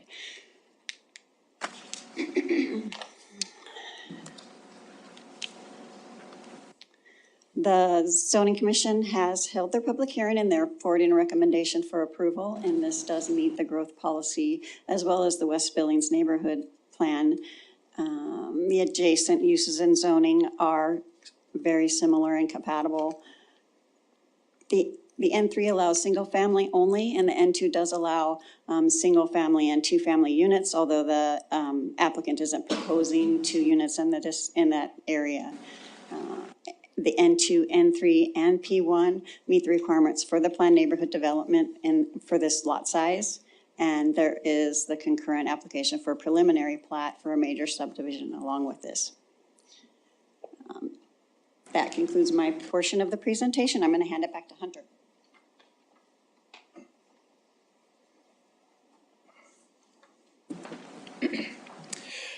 So with all these facts being present regarding the annexation and zone change, staff is recommending City Council hold a public hearing, in this case, a joint public hearing that considers both the annexation and the associated zone change 1025. Upon completion of the hearing, staff further recommends the city annex the petition property with the staff recommended conditions of approval, as well as the zoning commission recommends approval for zone change 1025.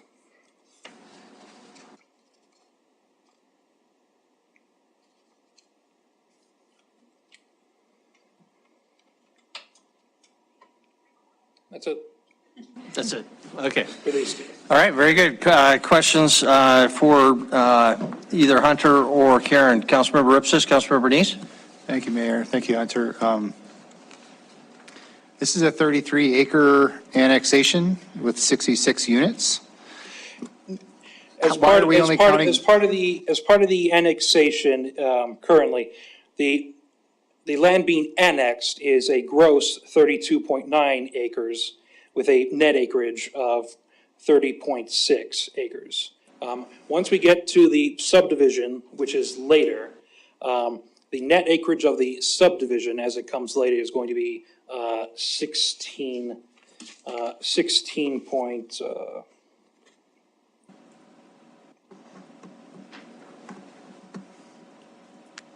Right. 16.21 acres. But how do we get to just write off, over half of that property? Because if we're trying to get to 4 to 7 acres per, or 4 to 7 dwelling units per acre for annexations, why do we just get to ignore half of that property that we're annexing? The way we were looking at it is because this was happening alongside, concurrently with a subdivision, we were looking at the end result, and per our math, due to how the zoning could go on paper, is that it's 66, that is 66 residential units over a net acreage of 16 acres at the end of the day. But how do we get down to 16 from 33? Why are we not including the entire lot that we're annexing?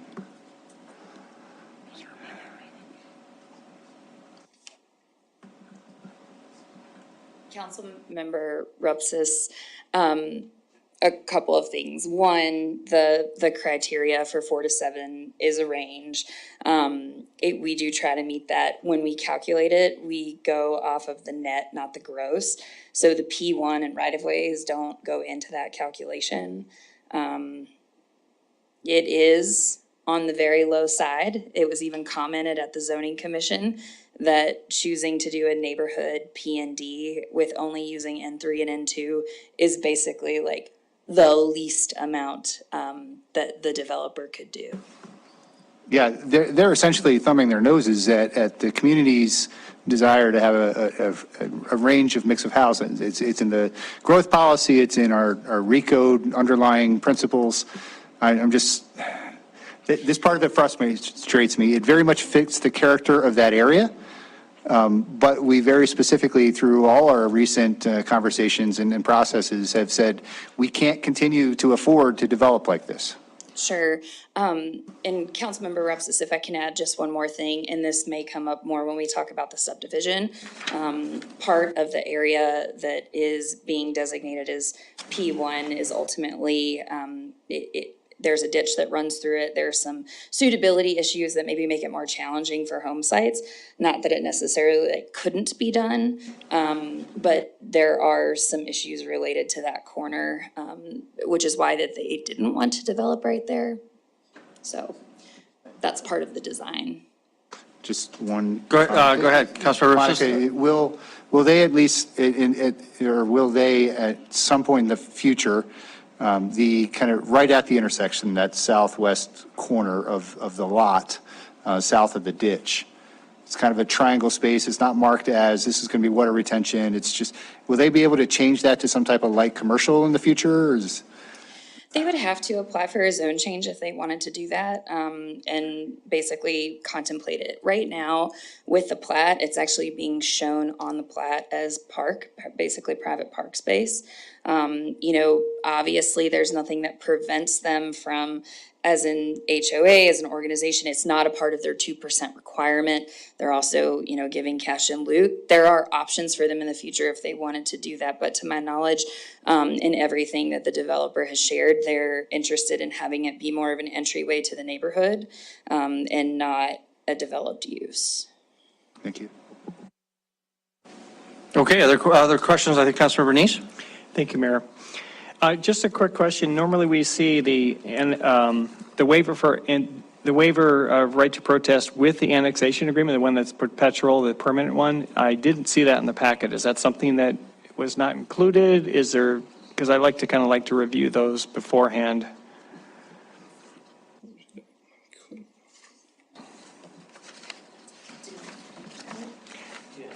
Okay, I want to make sure I'm not stepping on your toes.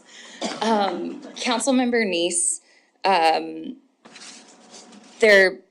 those don't change from development to development. The waivers, the standalone waivers, it's the template that is what it is. We can certainly email you it if you'd like to see it. With the annexation agreement, when we have those, they are attached to the back. In this case, with the plat, you have the SIA that has the subdivision one attached to the back. But we can certainly send you a copy of the template as well as the executed version, which once it occurs. I think they have 14 days according to the resolution. No, I don't need to see it, but I do like to see them beforehand because we have made changes to them in the past. And so it's nice to have these with the packet. So if it's the same ones we've seen and we've approved in the past, that's fine. But I do like to read them because I know that we've seen other errors and issues that we've corrected. But thank you. Okay. Any other questions for Hunter or Karen? I'll ask both of you. I'm going to give a little bit of a heads up to our applicant. There was a lot of email exchange as well as discussion in this meeting before about how SEPTED principles apply to the fencing requirements on the south edge of the property just north of the big trail along Rimrock Road. And the concern is that a solid fence blocks visibility into the backyards and from the backyards to there. Go ahead and comment. If I may, Mayor Cole, that is stuff that is going to be that we explicitly mentioned during the subdivision hearing itself that we have after these two items. Yeah, that's kind of what my point is. As I said in my emails, I think that's a mistake. Well, I don't know, mistake. We could do it, wait then, council, but I want to give the public, before we open public hearing here, a chance to comment on that, because my suggestion, and Gina, you can comment, you're copied on my emails, because we don't have regulations dealing with SEPTED requirements along pathways and fencing, which normally is what we would rely on when it comes to SIA requirements. I think legally we're probably better off putting in an annexation agreement where we have a lot more latitude in dealing with the developers. So that's why, council, I would suggest that at some point we have a discussion about the fencing, but in an annexation context. But if staff, Hunter, Karen, or Gina want to comment on that as well, and also our developers, I'm sure, will want to as well. So I just wanted to kind of raise that issue for everybody. And I had in my email suggested language. I don't know if that's been sent to the developer. My proposed language from over the weekend, but I don't have a copy of that. But you guys do, and I'll have that read at some point. But Monica, if you want to comment, feel free. Sure. Mayor, a couple of things. Once we do get to the item on the agenda that talks about the plat, but I understand why you're bringing it up now, because you may want to tie it to annexation. There are findings of fact that tie the conditions to a criteria for subdivision review. So I think there's nothing out of order or out of line with that.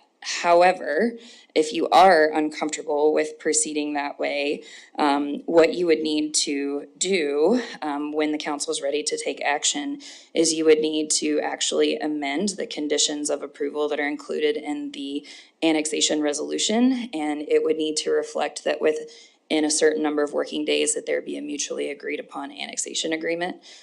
We typically have those within 45 working days. So you would just need to be sure to include that if that is something that you want to do. This development, as well as the last annexation that you considered, both came in the similar time frame before we heard some feedback that you may like to see annexation agreements with every annexation and not rely on SIAs when they're part of a subdivision. So in talking with Debbie Melling, the Public Works Director, given the timing of everything, this is the last one that was in the hopper before we were hearing that feedback from council, which is why you don't see an annexation agreement tonight. If you're Actually, Monica, just to highlight condition, the first bullet in the conditions in the annexation resolution does call for an annexation agreement. So it says, within 45 working days and prior to site development, a subdivision improvement agreement shall be approved as part of SIA. Never mind. I stand corrected. It's late, but it's not that late. We're still sharp over okay. here. Yeah, only the SIA. Okay. Yep, thanks for pointing that out. Okay, I want to highlight that. Anything else, council, for staff? Or Gina, do you want to comment on this issue? And on the issue of fencing, and I don't want to prejudge that issue. It's more a procedural thing to raise it for people. I don't see any harm in putting in both in an SIA and in the annexation agreement. But Gina, if you wanted to comment, please do. Thanks, Mayor. That's all I was going to say was basically what Monica just said to you, that if you want to substitute that instead of an SIA, you could condition it on an annexation, a mutually acceptable annexation agreement. Okay, and if the developer says that's fine, the proposed language I emailed around just said 4 feet fence if it's site obscuring, but if the developer wants a 6-foot fence, that's fine, but it can't be site obscuring.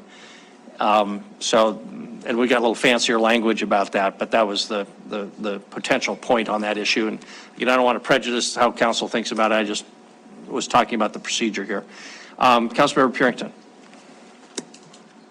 So with this annexation and just the zone change is what we're looking at right now to approve. So some of the other questions I think that came up regarding internal streets and those sort of things, those will come up later in the plat. Is that when we discuss those? Or yeah, typically street layout. Remind us what the issue was there? So internal streets, there's only one way in, one way out. Oh. And I know that there was, I think we got one letter that asked about connecting to the next subdivision over, but from what I can see even from that one, it's enclosed. I don't know that there's going to be a connector in there. Okay, yeah, typically that'd be a matter of the plat, so Okay. staff is All right. nodding on that, so Okay. we can hold off on that one.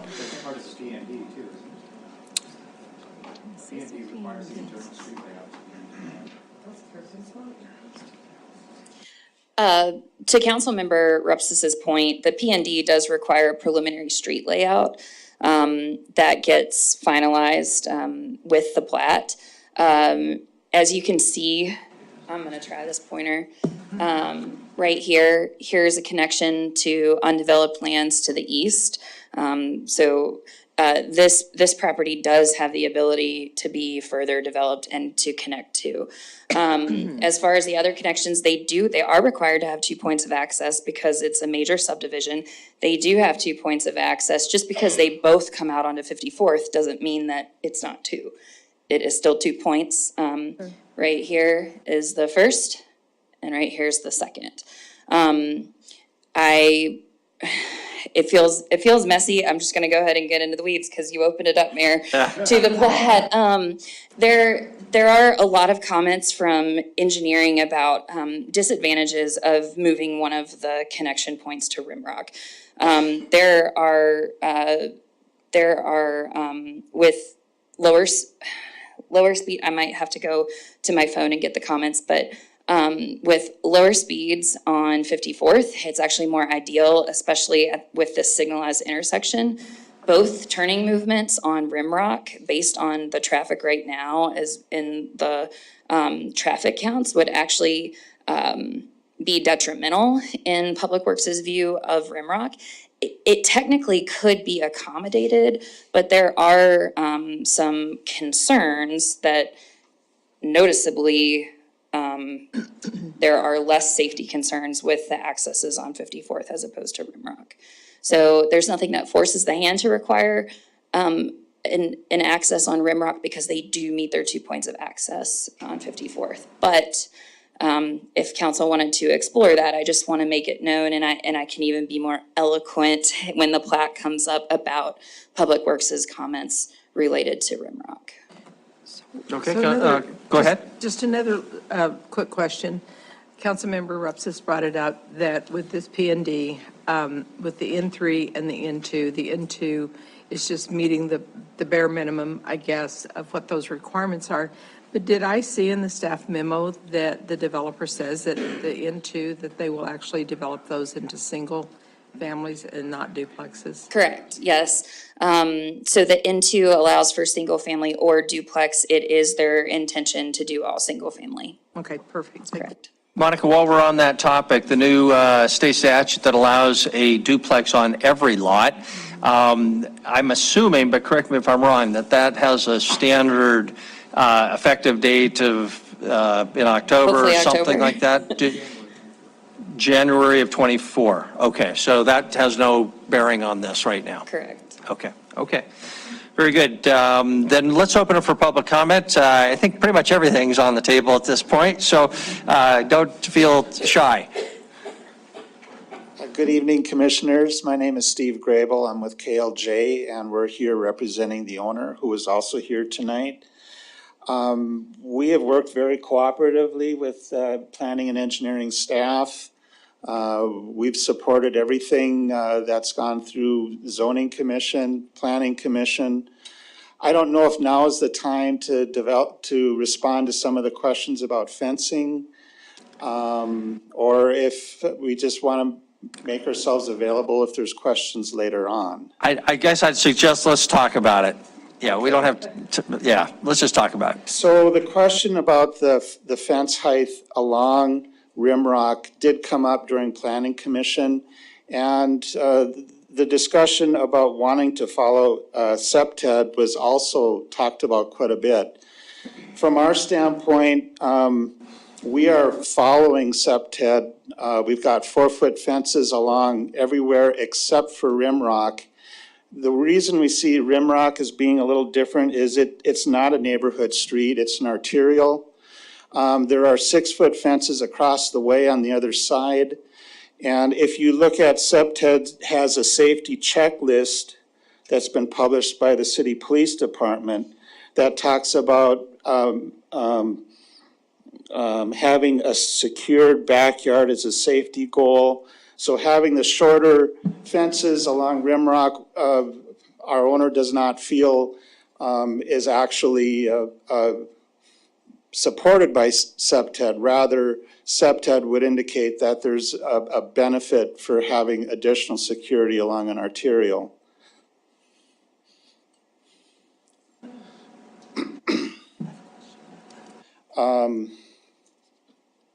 Anyway, I'm happy to answer any questions you might have.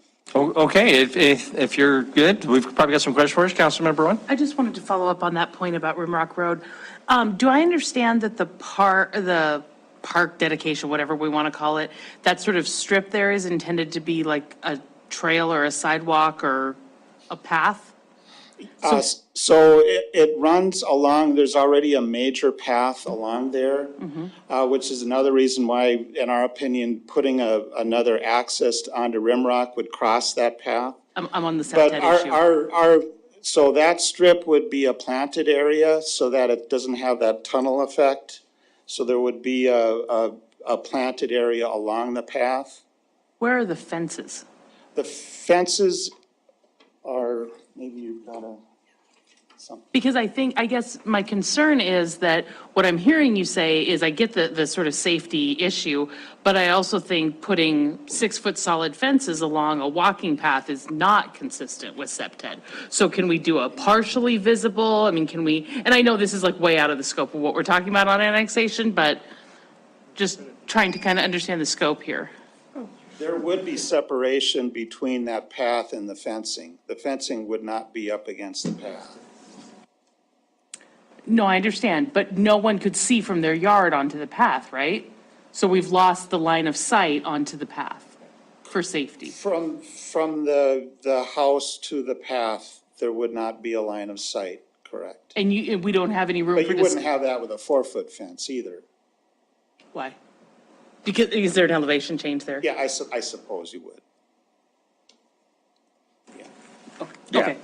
And my guess is probably about 2 feet, 2, maybe 3 feet. It gently slopes upward.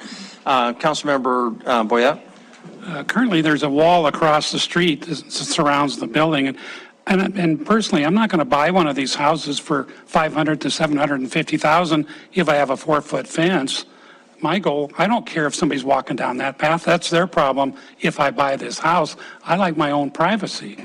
I think you guys are talking about Septet like it's the second coming. It's called common sense in the old days, Septet.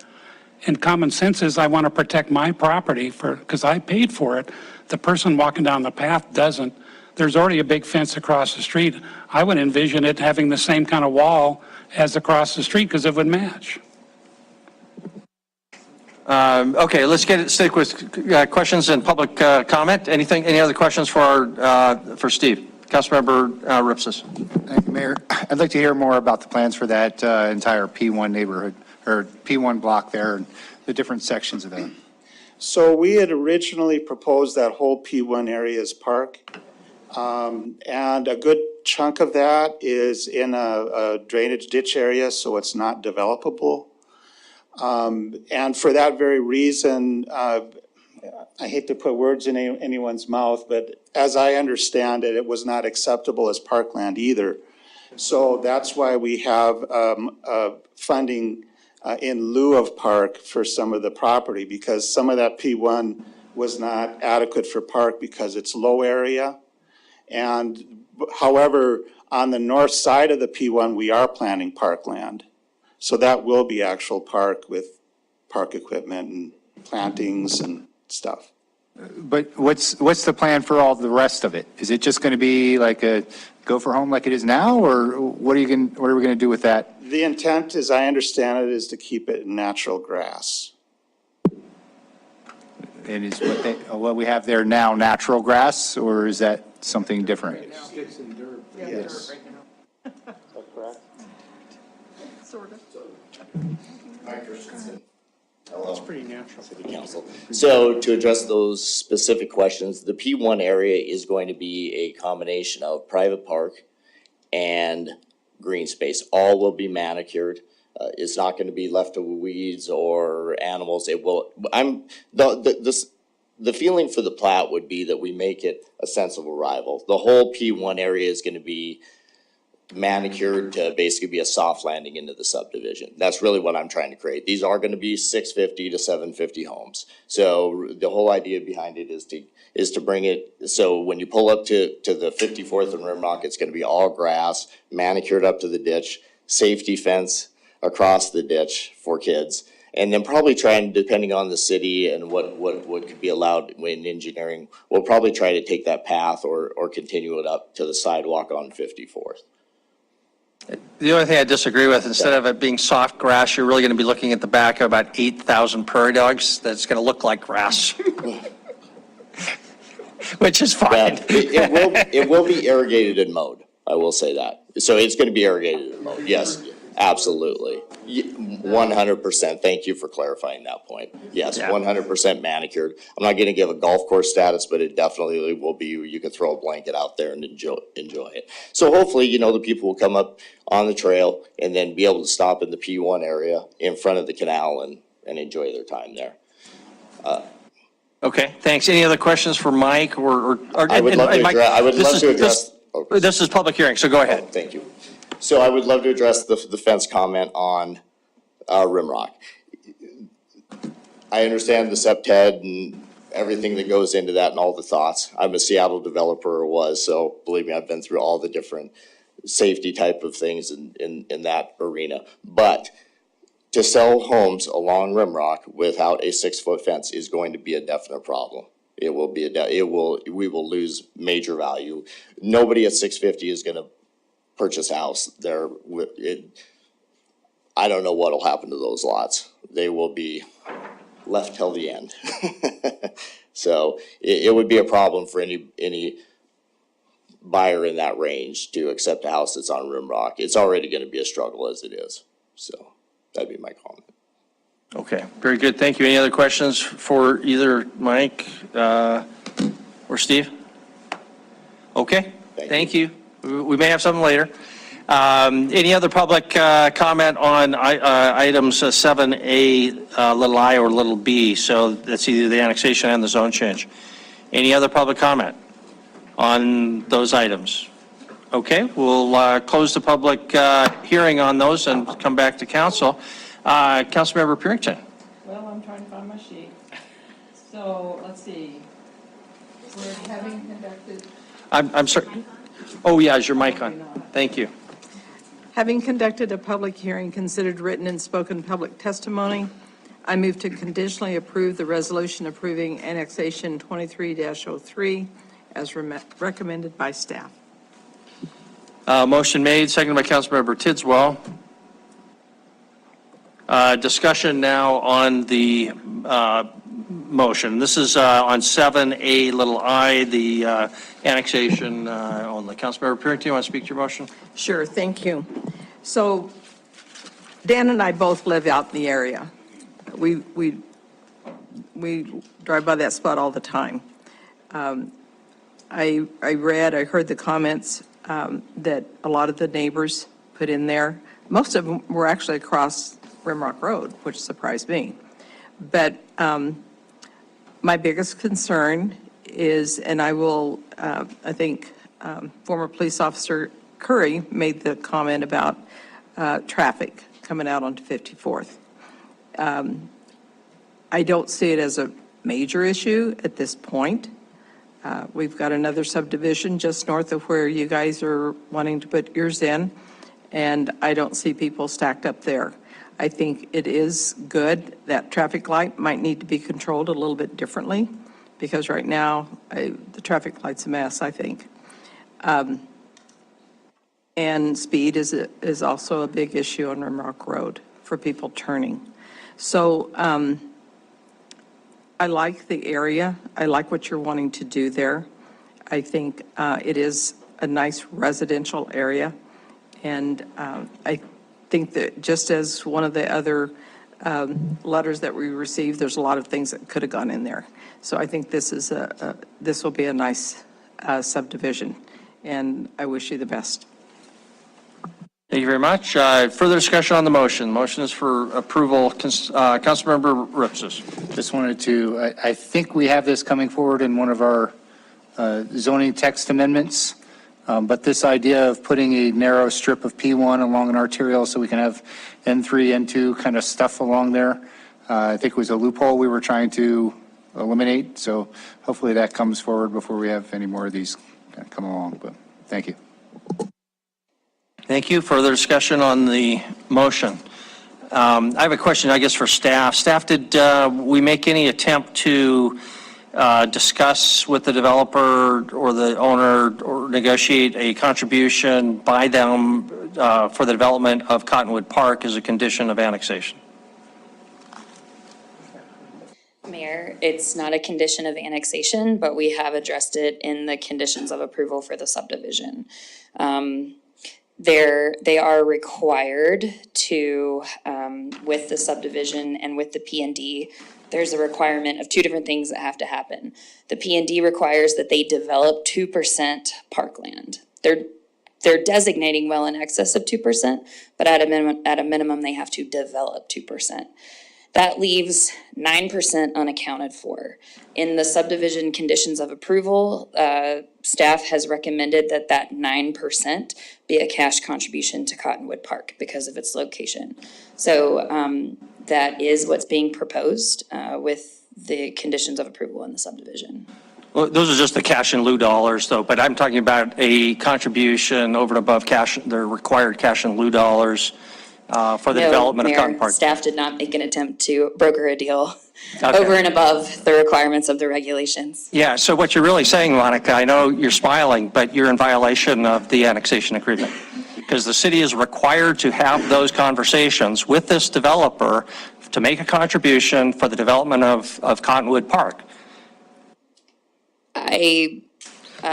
So if there's any question, the city's requirement says the city will make reasonable efforts to the extent permitted by law and as may be negotiated on an individual basis in the discretion of the city, granted that, to obtain a contribution from such person or developer to fund the development and or maintenance of the park, and that's Cottonwood Park, as a condition of annexation.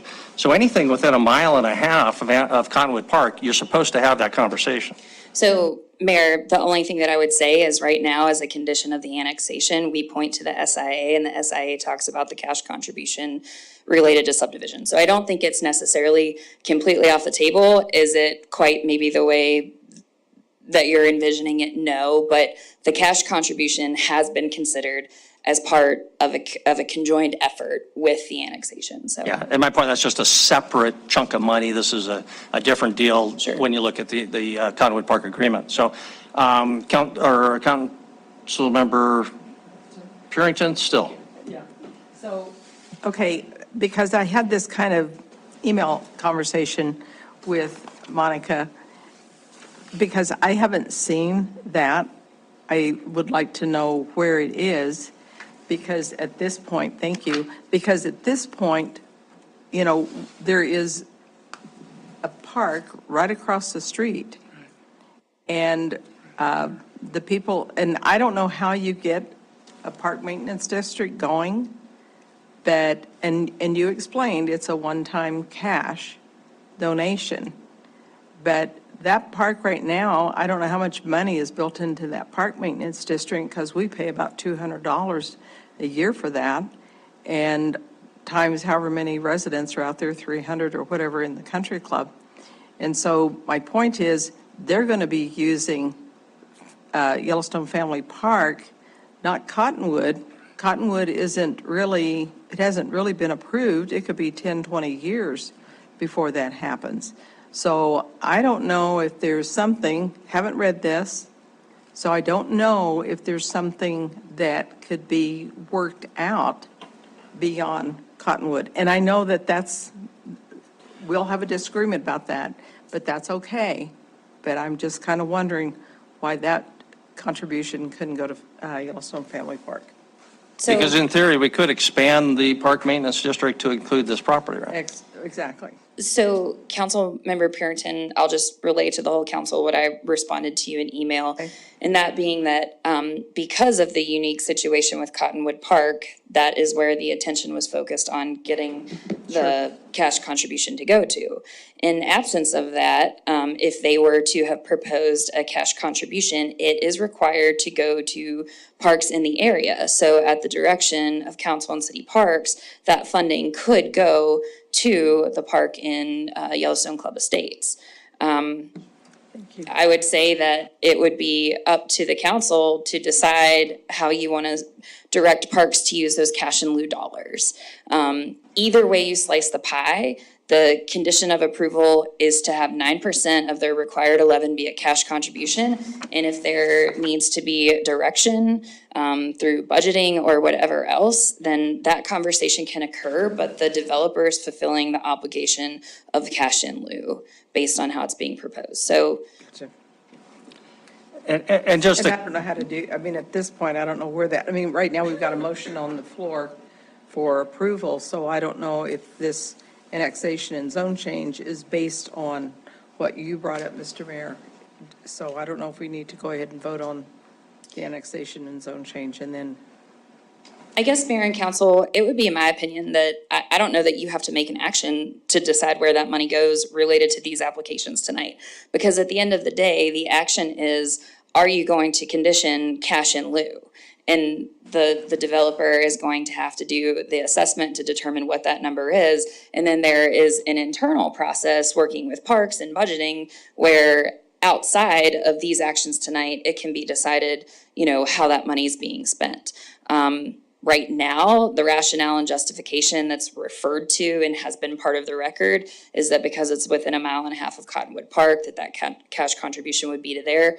So I would just say, you know, maybe just put it out there on the record. You don't have to act on it, but if you intend for something different to happen, put it on the record. yeah, and just to clarify, the city doesn't have the option of putting those cash in lieu dollars anywhere but into the development of Cottonwood Park. It's absolutely black and white in the development agreement that the city has. Well, Mayor, I would just like to clarify that in the Subdivision and Plating Act, when it talks about cash in lieu, it does not allow for cash in lieu to be collected in one part of the city and then used in another part of the city. Meaning, you know, this developer's dollars couldn't go towards maintenance or improvement of a Parks in the Heights. So it does have to be used in the vicinity and in the area. That's right. And the city has defined that area to be Cottonwood Park. Couldn't go to the Heights, but the agreement says, quoting, "The parties agree that all cash donations obtained pursuant to," and then the code section dealing with cash in lieu, "from new city subdivisions located in whole or in part in the benefited area," the benefit area is 1.5 miles, "shall be used for the development and construction of the park." The park is Cottonwood Park. "As permitted by law and to the greatest extent possible after giving due weight and consideration to any express preference of the subdivider and landowners in the benefited area." So that's the other element here, but the presumption is Cottonwood Park. But that's not part of the motion, so, you know, I just want to clarify that. At this point, it's just approval consistent with the proposed agreement, which personally, I'm fine with. Councilmember Boyd, Councilmember Neese? So whoever made up that document, could they scratch out Cottonwood and put in the other one, just as easy? You're talking to the guy that created that document. No, I'm just saying. I realize you you really have an interest in that park, but if I'm a family there, I'm not going to go across Rimrock to go to a park. I'm going to go to the other one. Yeah, amending this, that's a whole other issue, but we could change the park maintenance district to include that property.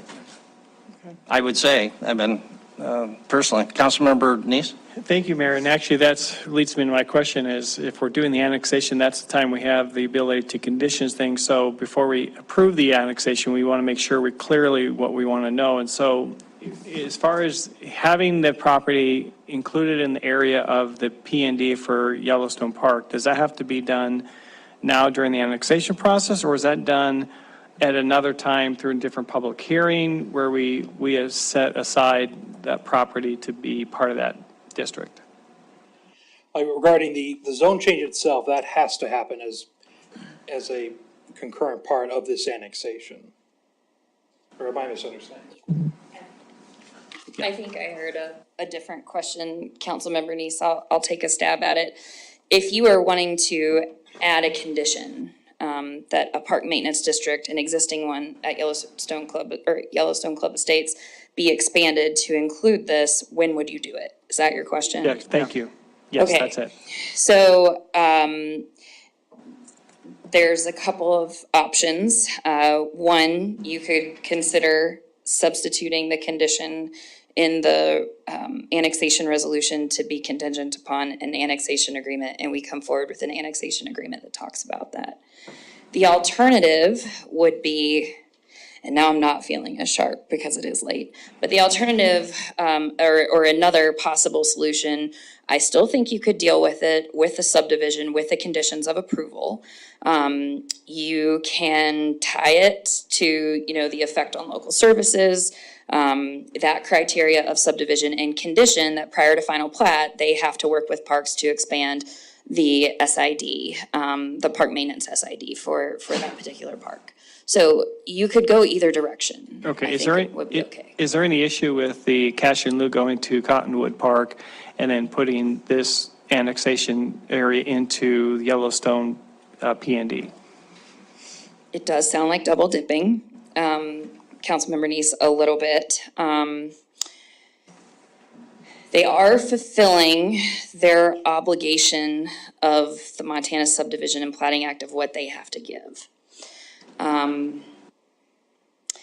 The developer has also made it known that it's their preference that they not give cash and that their P1 count as the parkland dedication. Staff has pushed back on that and said, no, we can consider what your preference is, but we can still make a recommendation according to our regs that, in this instance, with the land not being suitable, with it housing stormwater, with it doing some other things, you need to go this cash route.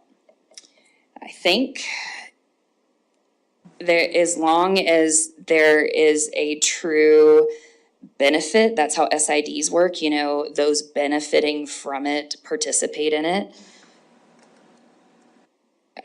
I think you can do it, but I think there could be a perception of double dipping because they are fulfilling their requirements in other ways. So it's a tough one. Maybe Gina has additional advice. Well, let me say, if we were to just go forward with it is today, and the cash in lieu goes to Cottonwood Park, and later on they come back and add this property into the P&D for Yellowstone, it's the same thing. I mean, I'm sure, in fact, we heard tonight that they feel they're being double dipped because they're supporting that Yellowstone Park $300 a year, plus they pay, some of the other park stuff to develop parks around the city. So I think everyone who has a P&D feels there's some double dipping. And so I guess anyway, so that's, I think we would get to the same way, but I'm just trying to see if we can get to it through the annexation agreement, which is something we can do versus something a lot harder to do through having to expand the boundary of the P&D. Yes, I mean, annexation agreements and the annexation, quite frankly, is all discretionary for the council. So, if you're not comfortable with the idea of having an SIA reflect an expansion of a PMD for, an adjacent development, then you should probably go with the annexation agreement.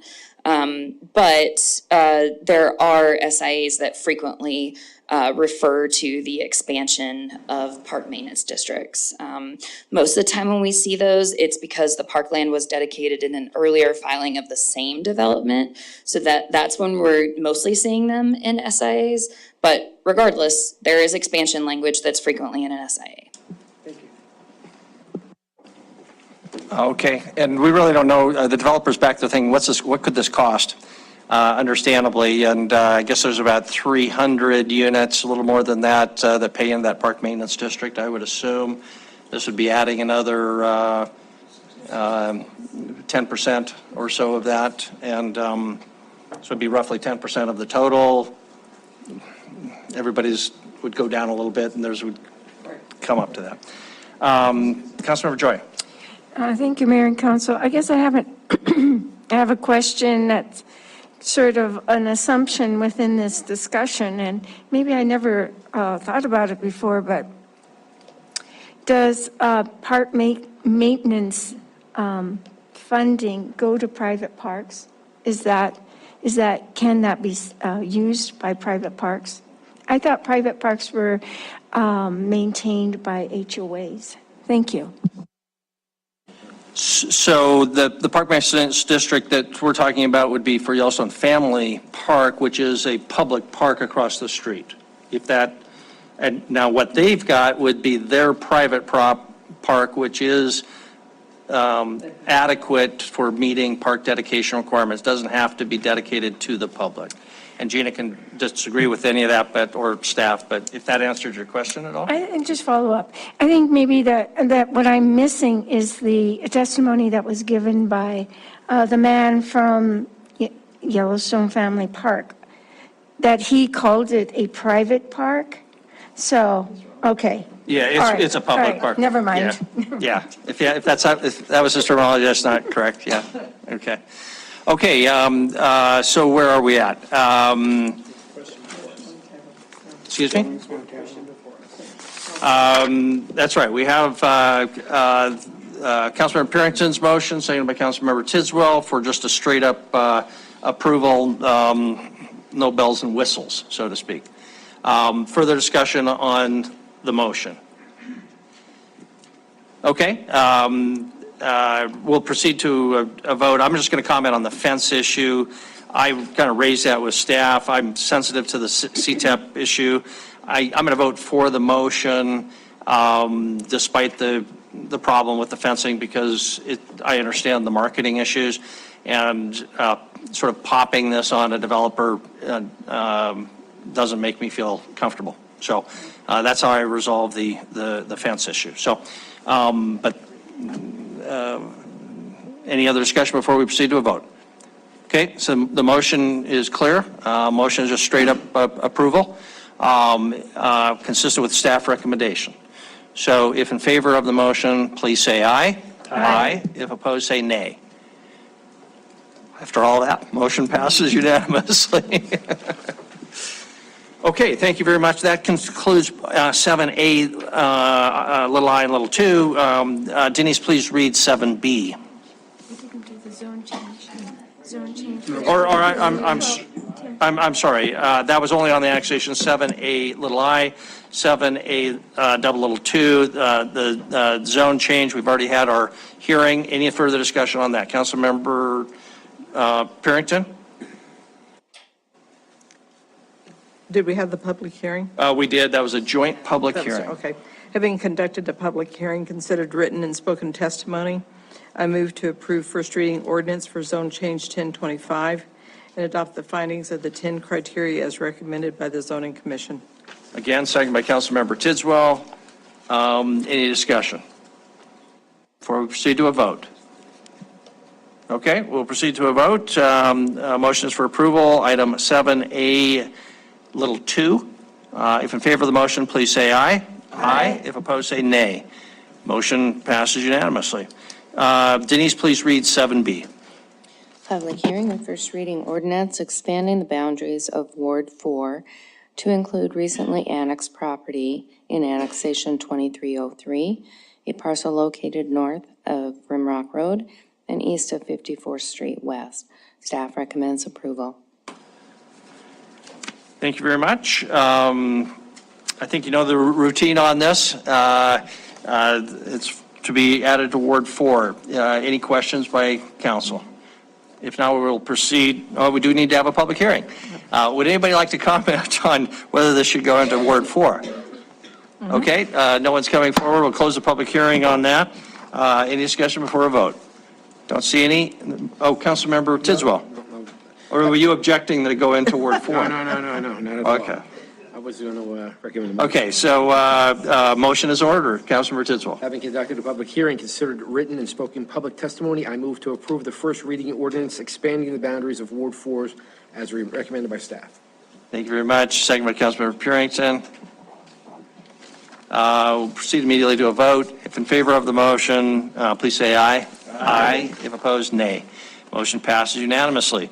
Denise, please read item 7C. Preliminary major plat of 54 West Subdivision. Planning Board recommends approval.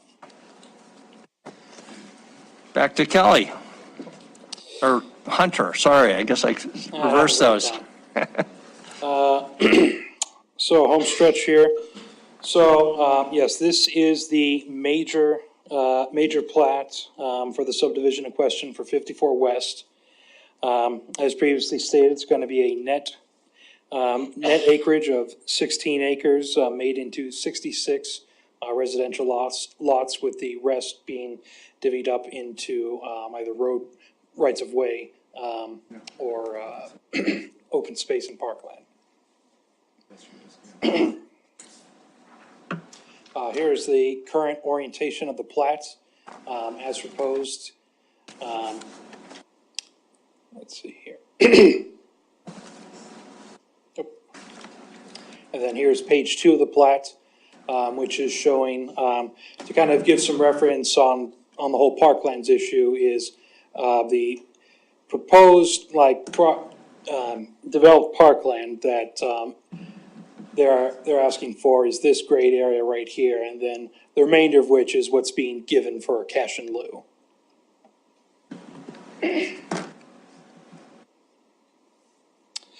So, the planning board is proposing approval, conditional approval and accepting the findings of fact, contingent on 6 conditions of approval. So first condition being to minimize effects on local service prior to final plat approval. The applicant will coordinate with the USPS to determine what type of delivery system is preferred and to locate and provide the correct amount of space for safely delivering the mail to the residents. Condition number 2, to minimize the effect on local services, to be compliant with the planned neighborhood development zoning regulations, and because of the location in proximity to Cottonwood Park, the subdivider shall provide a combination of 2%, 0.33 acres, developed park, and 9%, 1.46 acres, cash in lieu. The dollar value shall be determined based on methods outlined in section 23-1007 of the City of Billings subdivision regulations. Payment shall be made prior to final plat approval. Condition number 3, in order to protect public health and safety and provide for future park maintenance, all required parkland shall be privately owned and maintained. Prior to final plat approval, the subdivider shall submit for review and comment documents outlining how the maintenance will occur. Condition number 4, minor changes may be made to the SIA and final documents as requested by the planning, legal, or public works departments to clarify the documents and bring them into standard acceptable format.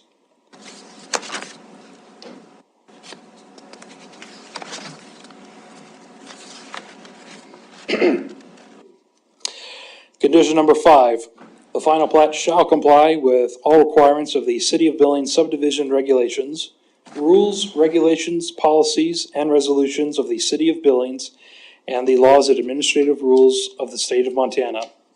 Condition number 6, in order to protect public health and safety and adhere to crime prevention through environmental design, CPTED, principles, fences within the rear yard setback of lots 1 through 7, block 8, and lot 9, block 7, and side yard fences adjacent to the 30-foot wide right-of-way for the shared use path shall be limited to 6 feet in height.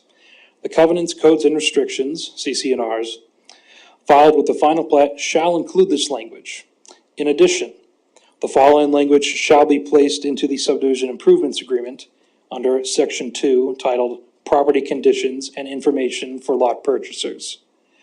Rear yard fences for lots 1 through 7, block 8, and lot 9, block 7, and side yard fences adjacent to the 30-foot wide right-of-way for the shared use path shall be limited to 6 feet in height. The aforementioned fences may be constructed up to a maximum height allowable by zoning if the fence is constructed of materials that are permitted by the zoning code and allows for transparency.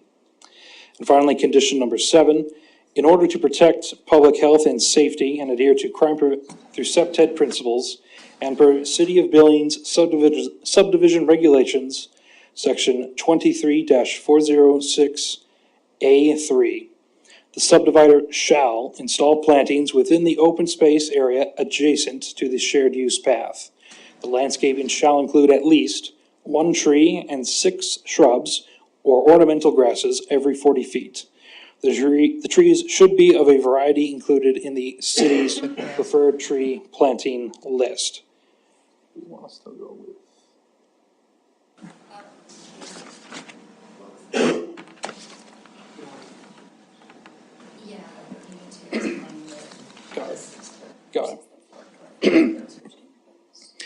So, to clarify some points here, staff recommended a version of condition number 6, proposing limited fence heights to 4 feet, only allowing a 6-foot fence if the fence were constructed of materials that promoted transparency. After review of the planning board's recommendation, staff would like to identify potential points of conflict between condition 6 and the information disclosed from the developer that may need to result in the city council further amending condition number 6. The applicant stated during the public hearing of this preliminary plat of their intent to place a 6-foot-tall perimeter cinder block wall around the subdivision in order to mirror the aesthetic of the subdivisions opposite of Rimrock Road and provide secure and private backyards for future residents. The last sentence of condition 6, quote, "The aforementioned fences may be constructed up to a maximum height allowable by zoning if the fence is constructed of materials that are permitted by the zoning code and allows for transparency," end quote, may conflict with this design and the intent of the amended condition 6 as discussed in the public hearing. However, the planning board did not motion for this language to be struck during the public hearing. The applicant's agent during the presentation said the applicant was content with the side yard fences adjacent to the 30-foot wide right-of-way for the shared use path being limited to 4 feet in height, as further described in the stakeholder section of your staff report. However, the planning board's motion did not reflect this intent either. The current version of condition 6 would allow for 6-foot-high fencing or walls along the 30-foot wide right-of-way for the shared use path, which would conflict with the septhead-friendly intent of condition number 6. If the city council were to consider further amendments based on the planning board recommendation to avoid these potential points of conflict, the following amendments to the condition number 6 should be considered.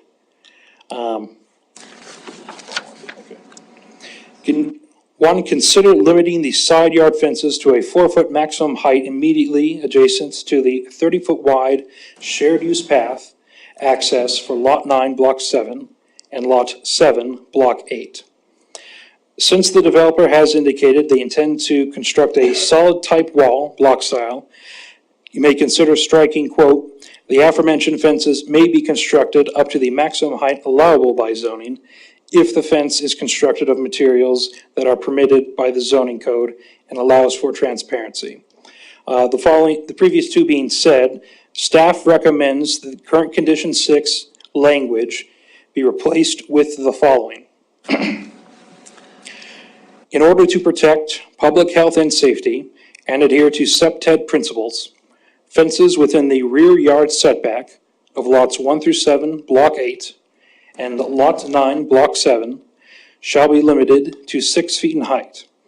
The side yard fences adjacent to the 30-foot wide shared use path access for Lot 9, Block 7, and Lot 7, Block 8, shall be limited to 4 feet in height.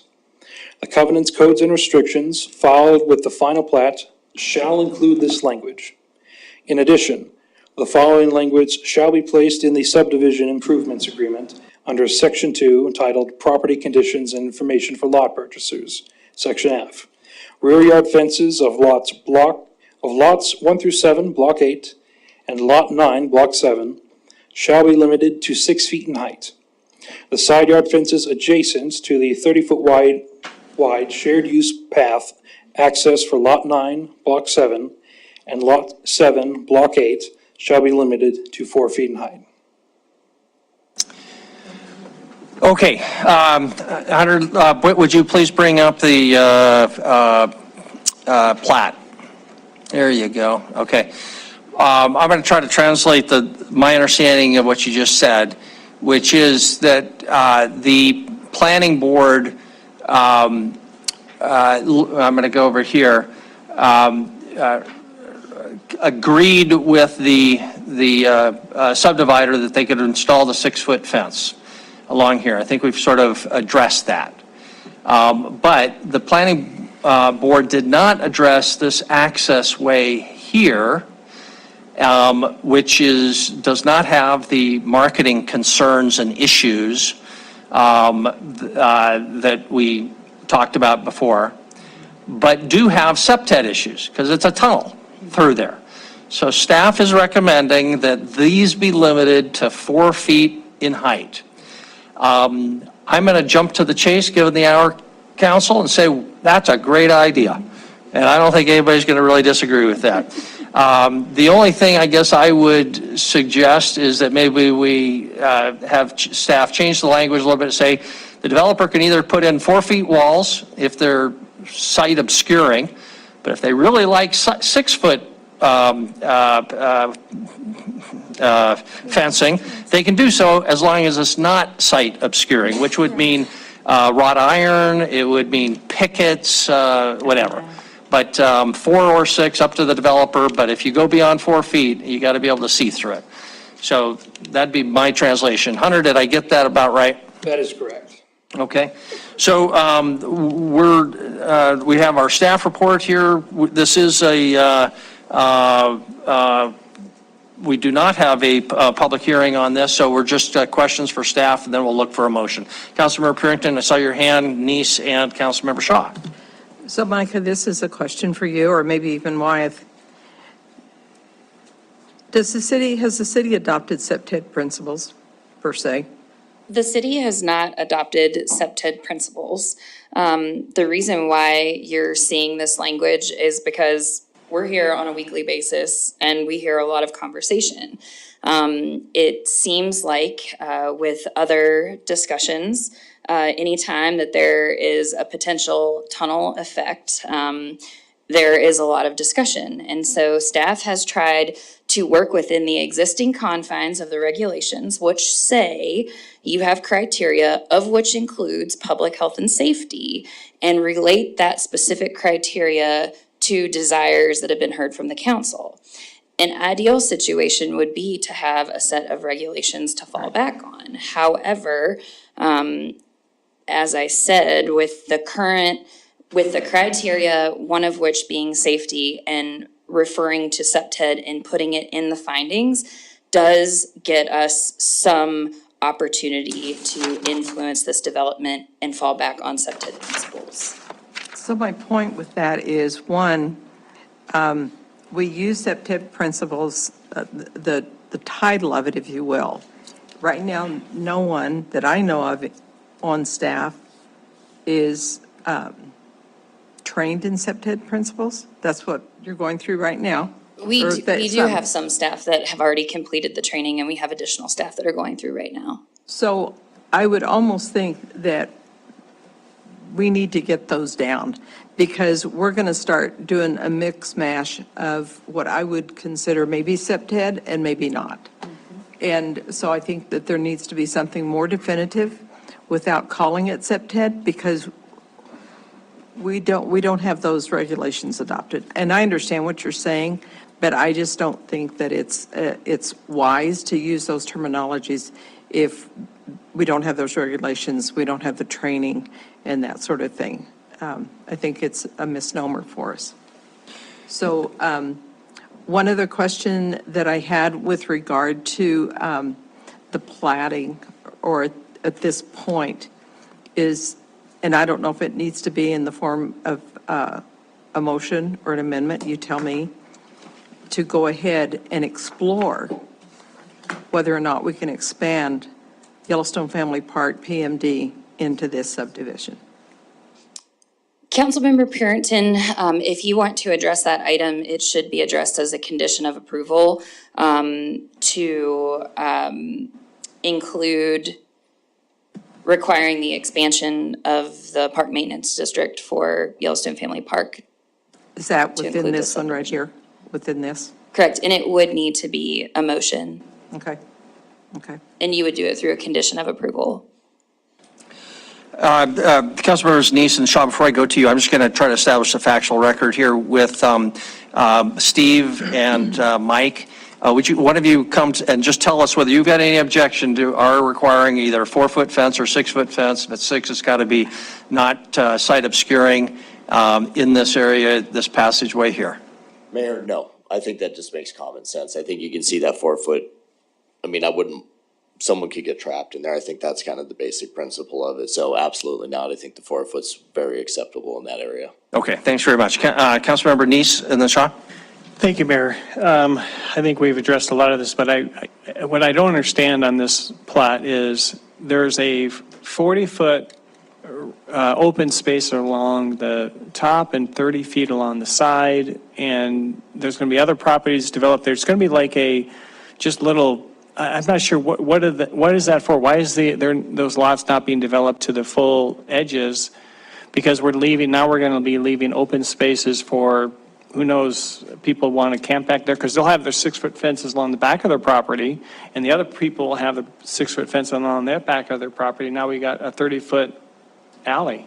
Sure. So, Councilmember Neese, this is actually a topic that staff covered with the planning board.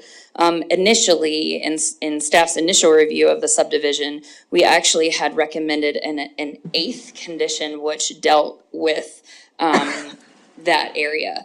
The P1 that surrounds right here, it's nothing more than to help with conveyance of stormwater. It's not actually going to be developed into any sort of trail or anything like that. There's also an easement that runs also the width of that P1. And so when you start to think about fences and trying to create conditions of approval to alleviate, creating kind of that nuisance, unwanted space, it starts to get very challenging. And that's what we ran into with the planning board. So initially, we actually wanted to have a condition that would do away with these P1s altogether, and that the lot lines would just extend to the property line. Makes sense, right? However, that easement doesn't go away, and you can't construct a fence over the easement because they need that conveyance of stormwater for part of their plan. So essentially, the condition was flawed, which is why it's not recommended to you by the planning board. What are the easements for? Conveyance of stormwater. And that's the city stormwater, or? Their stormwater that they're creating and maintaining within their site. So couldn't they put in storm drains to catch their water that comes out of their property, then underground, just like we do other? And so that way you're using that full. That way you don't have to have an easement there. I think you would still have to have the easement to do any sort of maintenance through there, even if it were underground. There is no stormwater system out there. I see. Okay, thank you. It's very much contrary to our goal of having dense development, having to require all the on-site stormwater, no doubt about it, but that's the trade-off, I guess. Councilmember Shaw. Thank you. I move to conditionally approve the preliminary major plat of 54 West subdivision and adopt the findings of fact as recommended by the planning board with the, I don't have language now, it's too late, with the added requirement that the fences along that channel, whatever you call it, going in are 4 feet or 6 feet with transparency. Very good. Motions for approval with the approval of the staff recommendation to address this issue in here as set out in the staff report, with the additional option of giving them a 6-foot option as if it's not site obscuring fence. Second, Councilmember Purington, is that what you're indicating there? Okay, and so now we have a motion on the table. Any discussion on the motion? Councilmember Purington, it's your second. Councilmember Ripsis? I'd like to make an amendment to that motion to also include a study of the expansion of PMD of Yellowstone Park. Did I do that right? We're not going to study it. To do it. Yes, to require the expansion of the SID for Yellowstone Family Park to include the subdivision. What she said. Second. Okay, so now the discussion is just on that amendment. Councilmember Ripsis. Well, I'll speak to that amendment now, but I actually had a question I wanted to get in before we made the original motion, but I'll save that for after this. I'm going to vote against the amendment. The Yellowstone Country Club voted and to put their own SID and PMD in. essentially did this to themselves willingly. They wanted it, they developed it, they voted to maintain it. I don't think it's fair to have the next people come in and say, you know what, make them help pay for it too. That's not the way PMDs work, and so I'm against this amendment. Can I speak to that? Absolutely. Go ahead, Councilmember Princeton. So that's not really true. There were a lot of people that did not vote for that. It was kind of forced by the city to do that. That or 27 townhouses or something. Yeah, so that was, yeah. It was forced. Who did it protest it? Little coercion. It did pass. Okay, further discussion, Councilmember Boyette. Thank you, Mayor. Not to beat it to death, but water takes the path of least resistance. Mom's going to let the kid go across the street to the park and use it because it's already developed versus go across one of the worst streets in town to a park that's not developed. It could never be, it may not even be developed in our lifetime. Who knows it'll be developed. I'd rather have the kids going to a park that's already there. And we even had one of the representatives come from there and said, help us pay for it, and this is one way to do it. Okay, further discussion. I will not be voting because I would be benefited by if this passes. So that creates an interesting issue. Not by a lot, but that's another issue. So I am recusing myself. Point of order. Councilmember Purinton introduced an amendment that you would personally benefit. That's, I guess, for our parliamentary to decide, but it's just one of those strange things that it would reduce what I have to pay, not by much, but it would, so. And that would apply to Councilmember Purinton and Councilmember Tidswell, but that's, I guess, for them to make a judgment about. These issues are self-executing, and nobody can force somebody to recuse themselves. So you have to disclose the rules state that if you have a financial or personal interest, you should disclose that and that you should recuse yourself from the deliberation and the vote. Parliamentarian, can I still administer the meeting, or do I need to hand the gavel over on this topic to Councilmember Boyette? I think it'd be best to hand the matter over to Deputy Mayor Boyer. In that case, should Councilmember Purinton withdraw her? I have questions. So at this point, we have 3 people, I think, that live in this neighborhood. Would you like to talk about what she just said? Well, I think the intent, for one thing, is not that it's going to reduce mine. Yes, we do pay for that park. But the intent is that the cash in lieu from this subdivision would go to Yellowstone Family Park. It wouldn't go to me. It goes to the park. Just point of order, I just want to know who is recusing themselves and who is not. That's my goal right now. There's 3 people that live in Yellowstone Country. Let's stop discussing it until we have an answer to that, please. So are you going to recuse yourself from the vote? I'm really debating that one because I don't think that that's the point. Okay, so yes or no? I'm not gaining personally from that. I'm not recusing myself. No, Mayor? ridiculous. Yes, I am. Okay, so we have 1 recusal and 2 that aren't, okay? So where are we at? Okay. I'd just like to question that parliamentarian advice a little bit, because I think at orientation, we were given very strict rulings that we're not allowed to recuse ourselves to avoid a difficult vote. And the truth of the matter is, we vote on park maintenance districts and street maintenance districts and things where which we are in fact the taxpayers all the time. I'm not understanding how this is the basis of recusal. I don't disagree with you. And I'm not, and I am not, I don't know the answer to, I don't know if they have a personal or financial interest. I'm simply saying, if you do, you are to disclose and to recuse yourself. Remember, go ahead. You're next. Okay, thank you. Deputy Mayor Boyette, I just wanted to have one clarification, because I thought the motion was to actually create an SID not a cash in lieu question. So I think I need clarification, because if it deals with cash in lieu, then you wouldn't have a conflict. If it deals with a PM or creating a maintenance district, that may create that conflict. Thank you. Sure, Councilmember Joy, as I understand it, and as I articulated on behalf of Councilmember Purinton, the condition of approval that's being considered with this amendment is to expand the existing Yellowstone Club Estates Park Maintenance District that deals with the Yellowstone Family Park to include this subdivision. So it would be expanding a park maintenance district. So there would be annual maintenance assessments that would come from these lots now that would go towards the maintenance of that park. Thank you. Thank you. Councilman Shariki? Just to further clarify that point, the cash in lieu would still have to go to Cottonwood. The only thing that would change is the amount of money that's being contributed by this neighborhood to the Yellowstone Family Park. Councilmember Chiriki, that is correct. We have another condition of approval that clearly states that the 9% cash in lieu is for the benefit of Cottonwood Park. That was not a part of the amendment.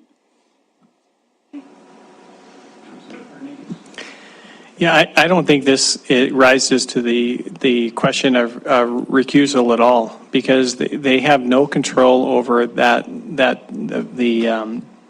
park district itself. That's going to be determined by the Parks Department and do things like that. I mean, it's the same thing with when I'm a Heights Water customer and we're voting on the rates for the Heights Water District. It's going to benefit us, but it's such a minute amount. We're not going to personally gain from it. And so this question of voting to bring a PMD is not an issue that should be able to be recused from, because it's not, you're not personally gaining from the decision. Point of order. There's a motion on the table. Whether or not members of council recuse themselves is up to them. So there's no debate that is necessary among council members as to whether or not they should recuse themselves. It is up to them to decide that. The motion is for approval, or for, I guess, if this is still a motion from Councilmember Purinton. That is the point of order. The point of order is whether or not every member has to vote on the question unless they can. Let's stop this now. And Tina, can Councilmember, should she make that motion if she has not decided not to recuse myself? Okay, well then, okay. So we have a motion on the floor, okay? And give us the motion again that you understand.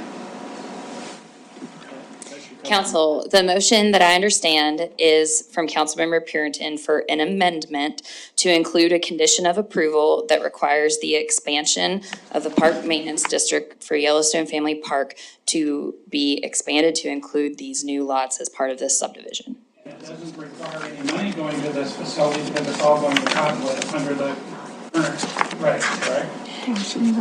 Correct. The amendment does not include any language related to cash in lieu being diverted. It is simply for the expansion of an existing park maintenance district. Does everyone understand? Would everyone like to vote on it now? Yes. No. So if you're in favor of this, please raise your hand. 1, 2, 3, 4, 5, 6. Those opposed, raise your hands. There's 4, so it passed. All right, we're back. So, Denise, do you know who voted for and who against? I just need who was opposed. Raise your hands if when you voted for. Opposed, yeah. Okay, got it, thank you. All right, well, very good. That was just the amendment. Yep, so we're now back to the amended motion. So Councilmember Ripsis?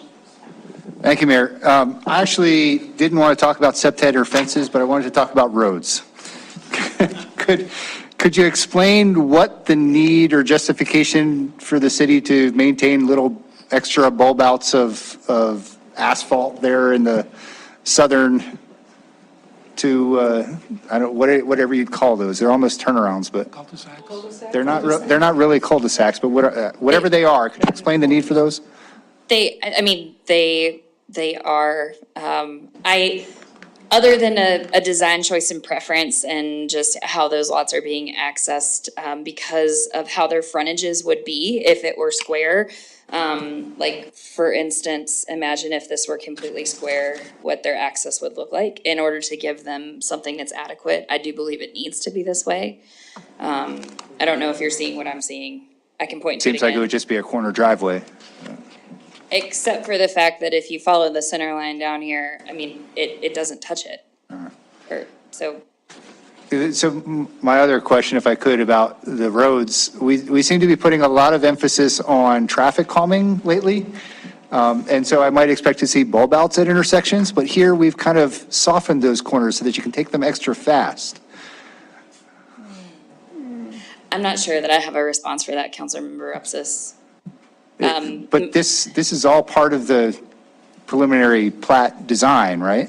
It is, I would say, if we want to get into the design requirements of the subdivision regulations, it does allow for cul-de-sacs. It calls out a specific radius. It does not require bulb out. So Okay.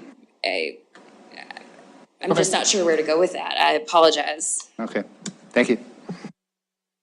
Okay, back again, the motion in front of you is to approve item 7C. Any further discussion? One more point. This is the preliminary or the major plat. Councilmember Pearson? Tom, picking up on what you just said, I will say that one long stretch on the north side there, that would be the only one that I would be concerned about, a heavy traffic or fast traffic. So I don't know if there is anything there, Monica, that would slow that down. Yeah. Council, the only thing that I would add is that these are local streets. You know, they're not collectors, they're not arterials. I mean, they're gonna be a 25-mile-an-hour local street. So I understand that just because it's posted that way doesn't mean that that's how fast people travel. Exactly. I understand that. But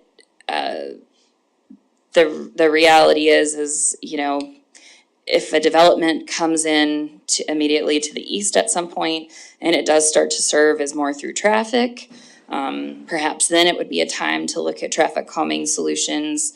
If there's something related, you know, that you're really interested in, I mean, certainly let me know. I can try to help you craft something to achieve your goal. Right now, I'm just not really following what the goal is. So just let me know how I can help you I with think your it's just concern. slowing down neighborhood traffic because it does go fast. Yeah. Okay, council, we'll proceed to a vote, but before we do, Monica, the condition 7 requires the installation of the planting in the 40-foot perimeter there. And I just want to confirm that we have in place now site development regulations that require maintenance of that landscaping, not just installation. That's been a big problem in the past. Is that the case? Yes, Mayor, it would be handled through code enforcement if the vegetation were to die and not be planted back. Perfect. Okay, just want to confirm that and remind the developers of that. So anything else before we proceed to a vote? Okay, so the motion before you again is for approval of item 7C, the subdivision plat, with the adoption of staff's recommendation on condition number 6, and also the addition of the property to the Yellowstone Family Park Maintenance District. So with that, if in favor of the amended motion, please say aye. Aye. If opposed, please say nay. Nay. Voting in opposition were Council Members Ripsis and Chiriki. All other council members voting in the affirmative, so motion passes 9-2. And that concludes item 7. Thank you very much and appreciate your patience. Thank you, council, for your efforts there. Some very important issues, not just for this subdivision and this neighborhood, but for the whole city. So thank you very much. Brings us then to item number 8. Denise, and our final item. Denise, would you read item number 8, please? Franchise fee litigation settlement agreement. Staff recommends approval. Very good. Gina is our presenter, and also Doug James in the audience. Gina. Thanks, Mayor. I actually don't have a presentation. Just now that we are all sufficiently tired and cranky, I'm going to introduce Doug James, and he's going to present the settlement agreement for you. Very good. Thank you. Honorable Mayor, council members, it's a pleasure to be here tonight to formally ask the council to approve the settlement agreement in the Hauser case. We have a formal agreement that has been signed by the plaintiffs, the class representatives, and their counsel.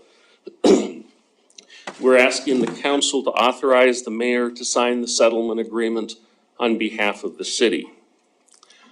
First, I'd like to start by saying that this is an incredibly complex matter. If people have questions or concerns, we want them to understand that the settlement is not being administered by the city. The court has appointed Attorney Matthew Monforton as class counsel. He is the attorney representing all of the class members. The court has also appointed Sim Pluris as the class administrator to handle most of the details with respect to the settlement. So there are a lot of things going on, and it's the responsibility of class counsel or the class administrator, not the city. So people should not contact the city if they have questions or concerns. We encourage them to contact their attorney, Mr. Monforton, or the class administrator. So I'm going to try and move through this quickly. The claim period for the settlement is February 2 of 2015 through June 30th of 2018. I point out that the city actually formally abolished the franchise fees 2 days before this lawsuit was filed. So we've spent nearly 5 years litigating something that does not exist. The class administrator that's been appointed by the court is responsible for a number of things, including creating a list of current and former city customers who paid the franchise fee during the claim period. It's also creating a list of excluded customers who should not receive a part of the settlement. The class administrator has created a website that has the settlement documents on it. It's at www.cityofbillingsfranchisefeessettlement.com. If people have questions, we direct them to that.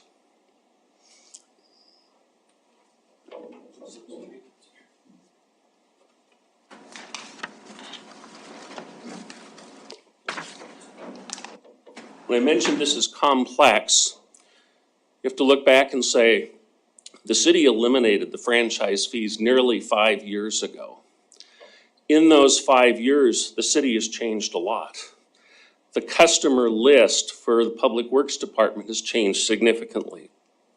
People have died, they've married, divorced, changed names, moved out of the city, moved to the city, or moved within the city. And all of those changes change the customer lists. The city has a great program for keeping track of its customers, but it's a billing software program. It was not designed to facilitate a class action settlement. We can't just go to the computer and say, tell us who were customers during the claim period. We can't extract that information. So the class administrator has been hired to determine that by going through different customer lists from different time periods and making that determination. Now, the class administrator sent postcards out to the various groups, and as you know, there was some mix-ups with that. The class administrator has been very good to work with. They acknowledged it. They corrected the error at its expense. It's costing the city nothing extra. So there are three groups, and I'll just kind of go through and identify them. First are eligible current customer class members. These folks should have received a blue card from the class administrator. There were 24,466 customers who were sent blue cards. We have former customers. These got the original white card. There were 24,913 customers who got white cards. So there are more former customers than there are current customer class members. We also have a group called excluded customers, excluded current customers who received a cherry card. Generally, these are people who first initiated service after June 30 of 2018, after the franchise fees were eliminated. So we have these three buckets, but we don't have a computer program that will go through and tell us where everybody properly goes. The class administrator has made some determinations on this, but we want to be very careful. If someone is entitled to participate in the settlement, we want them to be participating. We want them to receive their share of it. So the way it's been worked out is that current customer class members, we know who they are, they will automatically receive a portion of the settlement as a rebate against their public works bill in 1 month. They don't have to do anything. They don't have to file a claim. They got a blue card that tells them that. Now, for those who received white cards, former customers, or excluded current customers, they need to file a claim form and say, I did pay franchise fees, I want to participate in the settlement. They will receive a portion of the settlement from what's called the claim fund. And that will be paid out by the class administrator, not by the city. In terms of the schedule, we anticipate that the court will hold a hearing to approve the settlement on November 16th. It'll take a little while for the court to rule, but we would anticipate a decision from the court by the end of November, and we hope that it will approve the settlement. It will also hold a hearing on approval of class counsel's attorney's fees. If anyone objects to the settlement, there'll be a hearing on that. Then once that order is entered, we want to wait before we do anything until the appeals time runs on that order. So once the appeals times runs, then we're in a position where we can start funding the settlement and terminating this case. My expectation is with this being around the end of the year, the money will probably be paid out late January or February of 2024. If someone didn't receive a postcard and they paid franchise fees, they should contact the class administrator or their attorney, Mr. Monfortin. And they can direct them to the website, to a claim form, so that they can participate. We've worked very hard to make sure that people get notice of this settlement. Besides the claim form, the city mailed a notice of the proposed settlement to all of its current customers. The city also has a large number of email addresses for current and former customers. The settlement administrator emailed that to everyone for whom we had an email address. Then after the postcard snafu, we created a second notice, 2 pages, that the court approved. That was again mailed to everyone, all the current customers, and it was emailed to everyone for whom we have an email address. The other notices that we've gone through, as you may recall, the mayor has read a statement at the beginning of 4 council meetings or work sessions, directing people to the website or to copies of the settlement notice that were here. The settlement notice has been posted on Facebook, Twitter, the city's website, other social media sources. It's been mailed to media outlets. It's also been published in local newspapers, the Yellowstone County News, Billings Times, the Billings Gazette, and others. If people have questions, I would again encourage them to look at the website, to contact the settlement administrator, or to contact their attorney, Mr. Monforton. At this time, the staff's recommendation is that the council approve the settlement. Accordingly, I ask the council to approve the settlement and authorize the mayor to sign the settlement agreement on behalf of the city. I'd be happy to answer any questions. Councilmember Rowan, Councilmember Bernice? Doug, I heard you say that you believed council should wait until the appeals period had run to begin identifying budget resources, and I don't understand why we would need to wait. Not to identify budget resources, but before we start paying out the settlement. Okay, thank you, that clears We it up. just don't want to release the money till we're sure that this is done forever. But nothing stops us from, we're in the middle of the budget now, so, I mean, of the FY24 budget now, we can begin identifying those resources in the budget for fiscal year 24. Absolutely, Thank you. absolutely. Councilmember Bernice? Thank you, Mayor. I just want to disclose I am going to be a benefit of this, so I will be voting on this issue. And but I do have a question because I have received those postcards, and I don't know if I'm in or out, truthfully, because at one point it said I'm excluded, and then I had to mail it back in. So you're telling me if other people are confused like I am as far as if I'm in or out of is to call the administrator? They should call or email the class administrator or Mr. Monforton. The notices have addresses and email addresses and telephone numbers for both of them. And from everything that I've seen that's been reported to me, they both have been very responsive. Okay, and Mayor, quick follow-up on that. So would they, if I call in, will they tell me they've received my postcard and I'm either in or out? If you talk to the class administrator, they should be able to tell you which group you're in and whether or not you need to file a claim form. Thank you. Very good. Thank you, Councilmember Tricky.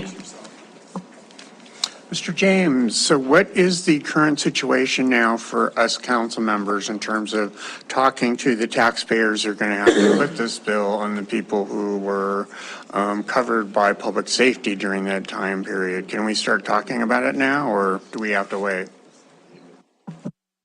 The short answer is you can talk to people as a part of the settlement. Well, let me back up.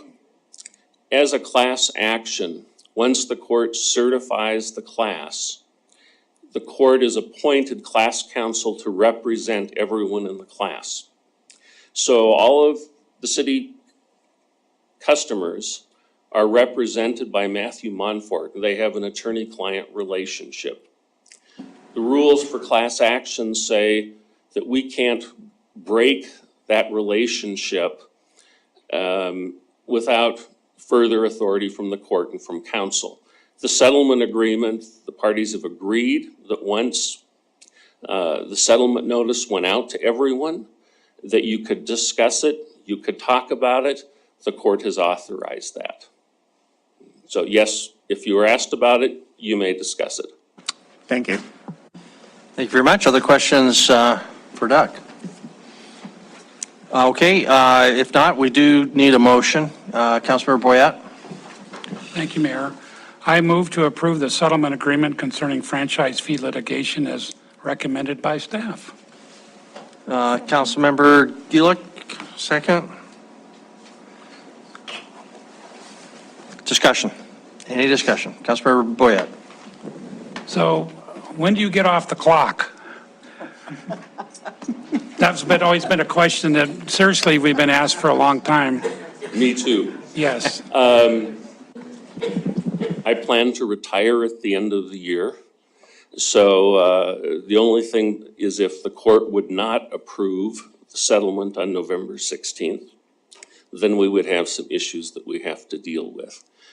Assuming the court approves the settlement, Really, the only thing left to do after that will be to monitor the situation and to file some reports with the court.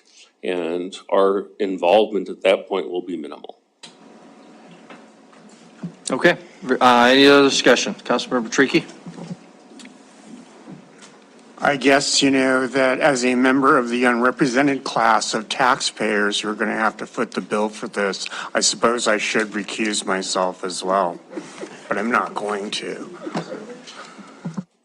Me neither, but we should revise our rules on that, shouldn't we? Or think it through. Any other discussion? Okay, Councilmember Joy. Thank you, Mayor and Council. It seemed kind of like a long time, excuse me, since the beginning of this, and I really do hope that the court accepts this settlement and everything goes through smoothly, because it's been a long time. It's been a concern for council, and it's a very difficult thing to be representing people in an action like this, in a lawsuit like this. So I hope everything goes very well and we're done with it forever. Thank you. Very good. We'll proceed to a vote. The motion is for approval of settlement agreement. If in favor of the motion, please say aye. Aye. If opposed, say nay. Motion passes unanimously. Yeah, no. We got to. Thank you all. I think we. Public comment? Yeah. Public comment on non-agenda items. Mayor, we Anybody? do have somebody online. No, there is no members of the Mayor, public. we do have somebody online. Oh, seriously, we do. Thank you. So it's a screen name Google Pixel 4. Please go ahead, our online commentator. Can you identify that person again? Go ahead, Google Pixel 4. You need to unmute yourself. I'm saying they're not responding, so I think we can move on. Okay, sorry, commentator, that we had a technical glitch there of some fashion. We'll close the public comment period. No council initiatives tonight. Yeah, we are adjourned. Whether you like it or not.